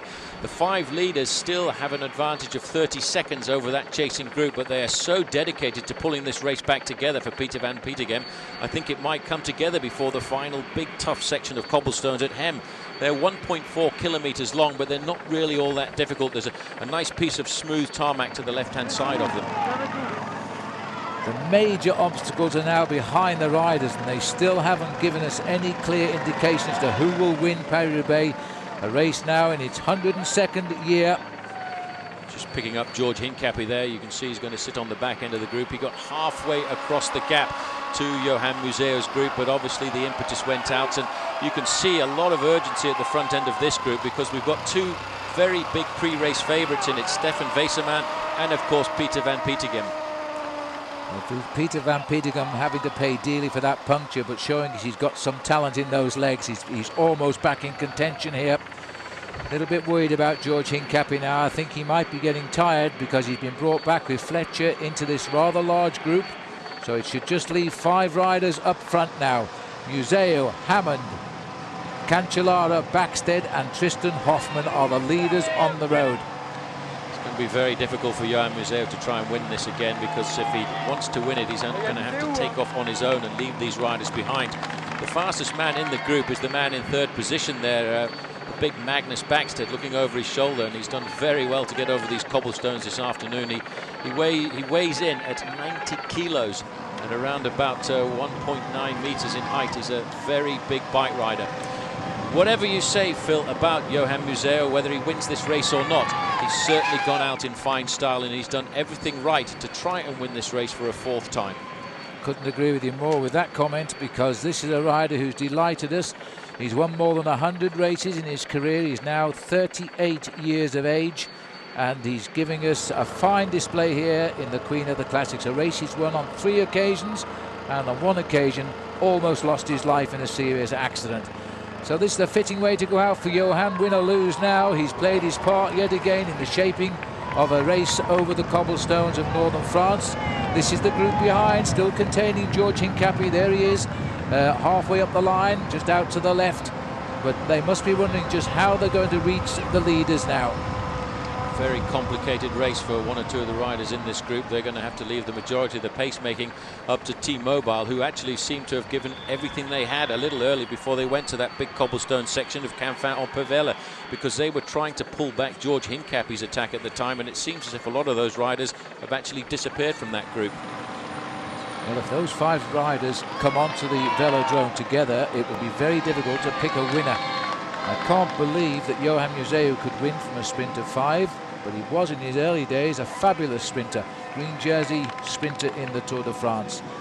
There he is, the image we won't see or commentate on again after today, which I find rather sad, because he's been a wonderful cyclist and won most of the world's top single-day races, including the World Championship.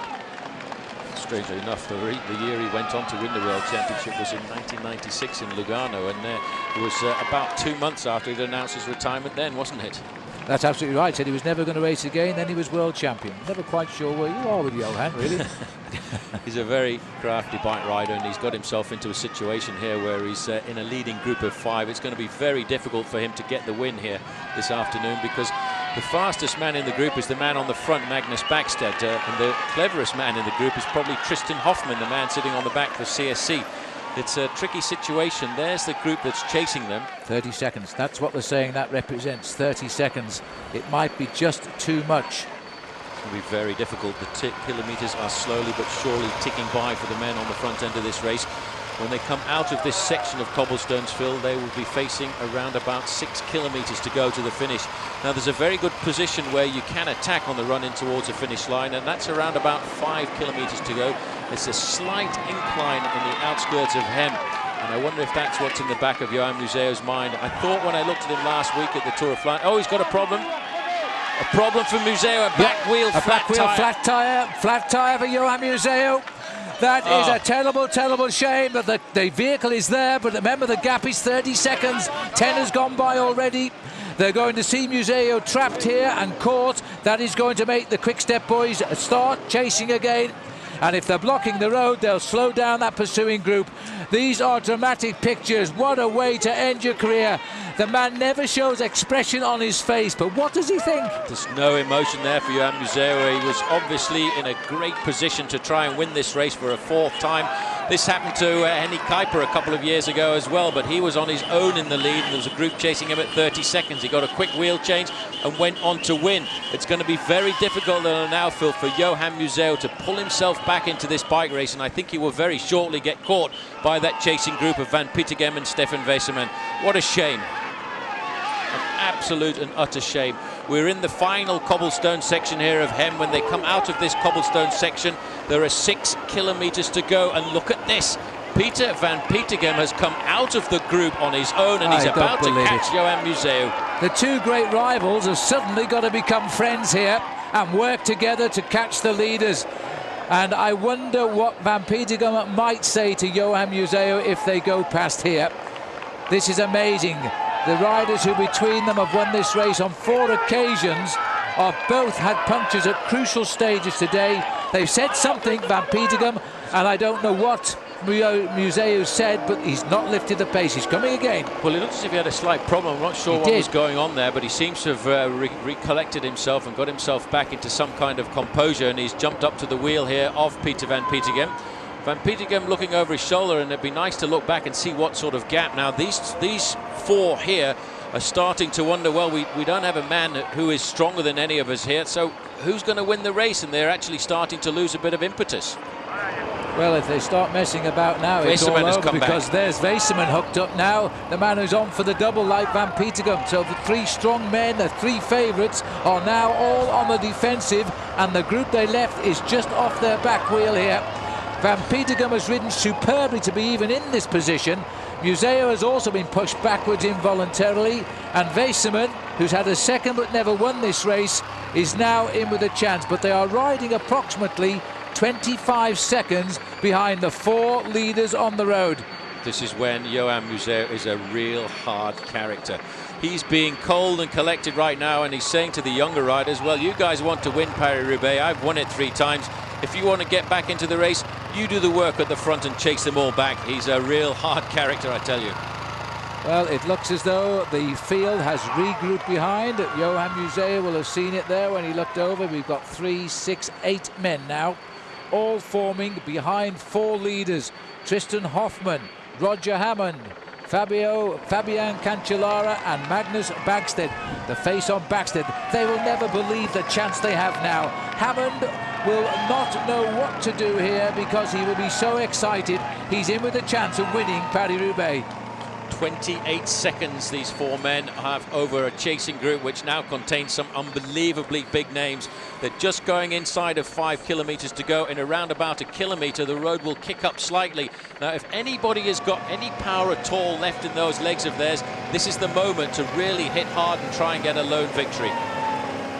Fabio Cancellara, Magnus Bagstedt, Tristan Hoffmann and Roger Hammond of Great Britain. This is a magnificent performance by the man on the front there in the white jersey. Got my fingers crossed for him because he actually can be quite a rapid sprinter. He was 6th in Gent-Wevelgem just 4 days ago. But I wonder what is going through the minds of these riders. They have outwitted all of the big pre-race favourites.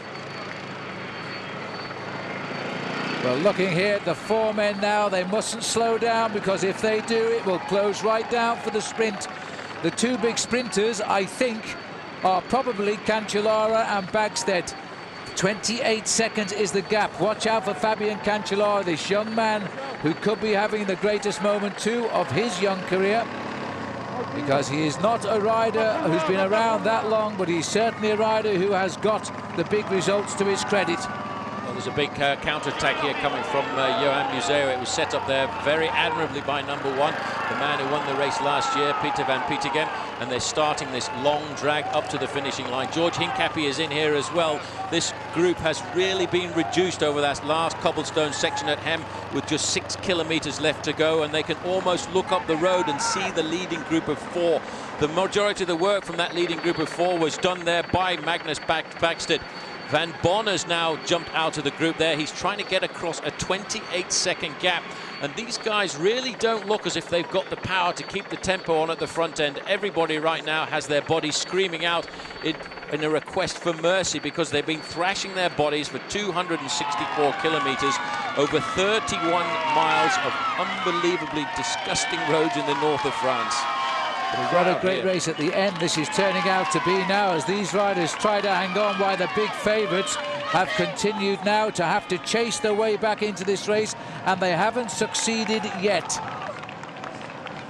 Van Bonner tried to jump out of that chasing group with all of the big names, but he only got it part way across, and it's still a leading group of four. Look at the face here on Magnus Bagstedt. Tristan Hoffmann there on the far side.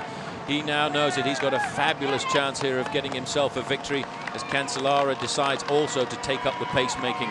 These riders, Phil, with a 28-second advantage, dare not start to slow down in the pacemaking. They've got to make sure they get to the velodrome before they think at all about any tactical manoeuvres. There's the face of the British champion, Roger Hammond. The finest ever British finish in this race, Barry Hoban, back in 1972, 32 years ago.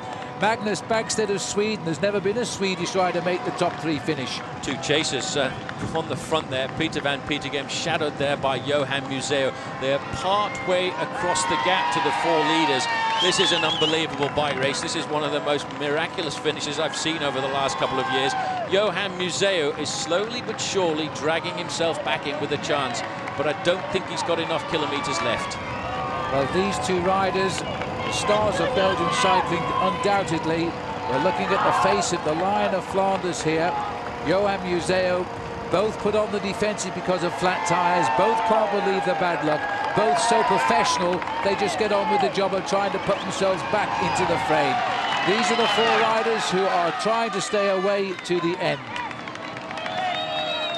So, as we look at the four leaders now, who are Tristan Hoffmann, Roger Hammond, Fabian Cancellara and Magnus Bagstedt, let's remind ourselves, as this Paris-Roubaix comes towards its final stages, George Hincapie, the American, 1 minute in the lead, and then on the defensive in the chase group was only just hanging on. Peter van Petegem, who won this race last year, a flat tyre at the worst possible moment, yet he closed a gap of 30 seconds to be back in with a chance, while Museo himself, with the leaders, he also had a flat tyre and is now chasing with the man who won the race last year. This has been a most amazing last hour of racing in Paris-Roubaix, and Fabian Cancellara, 23 years of age, and I think the youngest rider in this race, is now in with a real chance of landing the big one. Seriously big chance, but it's a dodgy sprint when you come onto the velodrome at the end of 264 kilometers. They're all starting to get a little bit nervous now, because this is the biggest opportunity for any one of these riders in this leading group of four. But there are two riders halfway across the gap at 22 seconds. Number 1, Peter van Petegem, and number 71, Johan Museo. Now, if these guys start to mess around tactically, those two chasers will catch them up. Well, Tristan Hoffmann there, third wheel at the moment. There's the stadium awaiting the riders now. There's a massive crowd here. You can't stand in the middle, by the way, because it's a banking. There's a massive crowd here. Tristan Hoffmann here has twice finished fourth in Paris-Roubaix in 2000 and 2002. He has been a star who's almost made it. Could this be his turn today? This is the last stretch of cobblestones now as we race towards the entry into the stadium, and nobody will catch up with them, I don't think, now. Well, they dare not mess around too much tactically, trying to manoeuvre themselves into first, second or third position, because not too far behind as they go inside the 1,000-kilometer banner is two chasers, two very illustrious chasers, Johan Museo and Peter van Petegem. And the last time check we got was 20 seconds to the two chasers. So if these guys slow down too much, Phil, those two big men will catch them up. They're now about to enter the velodrome and get a first look at the track. They'll go through the finishing line, then they'll do one full lap before they actually finish. The crowd will welcome them. They've watched them for hours on television. There is the welcome to the first 4 men into the Roubaix Velodrome, leading them through. Fabian Cancellara, that could be a mistake. Roger Hammond's second wheel, he'll be very afraid of the big man and his friend Magnus Backstedt as they come for the bell.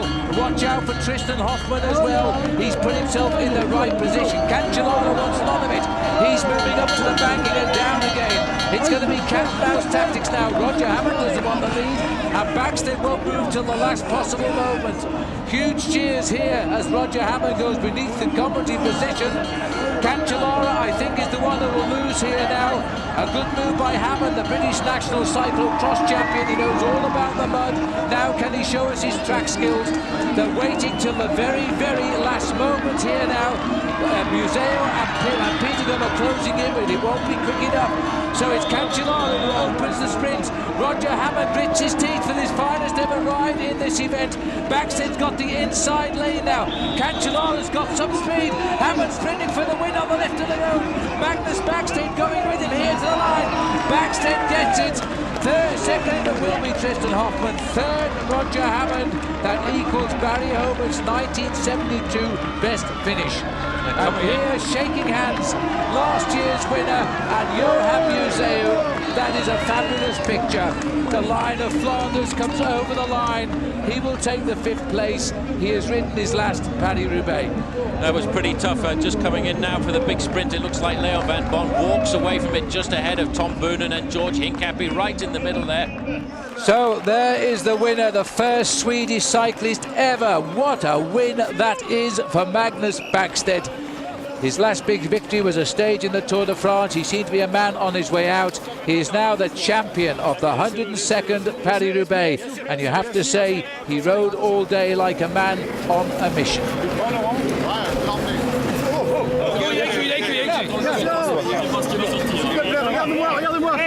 Porta l'eau là dentro che c'è sudo là dentro. Ça sera mieux. Magnus!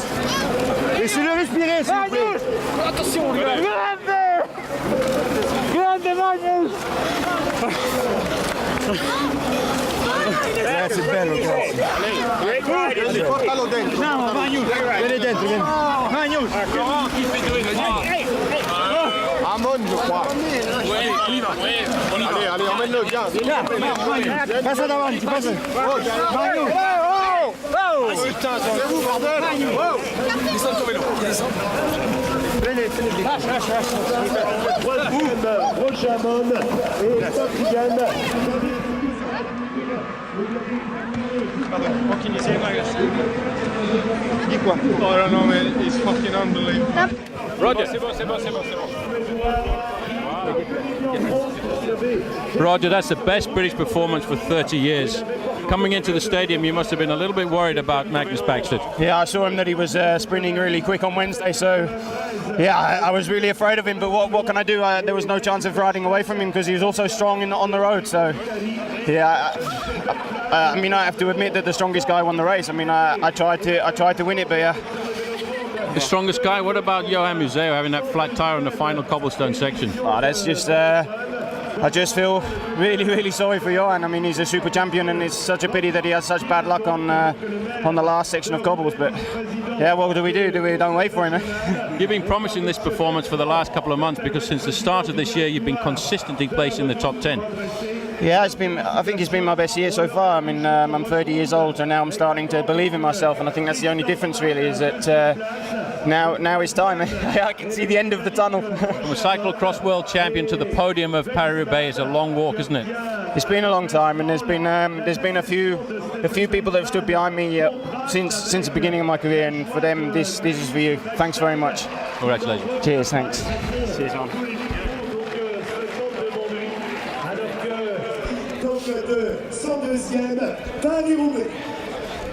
Robert, that's a pretty tough bike race out there. Really tough. Yeah, I mean, what can you say? It's freaking the heart of the north, and it's where it goes. Hard day. It was good for South Africa to take it live for probably the first time ever, and they got to see what it really is like for Robbie Hunter out on the road to Europe. Yeah, I'm glad they showed it live back in South Africa. You know, as far as I'm concerned, it's the hardest one-day bike race there is. I felt good today, but yeah, 20 Ks to go, I just didn't have anything left. That's just the way it goes. Surprised to see a man like Magnus Backstedt take out the win here at Paris Roubaix. I'm surprised. I don't know. I mean, Magnus is a good, strong, hard guy. He's had a hard couple of seasons, but this year has been back in in the thick of it, and he's been riding really good. Well done to Magnus. It's a tough race to get psyched up for, and tough to be in the leading group. Do you want to come back to this race one day and win it? It's a race that I've got a passion for, and I'd like to come back and really, get one really big result here one day. It's something that I'd really like to do. I always find myself in the front group. I just haven't found the legs to really get it going in the final. The extra 20 Ks is a long way. It's a long, long way in this race. Well done. Thanks. This week has been a magical week for him. Second in Ghent-Wevelgem, and now the winner of Paris Roubaix. There's the sprint again. He was odds-on favourite once it came to a sprint. He can pack quite a punch with those big legs. He weighs 90 kilograms. He's proud of that, by the way, as he told us the other day.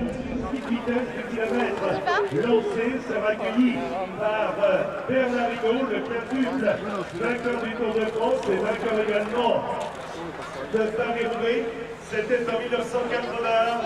Image de bonheur, c'est le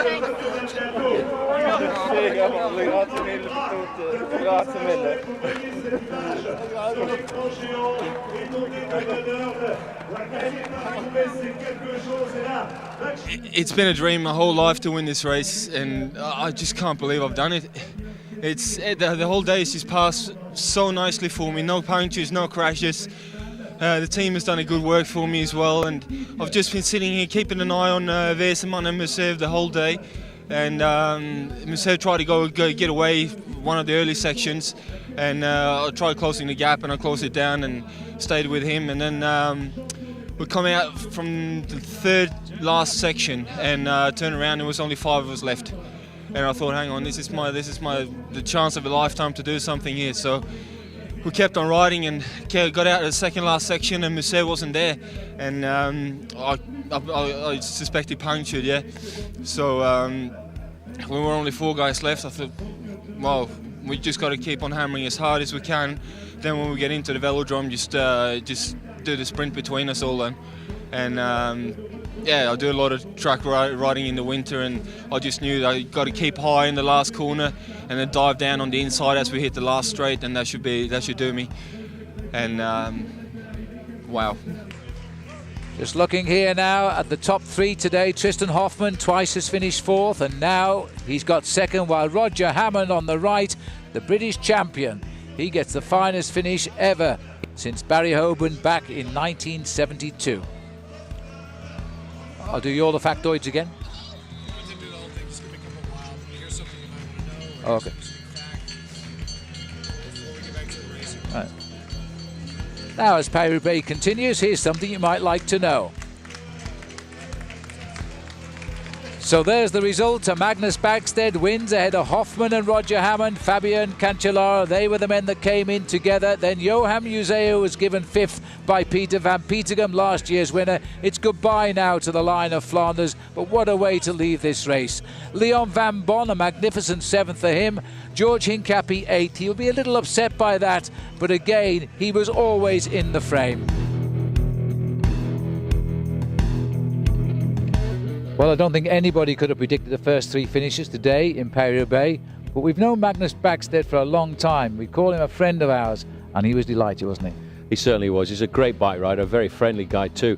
But I think over the last couple of years, he's been trying to get himself to the top of the sport once more after swimming around in obscurity, and I think a win in Paris-Roubaix certainly confirms that.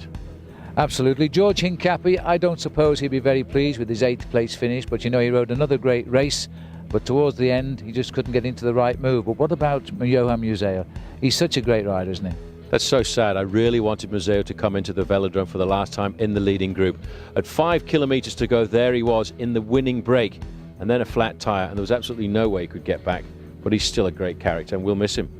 And I tell you what, if Peter van Petegem hadn't have punctured, I have a feeling he would have been celebrating his 2nd win in Paris-Roubaix. But let's take none of the glory away today from Sweden's Magnus Backstedt.